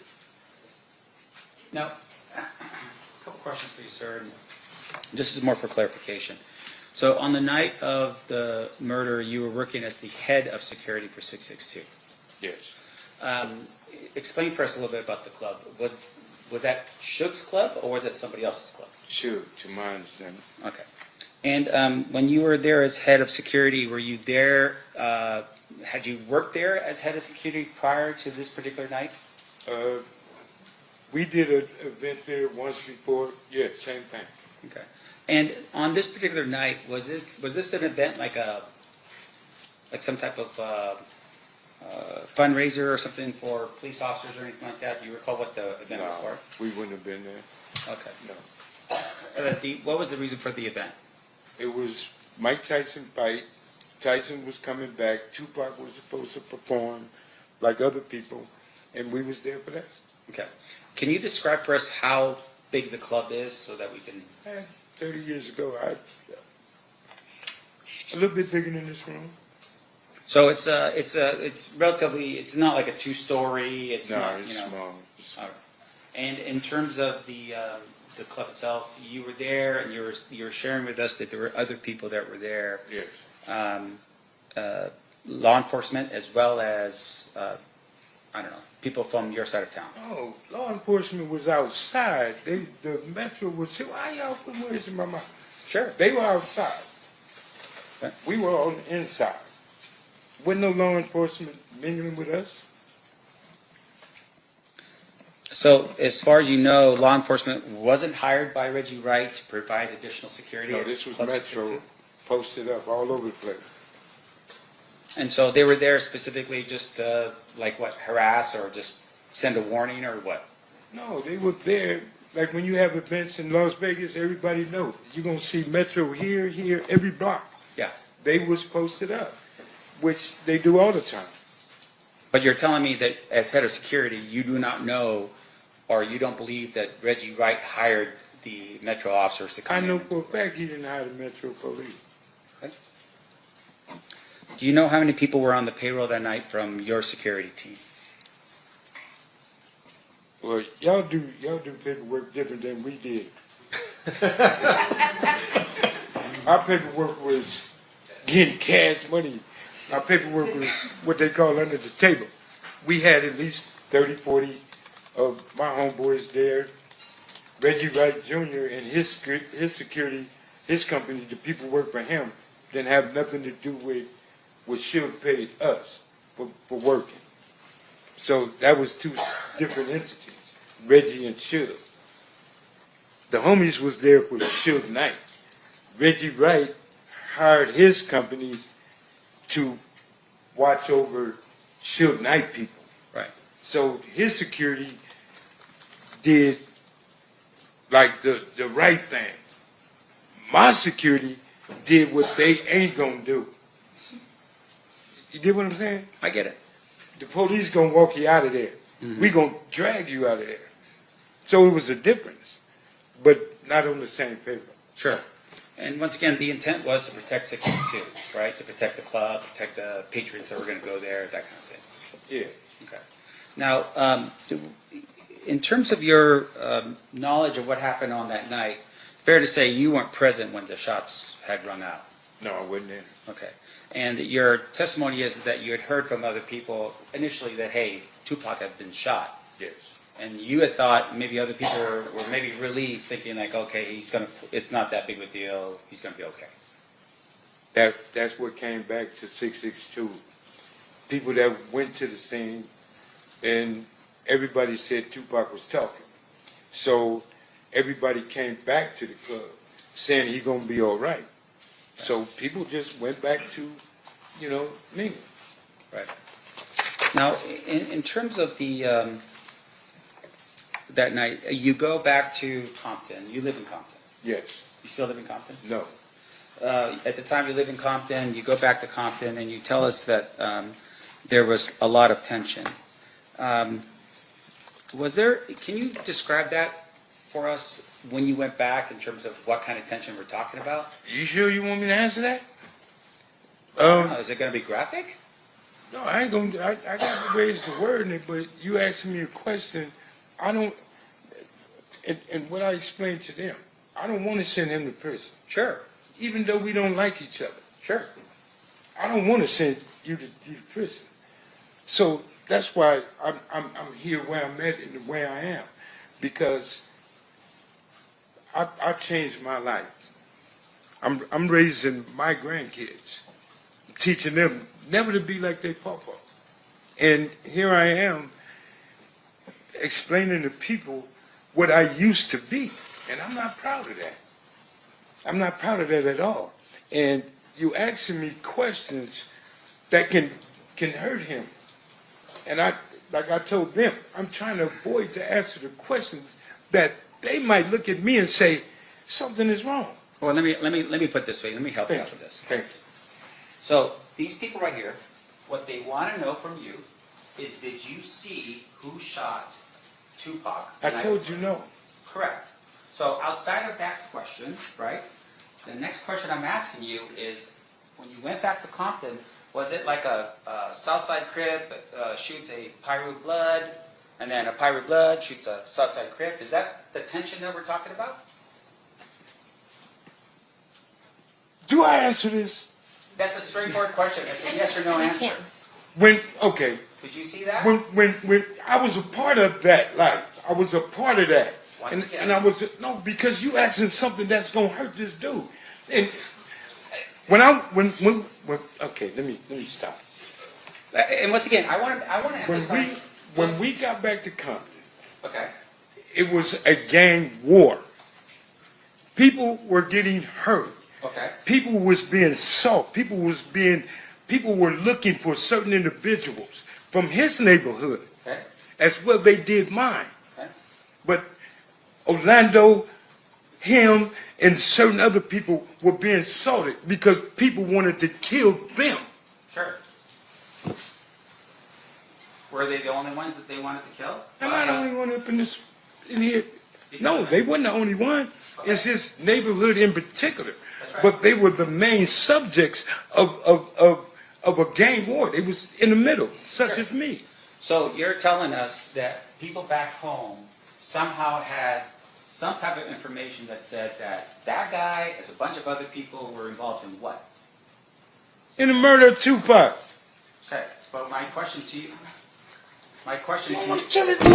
Stop. Can you focus on me for a second, sir? Yeah, I will.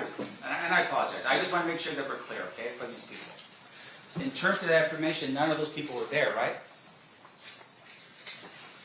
And what people you be speaking on? The people that was already in the neighborhood, or the people that left Las Vegas that same night Tupac was shot to go home, bear their arms, and go to somebody else's neighborhood to look for somebody?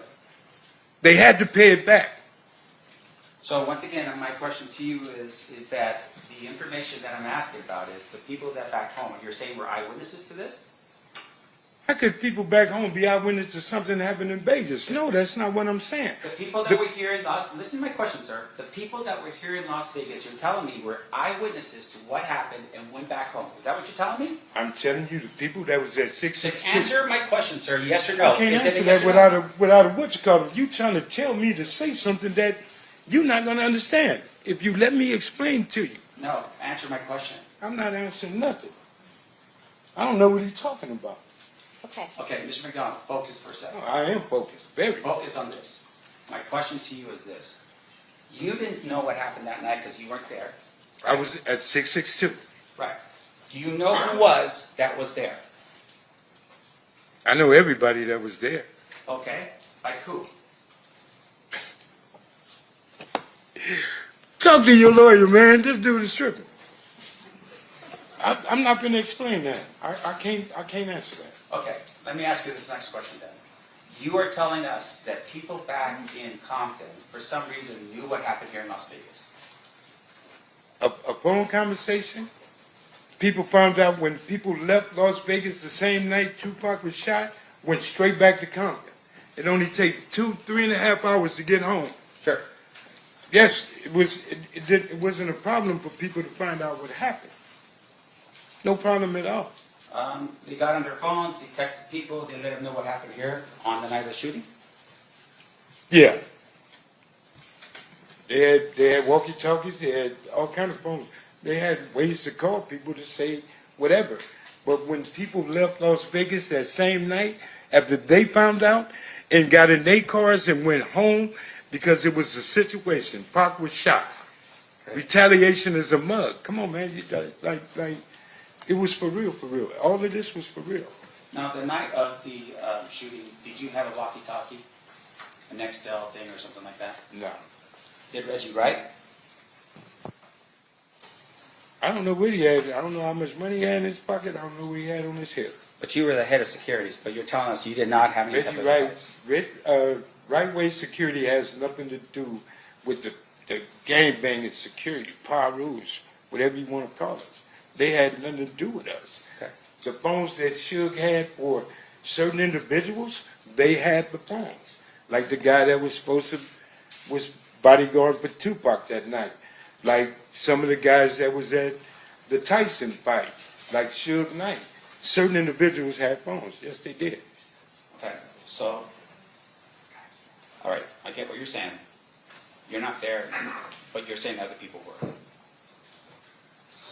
Yes, I'm saying there was a lot of people there. A lot of people were there at the shooting that took place. That was in the entourage, yes.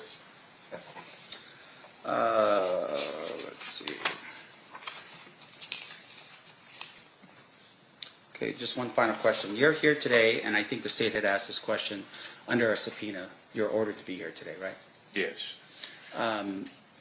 In terms of that subpoena, for instance, is that's the only reason why you're here is because of that subpoena? I don't have no other reason to be here. Yeah. In order for you to get that subpoena, you were served that subpoena back in California? Yes. By a police officer? I don't know. He wasn't in uniform. Okay. And that order required you to go to a court in California? I had to go to court in Victorville. And then that court in California said you have to show up here. And in that court, I cussed them out and told them, you can't make me do nothing. Right. And in that court, they told me that I would be in attempted court. Me raising my grandkids, I'm not going to put my grandkids in the car and move somewhere so y'all can't find me. So all that running and living a different life, I ain't doing it. So I agreed to come. And like I explained to everybody in here, you ask me something, I'm going to be honest about. You ask me something I don't want to talk about, you're going to have a problem. Treat me as a hostile witness. You're not going to talk to me and tell me as a grown man what I have to do up here. I'm not finna send him to prison. You are. So the accusation now is because of the fact that we're trying to ask you questions, you're blaming it on me. You asking me questions. If I just answer your questions, we gonna have a problem in here, a misunderstanding. And you're asking me something that wouldn't be good for him. Right. And once again, I just want to, look, we're just trying to figure out who shot Tupac. You're telling us that you weren't there at the scene. That's all I want to know. At the end of the day, that's it. Right? Was I in the entourage when Tupac got shot? No. Okay. Nothing else, right? I was at 662. I mean, that ain't hard. That's easy math. No further questions, John. Anything further, State? Jesus. All right, we've got one more phase, and then we'll let you out of here. Okay. Ladies and gentlemen of the jury, any questions for this witness? Seeing no hands? Oh, we do have one. Okay, hang on one second.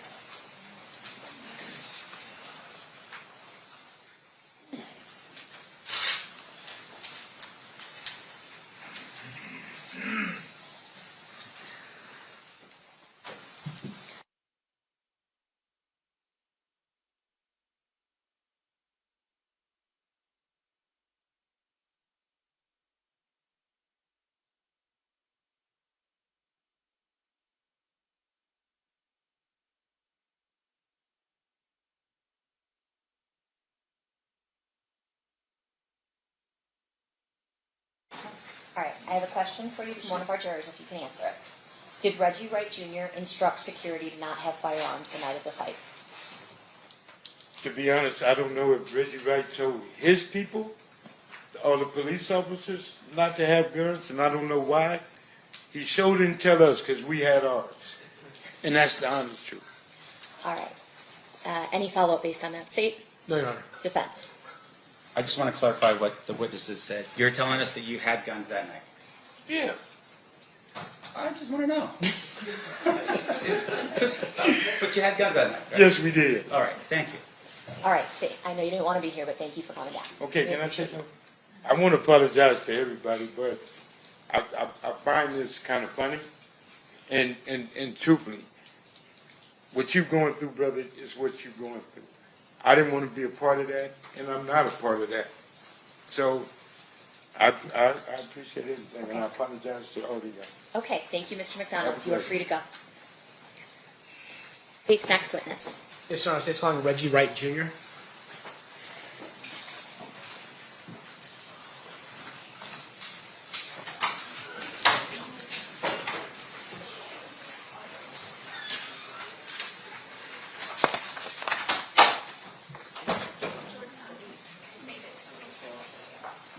All right, Jordan's investigating the burning smell. Anyone like smelling it? The burning smell? Maybe.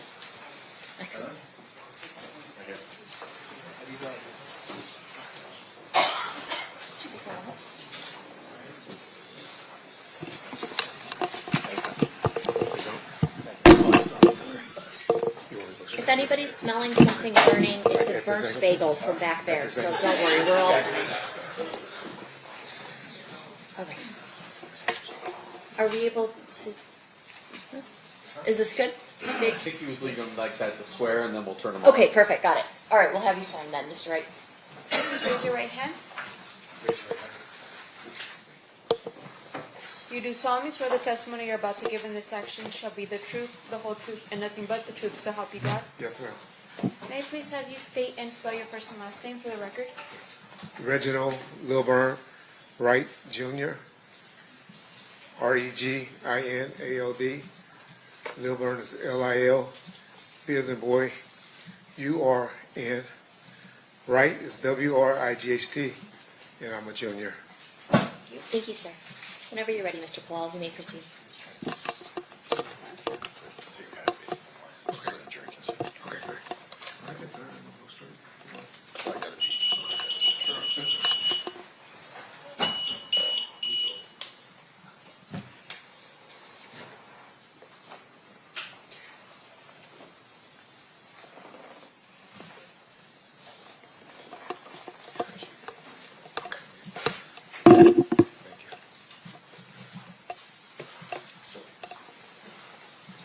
You're good, sir.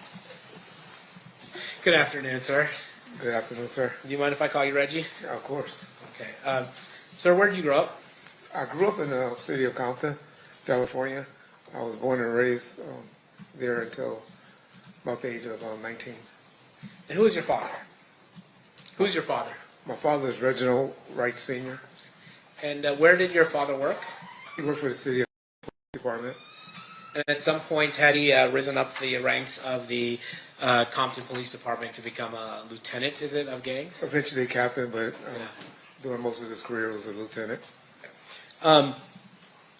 Where did you ultimately become a police officer yourself? Yes, sir. When was that? I was a civilian jailer from 1985 until 1989, and then I became a police officer from 1989 until I retired in 1996. And why did you retire? I received a medical retirement for I have vascular necrosis in my right ankle, but that's not why I'm like this. This is a result of COVID. After you left the Compton PD or took your medical retirement, where did you next work? Well, to be honest, my last year or two of being a police officer, I was employed as death row security, head of security, and also had a private security company. Now, was that something that was called like moonlighting, that officers would moonlight when they were off duty? Yes, sir. Can you explain to us what moonlighting means when you're off duty? Well, moonlighting is pretty much just working off duty on your off duty hours, working for different companies. I worked for several companies. It wasn't just death row. I worked for trucking companies, doing security. Worked at nightclub, the Raiders Club, that was inside of the Compton Hotel. Worked several video shoots. Just extra money on the side for off duty. Compton PD wasn't paying good? Guess I was really young and greedy. Yeah. And then at some point you said one of the jobs that you had was moonlighting for death row. Is that right? Yes, sir. And can you tell us what Death Row is? Death Row Records is a record company that was based out of Beverly Hills, California. And, yeah. And who ran Death Row Records at that time? A gentleman that I actually grew up with at elementary school, junior high, and high school by the name of Marion Suge Knight. And when you say Suge, is that what he would go by? I call him Suge. So after you retired, did you, well, actually, let me take a step back. As part of your role as a police officer in Compton, were you familiar with the different neighborhoods and the members of different neighborhoods? Yes, sir. Was that part of your job to know what areas were associated with what gangs? Pretty much a job, and like I said, I started in like 1985, so kind of got familiar while I was working the jail, and it was something that was curious to me, being that my father was active with the gangs, and it was something that was intriguing to me as well. So when you said you grew up with Suge, did you grow up in the same neighborhood that Suge grew up in? Yes, about 2 blocks away. Was that considered Mob Piru territory? That's correct, sir. So when you were growing up, were you familiar with the Mob Piru? They came on eventually later. It was really a Looters Park, Piru area. But then, I guess when I was about in the 7th grade, which would have been like 1978, maybe a little later, 80, they started calling themselves the Mob Piru. So they were Looters Park, Piru before, and then they transitioned to being called Mob Piru. Yeah, we pretty much divided it, everything south of Rosecrans was mob, and everything north was, or the other way around. North was mob, and south were Looters area of Rosecrans Avenue.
And when was this meeting?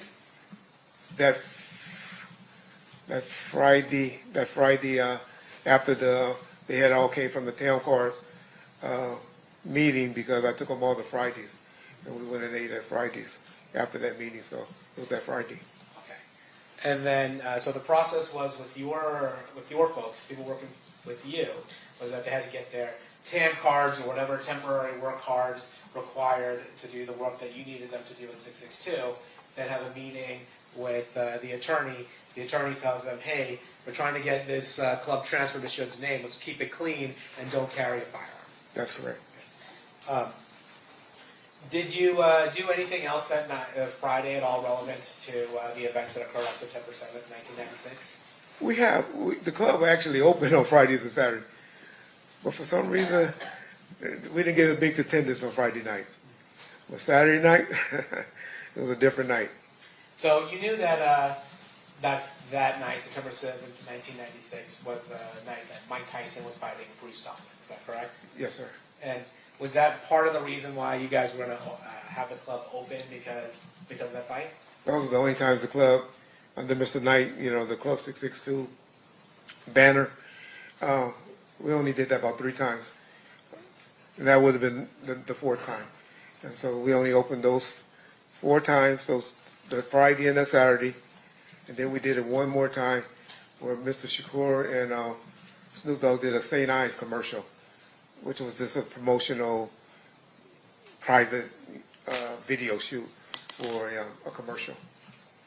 Now, who was in charge of the security for Club 662 that night?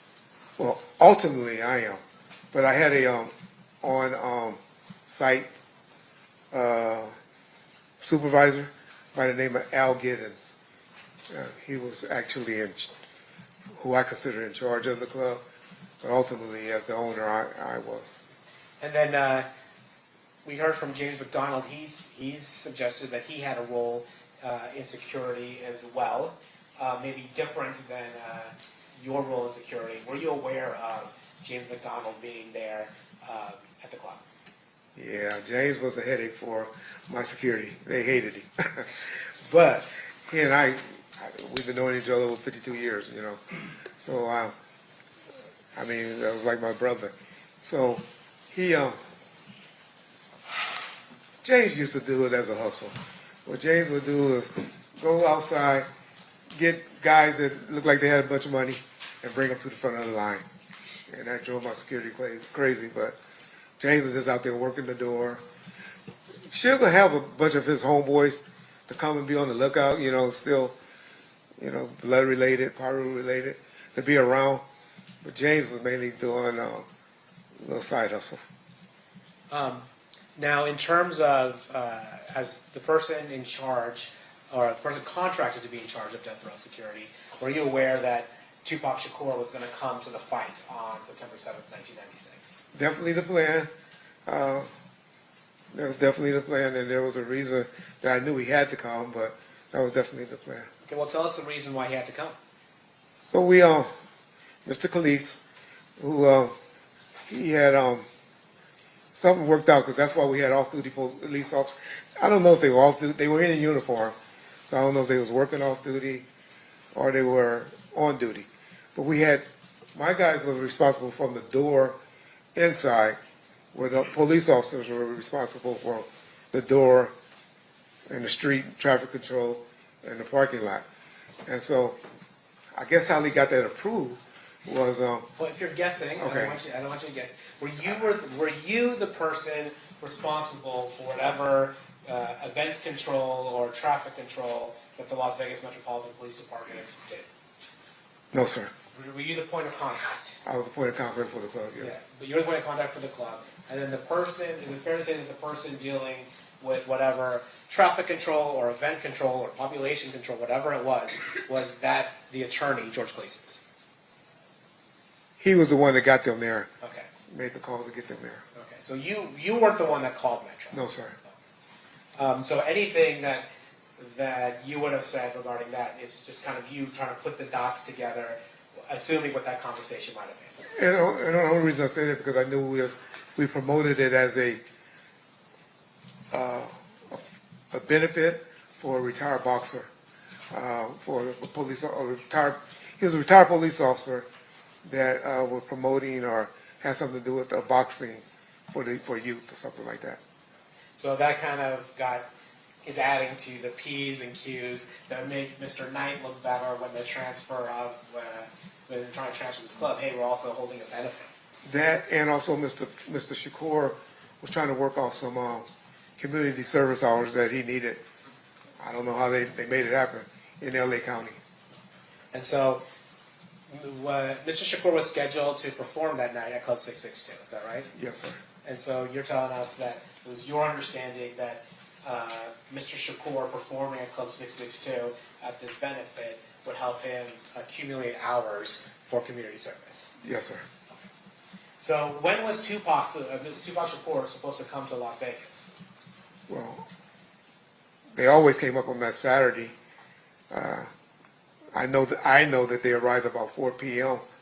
on that Saturday, but if they were scheduled to come out earlier or not, I'm not sure.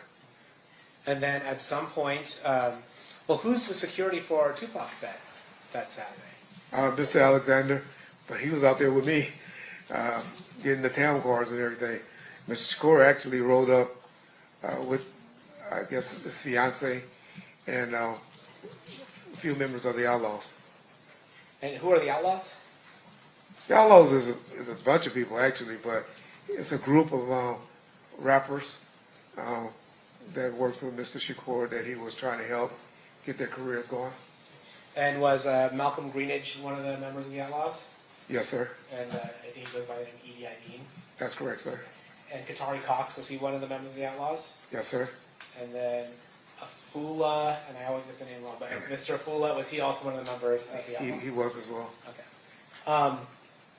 And you said Mr. Alexander was the person that's supposed to be working security, or the person assigned for security for Mr. Shakur, but that he was with you. So on Saturday, was anybody with Mr. Shakur?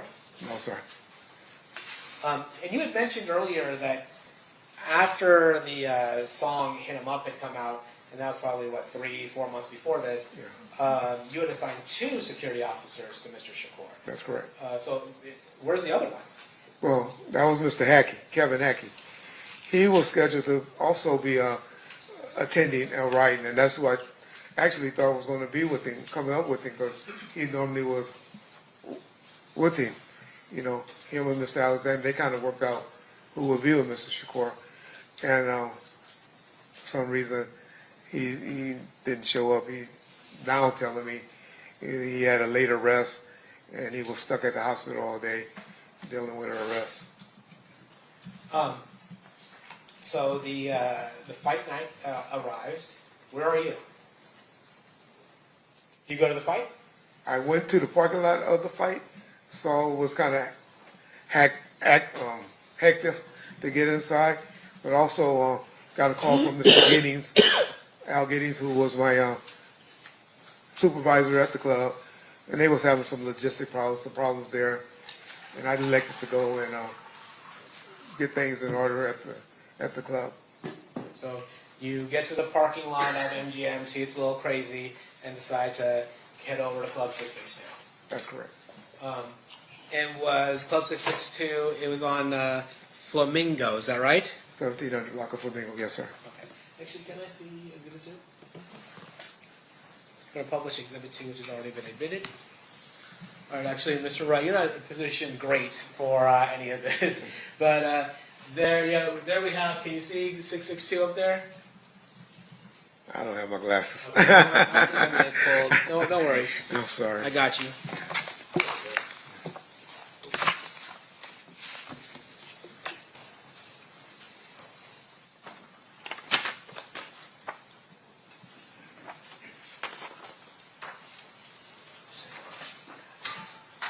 Permission to approach, Your Honor?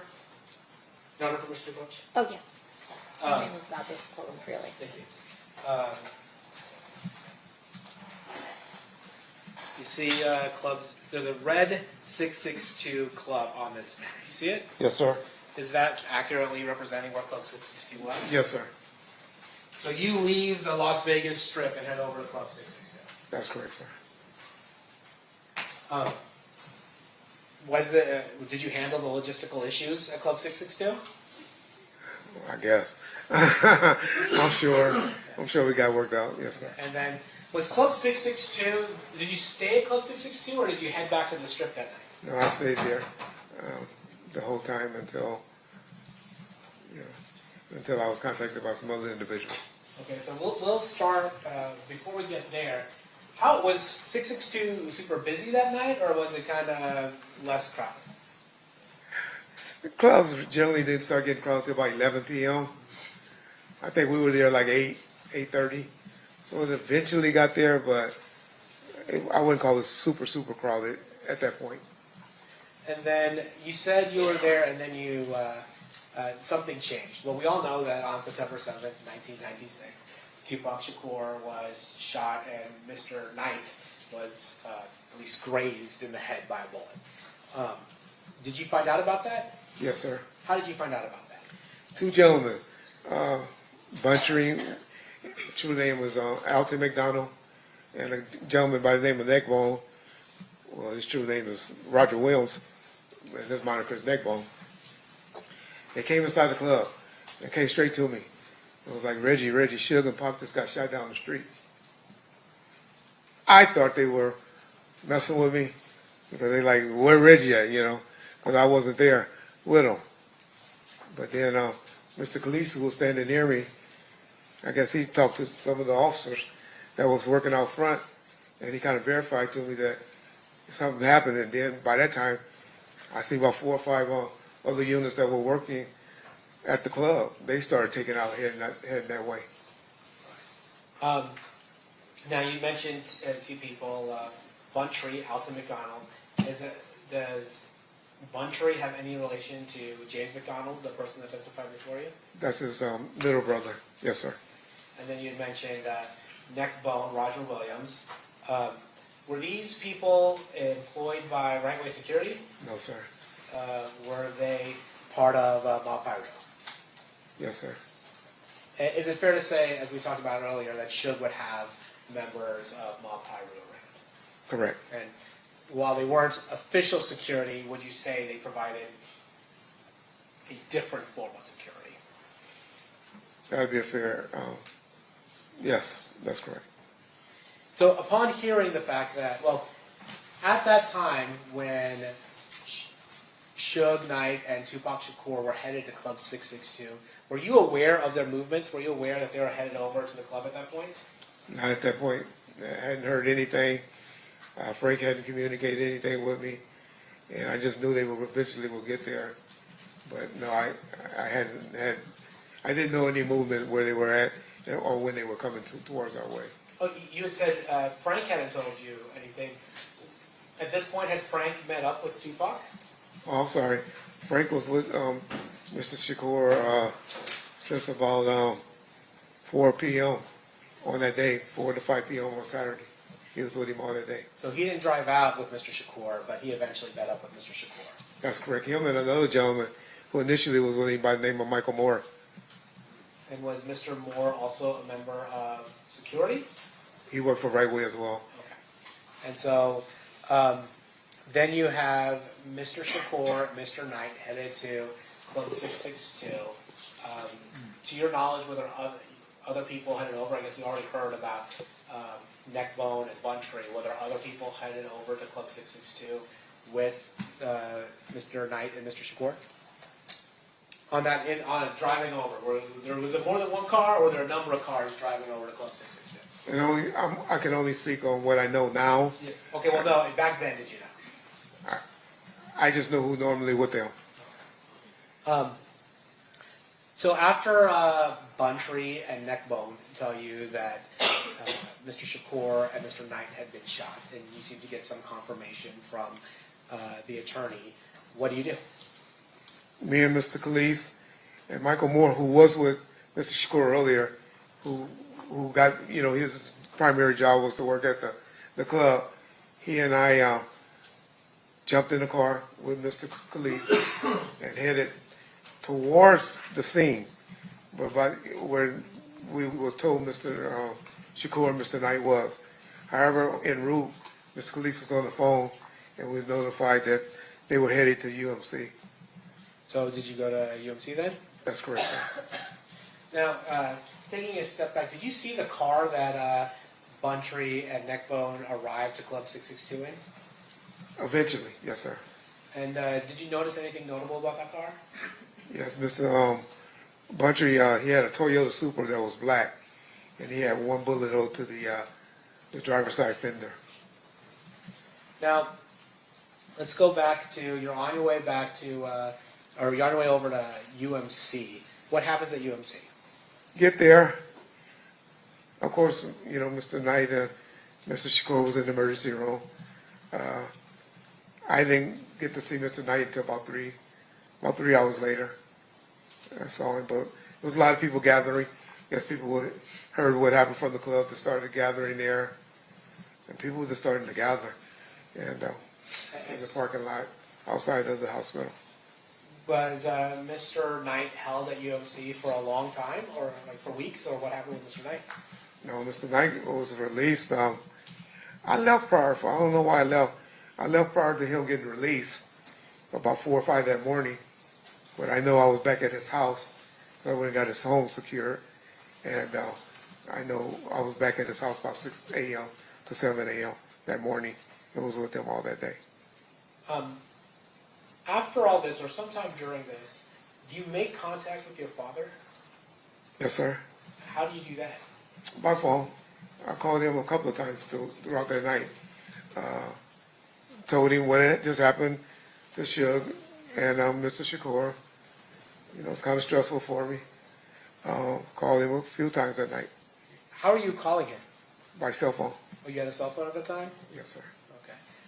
And was there anything that you felt you had to relate to him in order to let him know what might be happening the next day in Compton? Well, during that night, or that early morning, I was getting information from people in the parking lot and around that, hey, you know, they got into it at the MGM with some guys from Southside Compton Clubs. And so I relayed that to him. They didn't know who the people were, just that they got into it with some guys from Southside. And I told them, hey, it's going to be trouble back in Compton. When did you go back to Compton? When did you go back to California? About 2 weeks later. So you were in town while Mr. Shakur was at the hospital? The whole time he was at the hospital, and that following week as well. What was your role while Mr. Shakur was in the hospital? I had 2 guys assigned outside his door the whole time he was fighting for his life. And they were there just we had problems with, I remember a candy striper trying to sneak up and take a picture of him while he was lying, fighting for his life. And we were just trying to keep people out. Of course, Ms. Shakur, his mother, was in charge, but just mainly trying to keep people out that she didn't want in or got her permission to come in to see Mr. Shakur while he was fighting for his life. And then you had said after Mr. Shakur had passed, you stayed in Vegas for another week? That's correct. Why is that? Well, I'm the one that actually received his ashes, and had one of my security guys by the name of James Green fly back with the ashes and eventually delivered them to someone in the family. I believe it was the mother, but if it wasn't her, it was somebody that she authorized to receive the ashes. Okay, but you weren't the person that delivered the ashes. James Green was. You received the ashes Yes. and then gave it to James. Ray. Yes.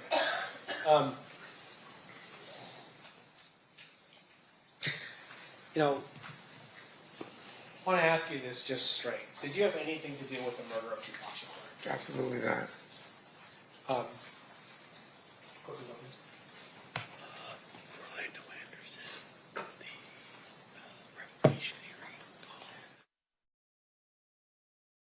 As a result of the beating of Orlando Anderson at the MGM Grand, were there any legal proceedings that involved Mr. Knight?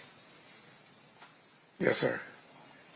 Is it fair to say that Mr. Knight was on probation at the time of the beating at the MGM Grand? He was. Actually, can we show 115? Actually, I don't even know that Mr. Wright can see. We can take the computer up to him. I just have to open it. It'll go off the screen though if I take it off here. You want to do it on your computer so he can see it up close, and I'll play it for the jury.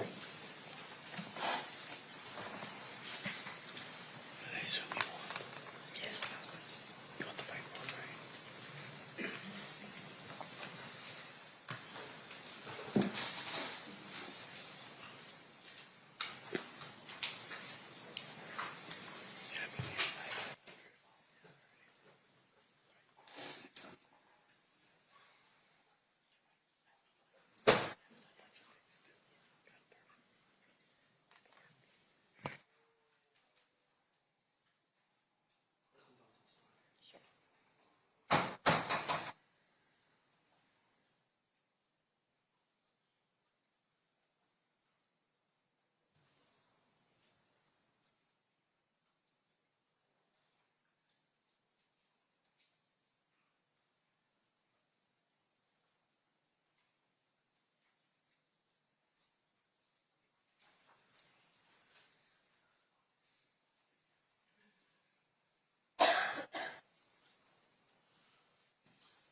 See, that's getting close.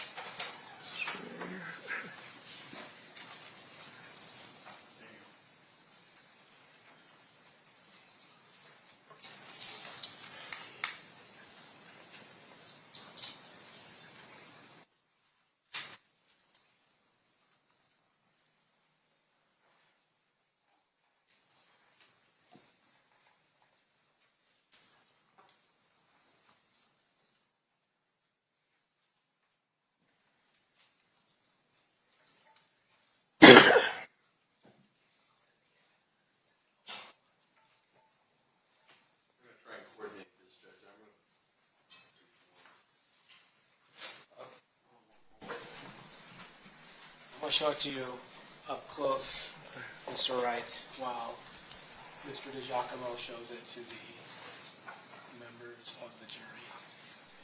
And Mr. DiGiacomo, Before you said you want to start it? yeah, for the record, this is State's Exhibit 115B at 7 minutes and 4 seconds. Okay.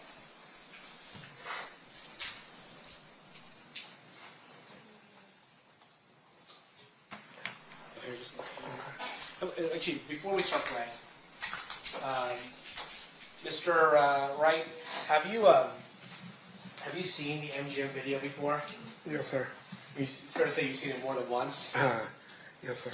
And that partly because it was part of a revocation proceeding that involved Suge Knight. That's correct.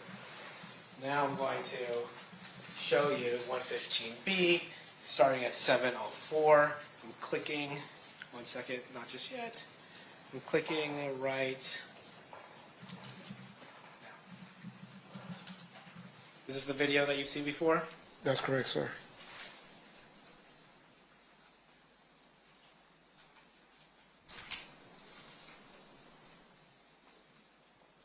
I'm going to pause.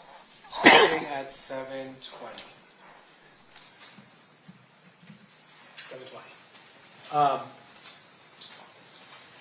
Did you recognize the folks that were hitting Mr. Anderson there? Hitting or kicking? Hitting or kicking, yeah. Yes, I do. Who were they? The gentleman in the white with the black hat on was We'll try and coordinate this again.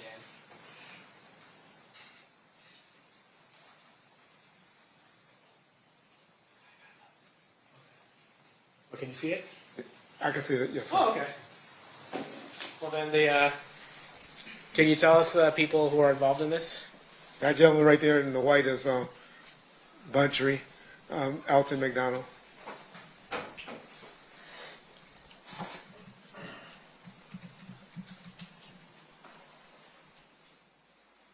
There appears to be somebody in a gold shirt. Who was that? That appeared to be Mr. Shakur.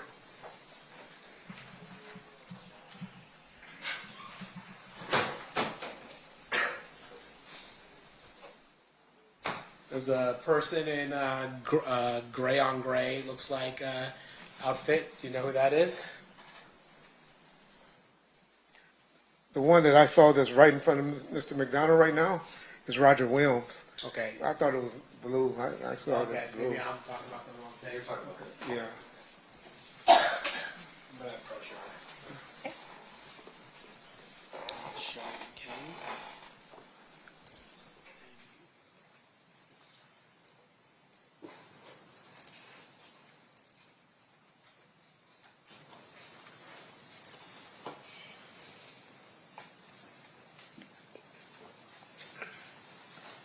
Well, that's Mr. Knight, and then that's Mr. Williams. And then, so you see Mr. Williams, Mr. Knight, Mr. Shakur. Those are the people that are evident to you in this portion of the video. Is that That's right? correct, sir. And then we have another video of everybody leaving.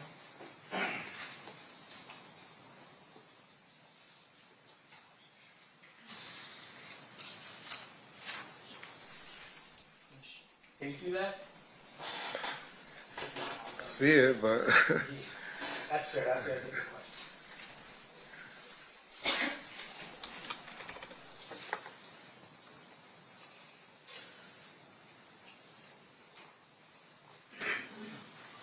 Okay, I'm going to show Mr. Wright 115C.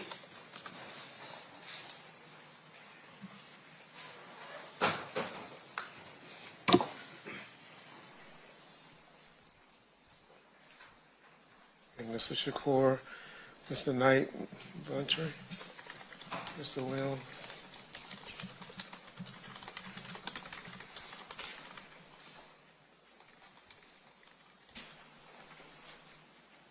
I don't see Frank yet.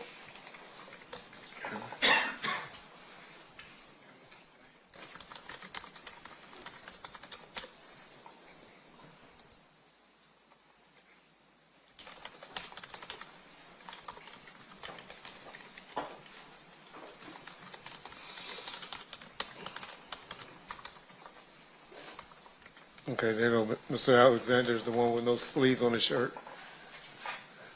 And he's leading the pack now. Did you see Trayvon Lane? I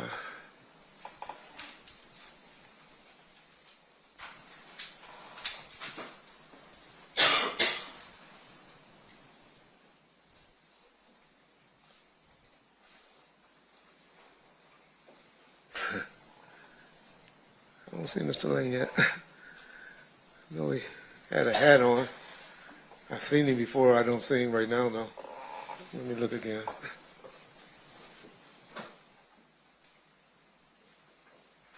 It's Frank. Mr. Shakur.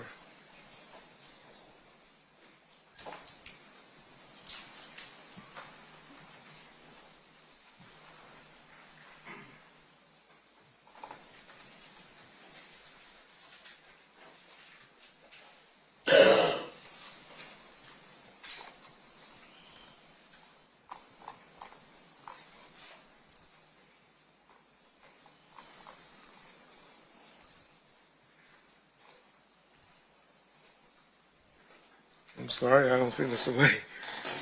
It's all right. I'm sorry.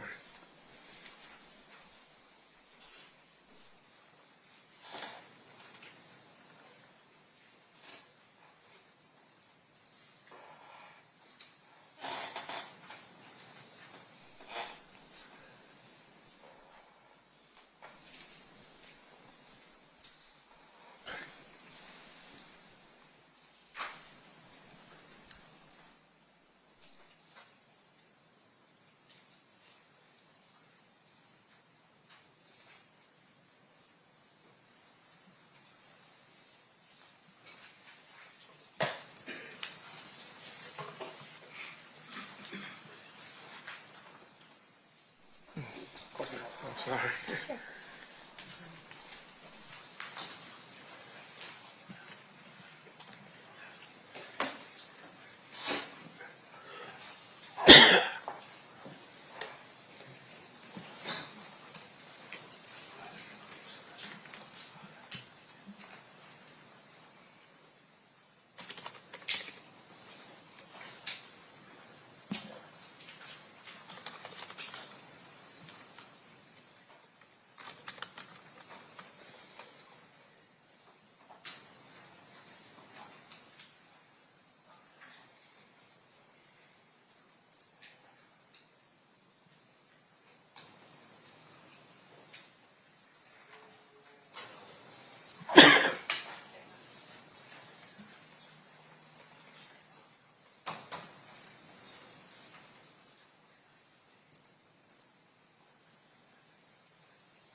I'm going to ask you to focus on the people leaving now at this point. Okay.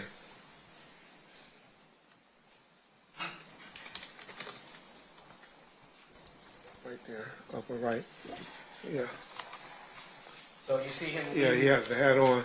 Upper right corner is Mr. Lane.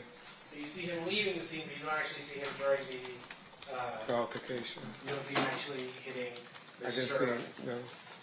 Mr. Anderson. I didn't see him do that. But he's with the group that's fleeing the beating of Mr. Anderson. That's correct. I'm going to show you what's been marked as State Proposed Exhibit 60. Do you recognize who that person is? That's Mr. Lane. Do you recognize the person in State's Exhibit 7? Actually, no, I gave you the wrong one. State's Exhibit 2. Yes, I recognize him. That's Mr. Davis. Okay. I'm going to show you the person depicted in State's Exhibit number 3. Mr. Anderson. And lastly, I'm going to show you what's been marked as State's Exhibit 72. Do you recognize what's in that? This is Defo J, yes.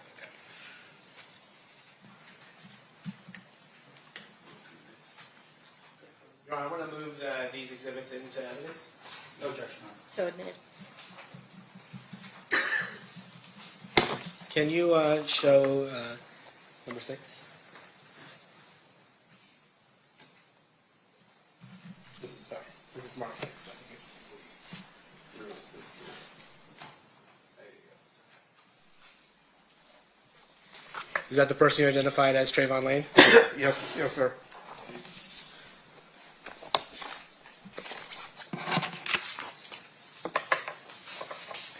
Mr. Cole, is this a, could you take it, is this a natural stopping point? Yes, we can take a break. Okay, I think we need, one of our jurors needs to come for a break. Okay. All right, so at this time, we're going to take a recess. During this recess, you are admonished not to talk or converse amongst yourselves or with anyone else on any subject connected to the trial, or read, watch, or listen to any report or commentary on the trial of any person connected to this case by any medium of information, including without limitation, newspaper, television, internet, and radio, or form or express any opinion on any subject connected to the trial until the case is submitted to you.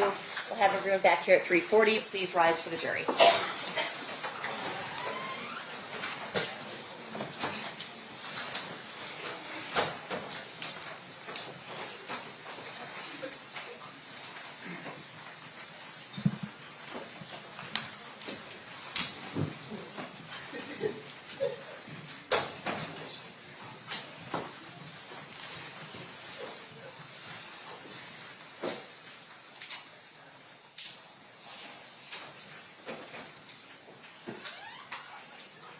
For the record, the jury has exited the room and will be in recess. Mr. Wright, did you need any water bottle or anything? I have one. Thank you, You've ma'am. got one? Okay. Thank you, ma'am. All right, no problem. And Your Honor, if we could just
back on record in State versus Davis, C377407. Anything we need to address outside the presence?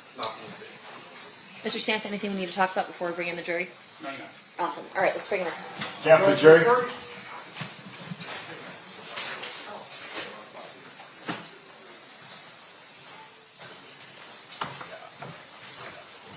We're on the record and stand for the jury, please.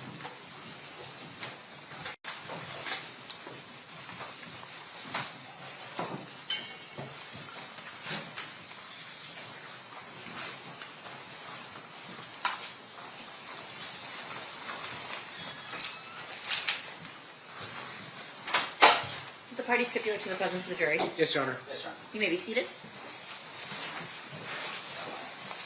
You may proceed. Thank you, Your Honor. Mr. Wright, would it be easier to look at the monitor on the witness stand, or are you able to see that better? Pictures this size, I can see both ways. Okay. All right. So you're now looking at State's Exhibit number 60. Who is that? That's Trayvon Lane. Right. And can Mr. DiGiacomo, do you mind putting up 62? Showing you State's Exhibit number 62. Who is that? That's Mr. Davis. You mind putting up 63? Showing you State's Exhibit 63. Who is that? That's Mr. Anderson. And then we had talked briefly about it, so I want to just show it. Showing you State's Exhibit 72. What is that? That's a definite chain medallion. And we'll touch on that in a minute. But we were talking about the beating of Orlando Anderson at the MGM. Mr. Knight was on probation at the time you had mentioned. Is that correct? That is correct, yes. And then after you guys got back from Las Vegas back to the Southern California area, did Mr. Knight have a legal problem as a result of his alleged participation in that beating? That's correct, sir. And can you explain that to us? They brought him in. Initially, they brought him in, they said, for a dirty test for that he did with his probation officer. But while he was still in custody, they then added the charge of he violated his probation for assaulting Mr. Anderson. So he's on probation. He's on video, at least what appears to be participating in the beating of Mr. Anderson. And so he is charged with violating his probation. That's correct, sir. And do you participate in any of the preparation for Mr. Knight's hearing on his probation violation? With his attorney, Mr. Kenner, I attended several meetings, yes. And then, are you aware of a meeting with Mr. Anderson? That's correct. Can you tell us about that? So we met him at his attorney office, Mr. E.D. Fall. It was in Seal Beach, I believe, where his office was. And we met with him. The attorneys had an agreement where I guess they were going to make a settlement or something for and Mr. Anderson to come and testify on Mr. Knight's behalf, where I believe the settlement was about $60,000 because some of the death row people had assaulted him, and some would say for him coming up and testifying on the behalf of Mr. Knight. Okay, so just to be clear, prior to Mr. Knight's revocation hearing, there was a meeting with Orlando Anderson, the person who was beaten in that video. Is that right? That's correct. And then there was an agreement that $60,000 would change hands between Suge Knight or Death Row or some aspect of that side to Mr. Anderson. Is that correct? That's correct, but that was made between the attorneys, Mr. Kenner, who was also present, and Mr. Fall. Okay. I'm not saying that you're the person that did that. I'm just saying you were that. I was at the meeting, myself and Norris Anderson, who was the general manager of the company at the time. Okay. And then at that probation hearing, is it fair to say that Mr. Anderson said that Mr. Knight was just trying to stop the fight and not participate in the fight at all? That was his testimony, yes. Okay. And that was after he received the $60,000? That part I don't know. That was after the agreement for the $60,000. It was an agreement in place, though. Okay. And then, is it fair to say that the judge disregarded Mr. Anderson's testimony and revoked Mr. Knight's parole? Objection is leading. Sustained. Well, did the judge believe Mr. Anderson's testimony? So Mr. Knight was subsequently violated for his probation and received 9 years sentence.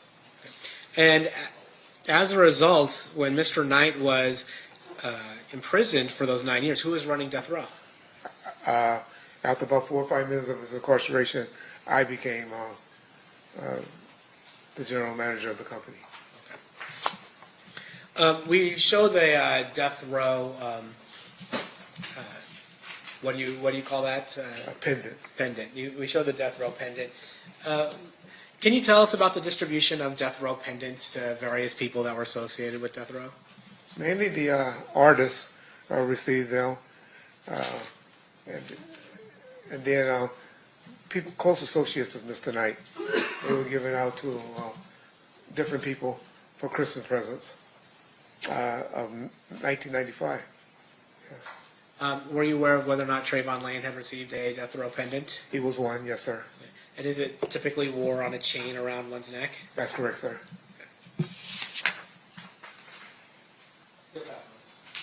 Okay, Mr. Stamp, cross-examination. Thank you. Mr. Wright, have you and I ever met? No, sir. You have a podcast, I believe, right? YouTube channel that I talk on. I'm sure you're probably anticipating the next question. In your YouTube channel, you have spoken a little bit about me, for instance, right? That's correct. And you have spoke about me as well.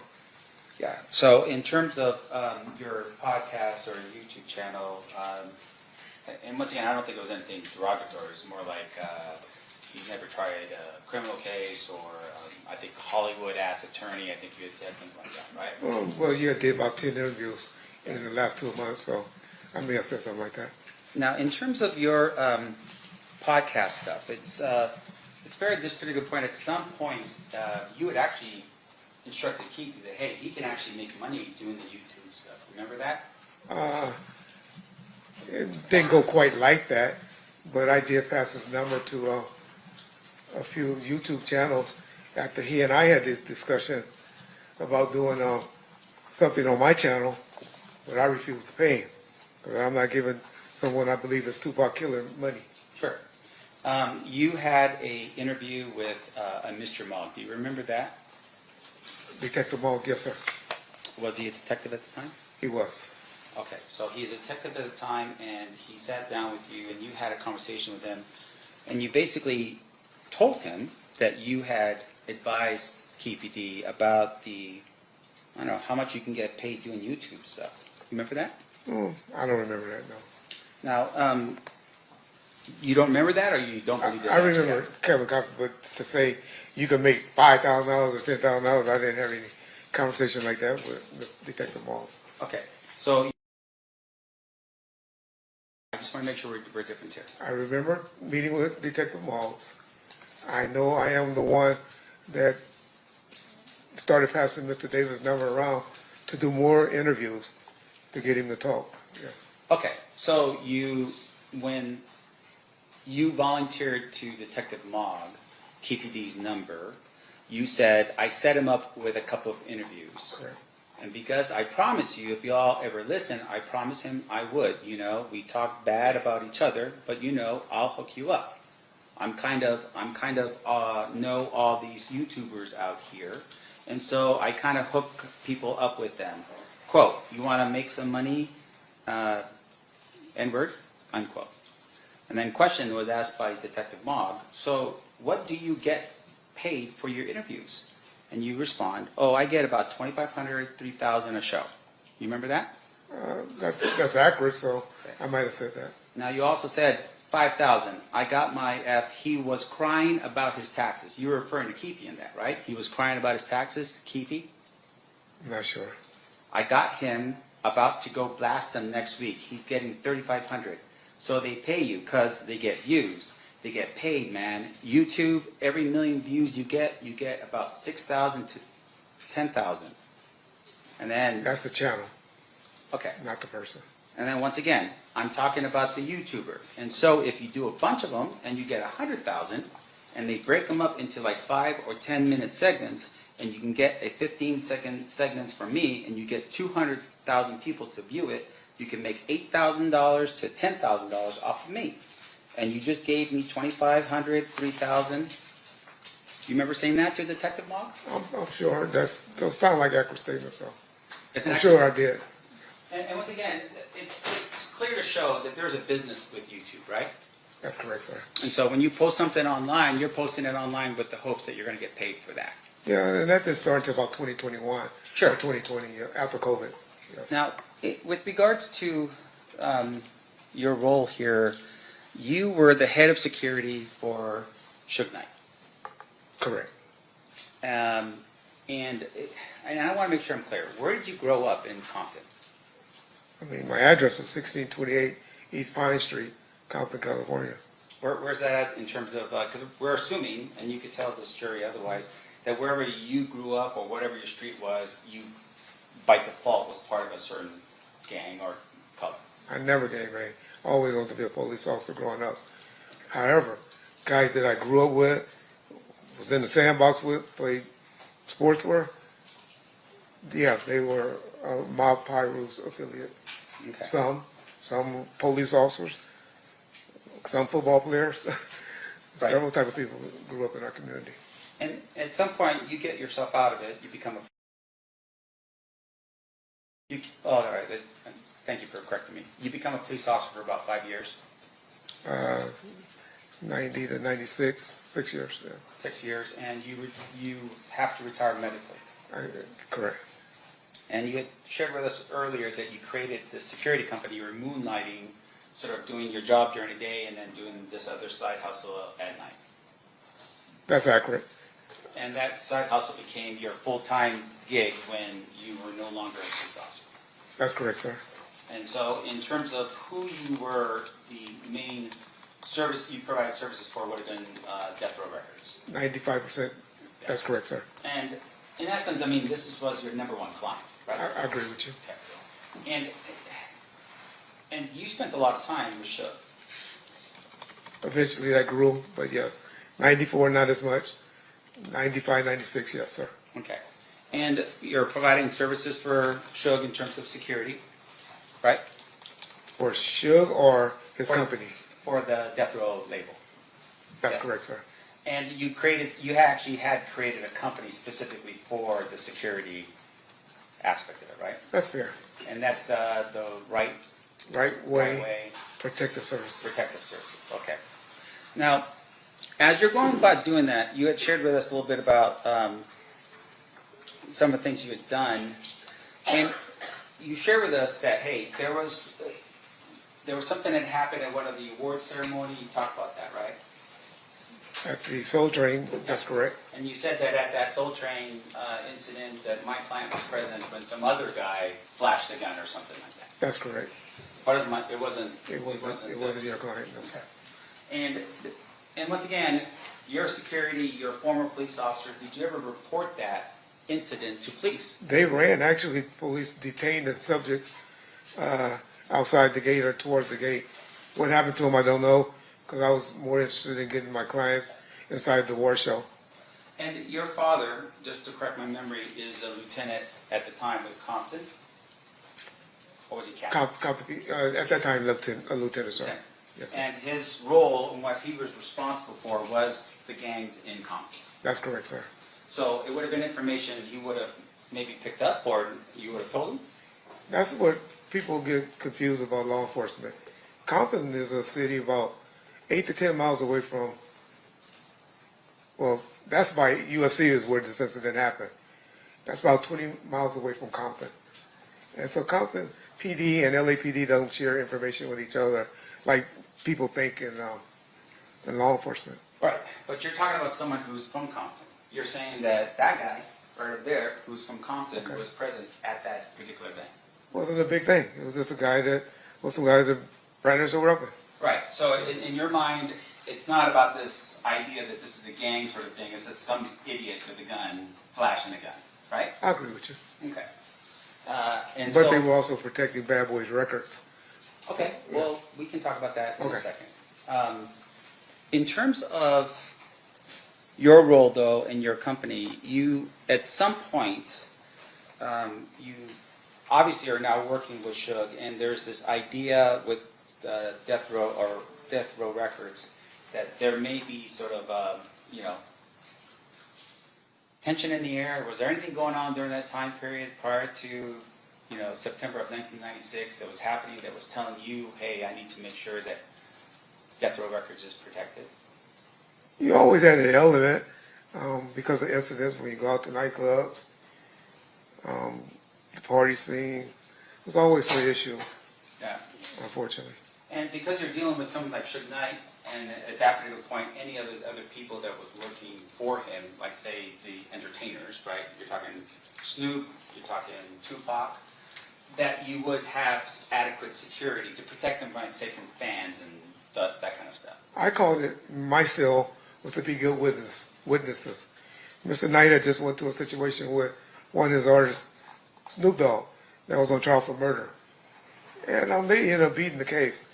But they had got a large judgment, mainly because of the qualifications or the lack of qualifications of the security officer that was acting as security officer that shot him and killed the person. And so when you have a big company like Mr. Knight had, I thought it was best, and he thought it was best, or maybe his attorneys, I don't know, his label, that let's get some professional people around you. And so, for the most part, your practice was to hire people that were either off-duty police officers or retired police officers. That's correct, sir. And you did that because they were properly trained and you could trust them in terms of their judgment. That and my cell was to be a good witness. Gotcha. Yes, sir. But with regards to their roles obviously, at the end of the day, were to protect the people that were your clients. That would have been Death Row Records and whoever you assigned them to do. As best you can. So in terms of what happens here in Las Vegas, right, your testimony is you arrive here to Las Vegas and you're here on Friday. Correct. And you're here to get ready for what's happening on Saturday. Friday night, the Coke Club did open. Like I said, it wasn't majorly attended, but definitely for Saturday night, yes, sir. Yeah. And in fact, Tupac and Suge didn't arrive until Saturday anyways. They didn't come up until Saturday, that's correct, sir. And they drove up. They drove up, yes, sir. So they drove up, you're there, you're working, and you're at 662, right? I'm at 662, yes, sir. Okay. So I'm going to show you here an image. I'm going to ask the clerk to mark as proposed defense exhibit next in order. C, I think? Yes. C? Yep. May I put you on? You may. You recognize this? That's Club 662, yes, sir. Okay. And with regards to, I'm sorry, and with regards to that photograph, would that been an accurate depiction of 662 around the time period that we talked about here? I agree with you, sir. Yes, sir. Now, Your Honor, at this point, I move for the admission of proposed defense exhibit C. Any objections, State? Nope. So admitted. May I publish, Your Honor? You may. I'll show this to the jury here real quick. So this is a picture of 662. Now, you had shared with us a little bit about what was happening on Saturday night. Attorney basically says, hey, we really want to get this club, I guess, passed in terms of its licensing. Maybe we do something that helps the community, or at least does an outreach. Is that what we're doing? I think that was mainly to get the police officers there. Okay. And with regards to that particular night and so forth, you said it's something to do with boxing. This is a Barry's boxing benefit. Is that what that was? Correct, yes, sir. Okay. So this picture would have been taken pretty much at the time of when this event had gone down in September of 1996. I believe that night or Yeah. or that week, yes, sir. And with regard to Barry's boxing, do you know anything about what Barry's boxing is about? Just that he was a retired police officer that was helping young kids in the area with boxing. That was about it. or association or a foundation to raise money for youth coming up. This is what I remember. So, Mob James just testified a little while ago. Okay. If his representation was there was no event like that was happening in September of 1996, would he be wrong? Let me just say this: they don't be in the know like that. We're not as transparent as maybe we should be with the homeboys. I mean, but obviously this is sitting on the front sign of the entrance going into the facility, right? I went in that club that night and I ain't never noticed that. Well, let me ask you this though. In terms of what was happening, was Mob James the head of security that night? So James' responsibility is he had a lot of juice with the homeboys, and they had something they call Code Red, where everybody come out and support each other. And James was that person that Suge looked to, even during the Snoop trial, when Snoop was having problems with his homeboys coming up there, messing with him and stuff. They were hired to be outside the courthouse to keep them away, and that was James' role. So, and James was with Suge at the beginning, and quite frankly, he might be a little upset that my guys kind of took a lot of their roles or their responsibilities. Right. So on this particular night, there's actually Metropolitan police officers that were they hired by you to be on the outside? Well, I would say Club 662 or under Mr. Khalees and the person that was running the club under their direction. I knew they were going to be there, but I didn't speak to anyone from the police department to say, this is how much y'all going to be getting paid. I need you to do this. I just knew they were going to be working from the door out. So, yeah, okay. Yes. And really the concern at this particular point that you had, as well as I'm assuming Mr. Khalees as the attorney, is you wanted to make sure everything was going to go well for the club. That's correct. That's fair. In essence, and to help Suge with passing up this particular club, right? That's correct, sir. So one of the things that had happened that you had shared with us is that Friday you meet with Khalees and you learn and you're instructed that your people are not to be carrying firearms. Inside the nightclub. Right, inside of the nightclub. That's correct, sir. All the way up until the time that they get to that door, they're not supposed to be carrying firearms. Inside the club. Are you aware that the Red Alert people from Mob James were all carrying firearms that night? Well, I had problems with that. My guys were strict, law enforcement. They didn't care they didn't have a relationship with James and them, as I did. And so they would search them. And if they got one in, who knows? But there was always issues with them about being searched. But my guys would still, they were like, hey, if you want us here, we searching everybody coming to this club. Right, so that was important for you, but Mob James says otherwise. He says everyone was fine. If they snuck them in, it happens. And yeah, and with regards to your meeting with Mr. Khalees, once again, you're there, and do you have at that particular point any ownership interest at all in Death Row Records? None. So you are a separate entity. You are just the security company hired to provide security for Death Row Records. My company, right where it was making money, but I also received a salary from Death Row. Okay. So, and you're in this meeting, and once again, the meeting is to help Suge get this club approved so he can make it happen. That's correct, sir. And your job is, really honestly, is just somebody who's providing the security to the club. On that particular night, but I'm more, some would say at one point, Suge right-hand guy, but my main focus was Suge Knight entities. It wasn't just the recording artist, wasn't just the record club, it was everything that Mr. Knight was trying to invest in at the time. So you're telling us that not only were you providing security, but you're also like an employee for Death Row Records? I was both. Okay. Were you drawing like a paycheck every 2 weeks as an employee? I was, sir. There wasn't no under the table stuff like Mob James would have been telling us? We didn't do that. Right, we didn't do that. And with regards to Mob James being paid, you're telling me that he would have been paid the same way with employee checks and so forth from Death Row Records? Bob James wasn't one of those employees. Like I said, he was just called on special events. I don't think James made his money by guys in the line that were ballers or shot callers or whatever that he would bring to the front of the line.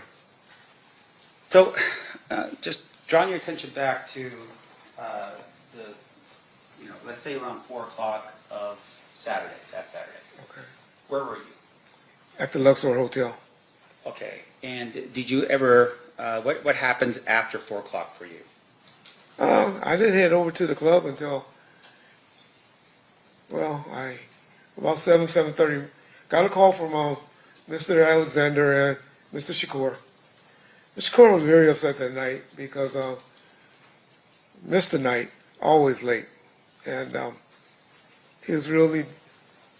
he actually took a taxi cab, I don't know if most people know, over to the fight because he was like, tired of always coming to the fight late, waiting on Suge, calling me because most people call me because they know I usually can get hold of Suge.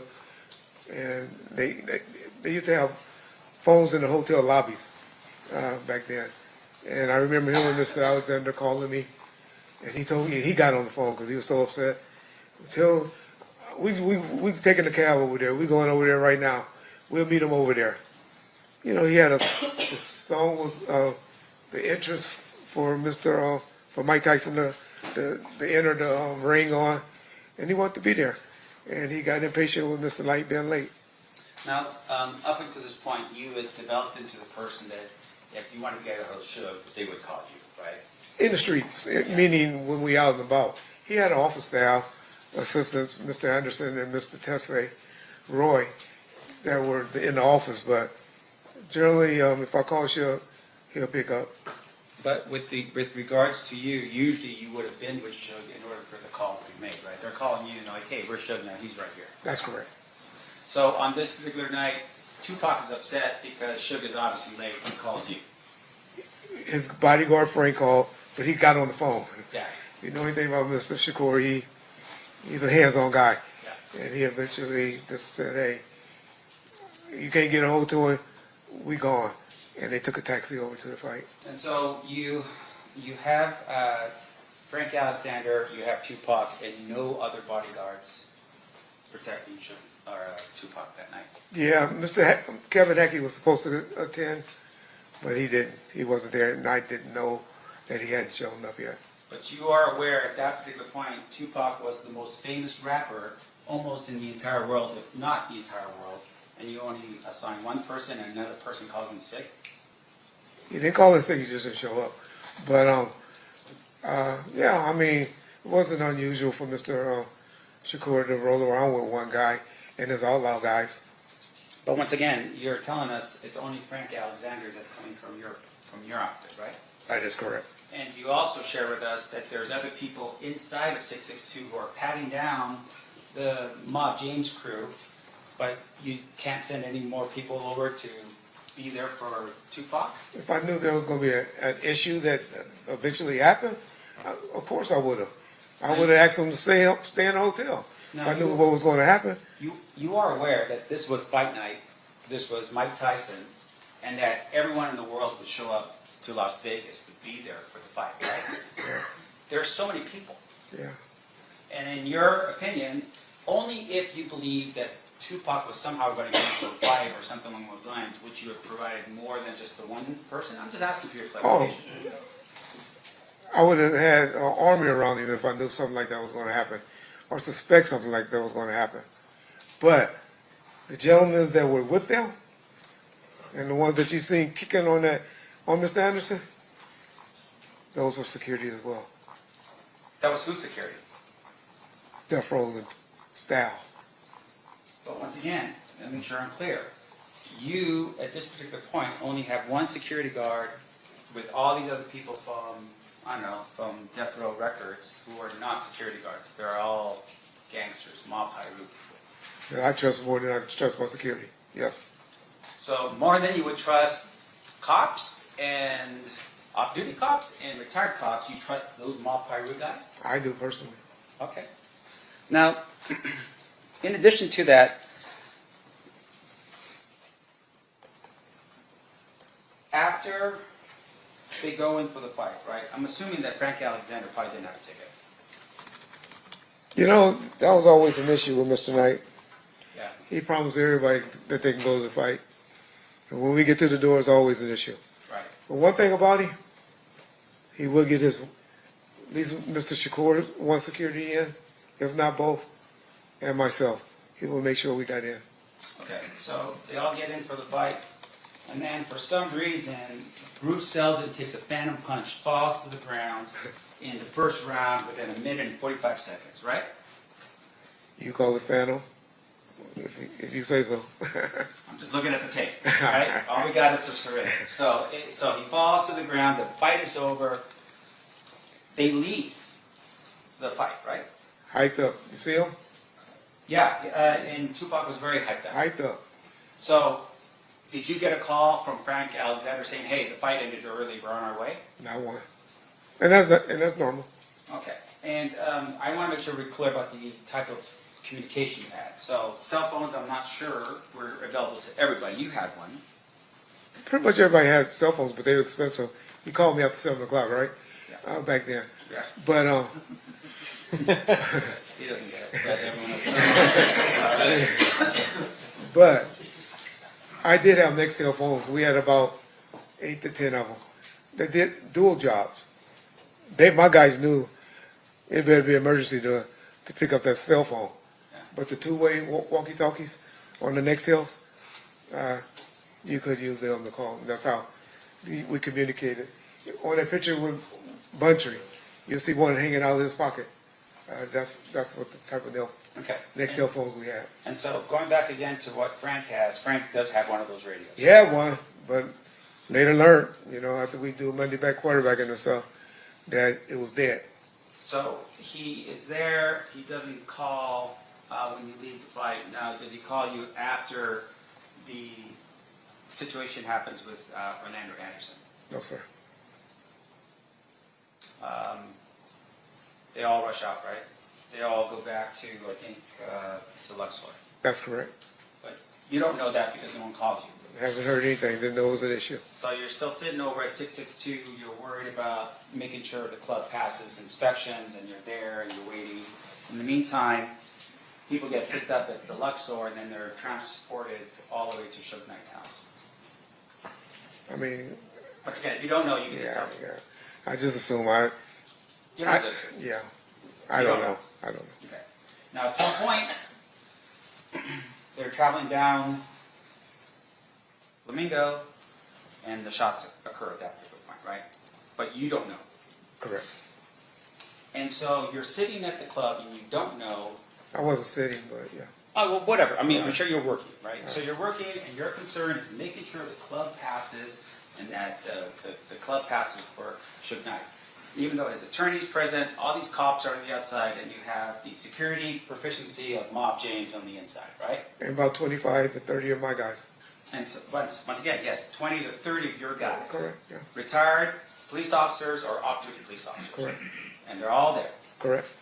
And at some point, you get notice that Tupac has been shot, right? I got notified. Correct. Was it through the Nextel walkie-talkie stuff? No, sir. How did that happen? Mr. Williams and Mr. McDonald ran up to me and told me. Okay, none of your people, but two of the people that were associated with the death row people. With the entourage. Okay, and they're the ones who told you that hey, something went down with Tupac. Correct. And so, at that particular point, what did you do? Like I said, I didn't believe him at first initially, but we talking seconds now.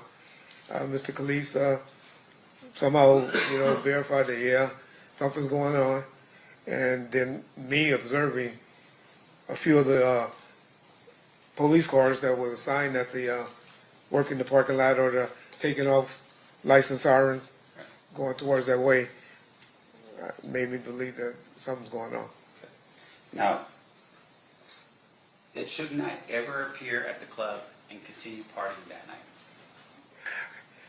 I don't know, but I have heard James say that before, but What about just from your Monday night sitting down with your people going over what should have been done better? Was there any conversation or any way that you learned that Suge Knight actually showed up to party the night of the shooting? the party was over. The party was over. They probably were still there at the club, but it wasn't like no partying going on, especially after people heard what happened. I can see that. Now, we talked a little bit about the death row chain. Do you recall telling Detective Mogg when he visited with you that you sold your death row chain because of hard times? I had a platinum one. That's correct. Now, later on, when you're testifying in the grand jury, remember doing that? I still have my gold one, if that's what you asked. So, when the question is asked in the beginning about your death row chain, you never tell Detective Mogg, for instance, that it's a platinum one, right? I don't know. Well, let me just tell me.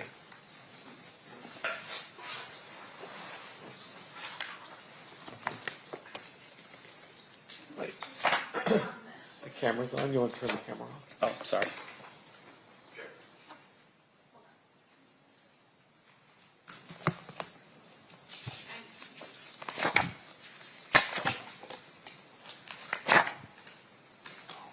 So this would be page 21, counsel, of the surreptitious report or recording. So you say, the question that was asked by Detective Mogg, you were describing the chains as cheap. He said, he had asked you, got a $300 chain? He said, yeah, one of those cheap little chains because they were messing around with the same women and they got one and he got mad about it. My presumption We're talking about Kifi. Yes. Yes. So what? What did expensive ones look like? Do you have a picture of those?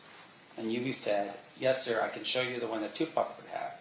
And then the question's asked of you by Detective Mogg, did you ever get one of those chains?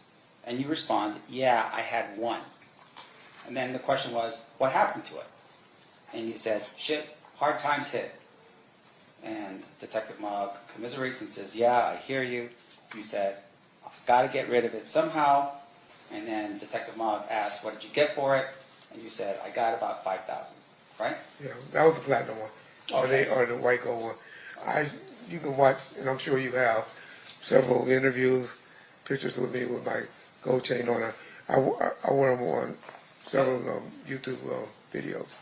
But fair to say, of course, that, when you said you had one, it's not one gold, it's not one platinum in this book, right? Like I said, the one I sold was the platinum one. Now, in addition to that, later on, when you're testifying before the grand jury, the question that was asked by one of the jurors was, and I want to make sure I'm clear because I don't want to mess up I want to be accurate with you.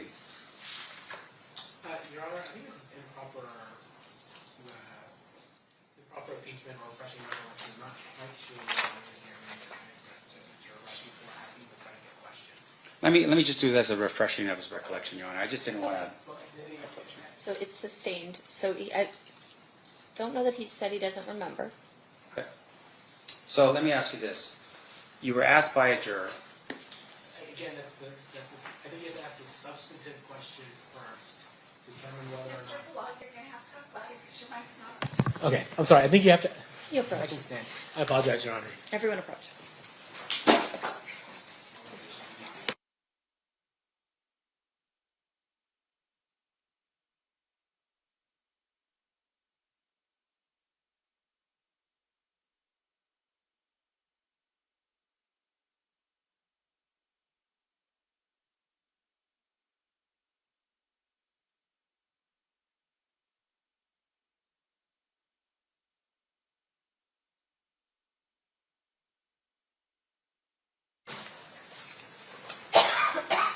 Sorry. So were you asked this question by a grand juror? Again, Your Honor, I think, again, you have to ask the predicate. He's trying to impeach and or refresh recollection about something of substance. You have to ask, procedurally, you have to ask the substantive question first, not what you were asked this. Are you talking about the chain question? Yes. We've gone up and down about the chain. And so I believe what he's already answered in the chain of things. I don't understand. Are we impeaching or? No, he's impeaching, saying that he's given an inconsistent statement in the past. So, overruled. He can proceed. Do you recall being asked a question by a grand juror, do you still have your death row pending? Correct. And you had said, yes, you do. I do. You didn't say there was gold, you didn't say it was platinum, you just said, I had my death row pending. That's correct. Okay. Now, one of the other issues that we've talked a little bit about is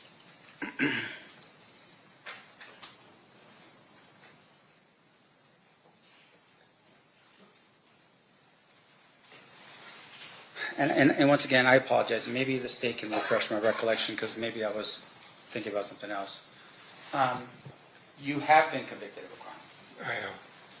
And with regards to that crime, it was a felony. It was sales of marijuana. No, back up here real quick. It was sales of marijuana and it was also embezzlement. Is that what it was? No, it money was, laundering? Money laundering. Ah. With money going in. And with regard to those two things, that happened in California. No, actually, well, the reason why I got in trouble because it went across state lines to Memphis. It's actually Memphis, Tennessee. And because it was across the state lines, it was a federal case. Correct. And that happened way after you were a police officer. Yeah, that's 2019, well, 2017, I believe. Okay. And at some point, you become the general manager of Death Row Records. That's in 1997, sir. 1997. Yes, that's correct. So Suge Knight is in Las Vegas, and you were with them every single day, and in September of 1996, he just happened to get into this fray, and next thing you know, he's going to prison, right? I'm sorry? Let me ask you this. Why did Suge go to prison? He violated his probation. Right. So you knew, of course, that he was on probation, right? Before he came to The Las whole Vegas? time I was with him. You did? From 1994, yes. Yeah. And so you knew that the number one person from Death Row Records, the primary principal for you, potentially could go to prison if he got into a fight, for instance, right? Correct. And on this particular night, you weren't around for him when he was in this quote-unquote fight, right? I was around with Mr. Knight about 70 to 80% of his life. So I guess a lot of 20%, I wasn't with him. Okay. Public, and when I say that, I mean public. Because a lot of times he laid up, sleep with somebody, and I wasn't with him. So in the most important time of Suge Knight's life, of having your protection, you weren't there for him, right? Unfortunately not, that's correct. And then you became the general manager of Death Row Records. By his calling, not anyone else. All right. No further questions. All right. State, any further questions? So to clarify that last point, in terms of who determined who was going to run Death Row Records while Mr. Knight was in prison? Sorry. I'm sorry. Who determined, who made you in charge of Death Row Records while Mr. Knight was in prison? He did, and I visited him 4 days a week during that time while he was incarcerated. Nothing further. Anything further on that, Mr. Snatch? Just one clarification. So Okay. Suge Knight made you general manager when he was in custody. That's correct. No further questions. Anything else? Ladies and gentlemen of the jury, any questions for this witness? Of course. All right.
All right, Mr. Wright, I have a couple of questions for you from our jurors.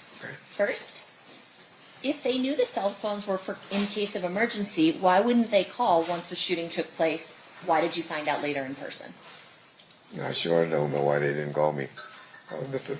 Alexander's responsibility, and I didn't hear from him. Okay. Was there anything in writing regarding the transfer of management power to you over death row records? I wouldn't call it power. Just, dealing with the day-to-day operation. The one that signed people, artists for him. I did everything for him. I dealt with his women. I dealt with his parents. I dealt with pretty much everything while he was incarcerated. And generally, because I was going back and forth, seeing him, the 4 days, I spent hours on the phone with him. And I was just his point of contact person. So was there anything in writing regarding that? Not to my knowledge, other than. Okay, were there any witnesses to it? Well, there's a young lady sitting in here right now that I signed, while he was incarcerated to the record label. There was a writing? I'm sorry. You signed some, what did you You sign? don't sign her as an artist. Okay. State any questions based on those answers? Nothing state. Defense? I do. Okay. All right, so I want to make sure I'm clear. You become the general manager of Death Row Records, and what was your job responsibilities? I did everything, to be honest. I brought Miss Shakur up to the prison to meet with them. I was talked to several, putting the albums together. When I met with Jimmy Iovine, who was our distributor at the time, negotiated deals with them. Everything I did was approved by Mr. Knight, but I was his point of contact. Did you ever have a power of attorney signed by Mr. Knight to sign on his behalf? No, what I would do is have everything generated, and I would send it. His attorney would come visit him on Tuesdays. If it was something real important, he would sign it on Tuesdays. And if I needed it before then, he was married to a young lady by the name of Michelet, or at least she thought they were married.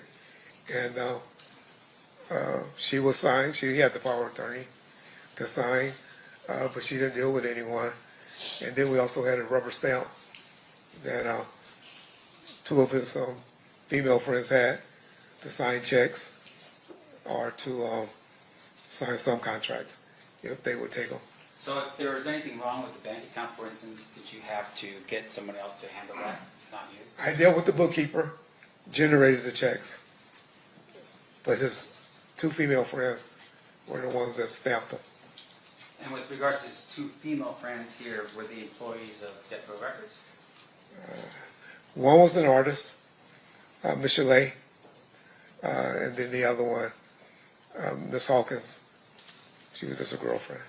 Now, you are aware that at the time that Mr. Knight was involved in this thing that happened in Las Vegas and finally gets revoked on probation, that his record label was valued somewhere around, what, $500 million? I heard 3, but okay. It was up there. All right, so it's a pretty significant asset, right? Correct. Now, out of all of this, you are the general manager, you have access to all of it. I guess I was the one he trusted at the time. No further questions, John. Okay. All right. Thank you, Mr. Wright. You are excused and you're free to go. Thank you, ma'am. You're welcome. All right, ladies and gentlemen of the jury, that's it for the presentation of witnesses today. We'll be in recess. We're going to come back at 1 p.m. tomorrow because I have a calendar in the morning. So I'm going to read the admonishment and then you're excused for the day. During the recess, you are admonished not to talk or converse amongst yourselves or with anyone else on any subject connected to the trial, or read, watch, or listen to any report or commentary on the trial of any person connected with this case by any medium of information, including without limitation, newspaper, television, the internet, and radio, or form or express any opinion on any subject connected with the trial until the case is submitted to you. We'll see you guys back here at 1 p.m. tomorrow. Thank you. Rise to the jury.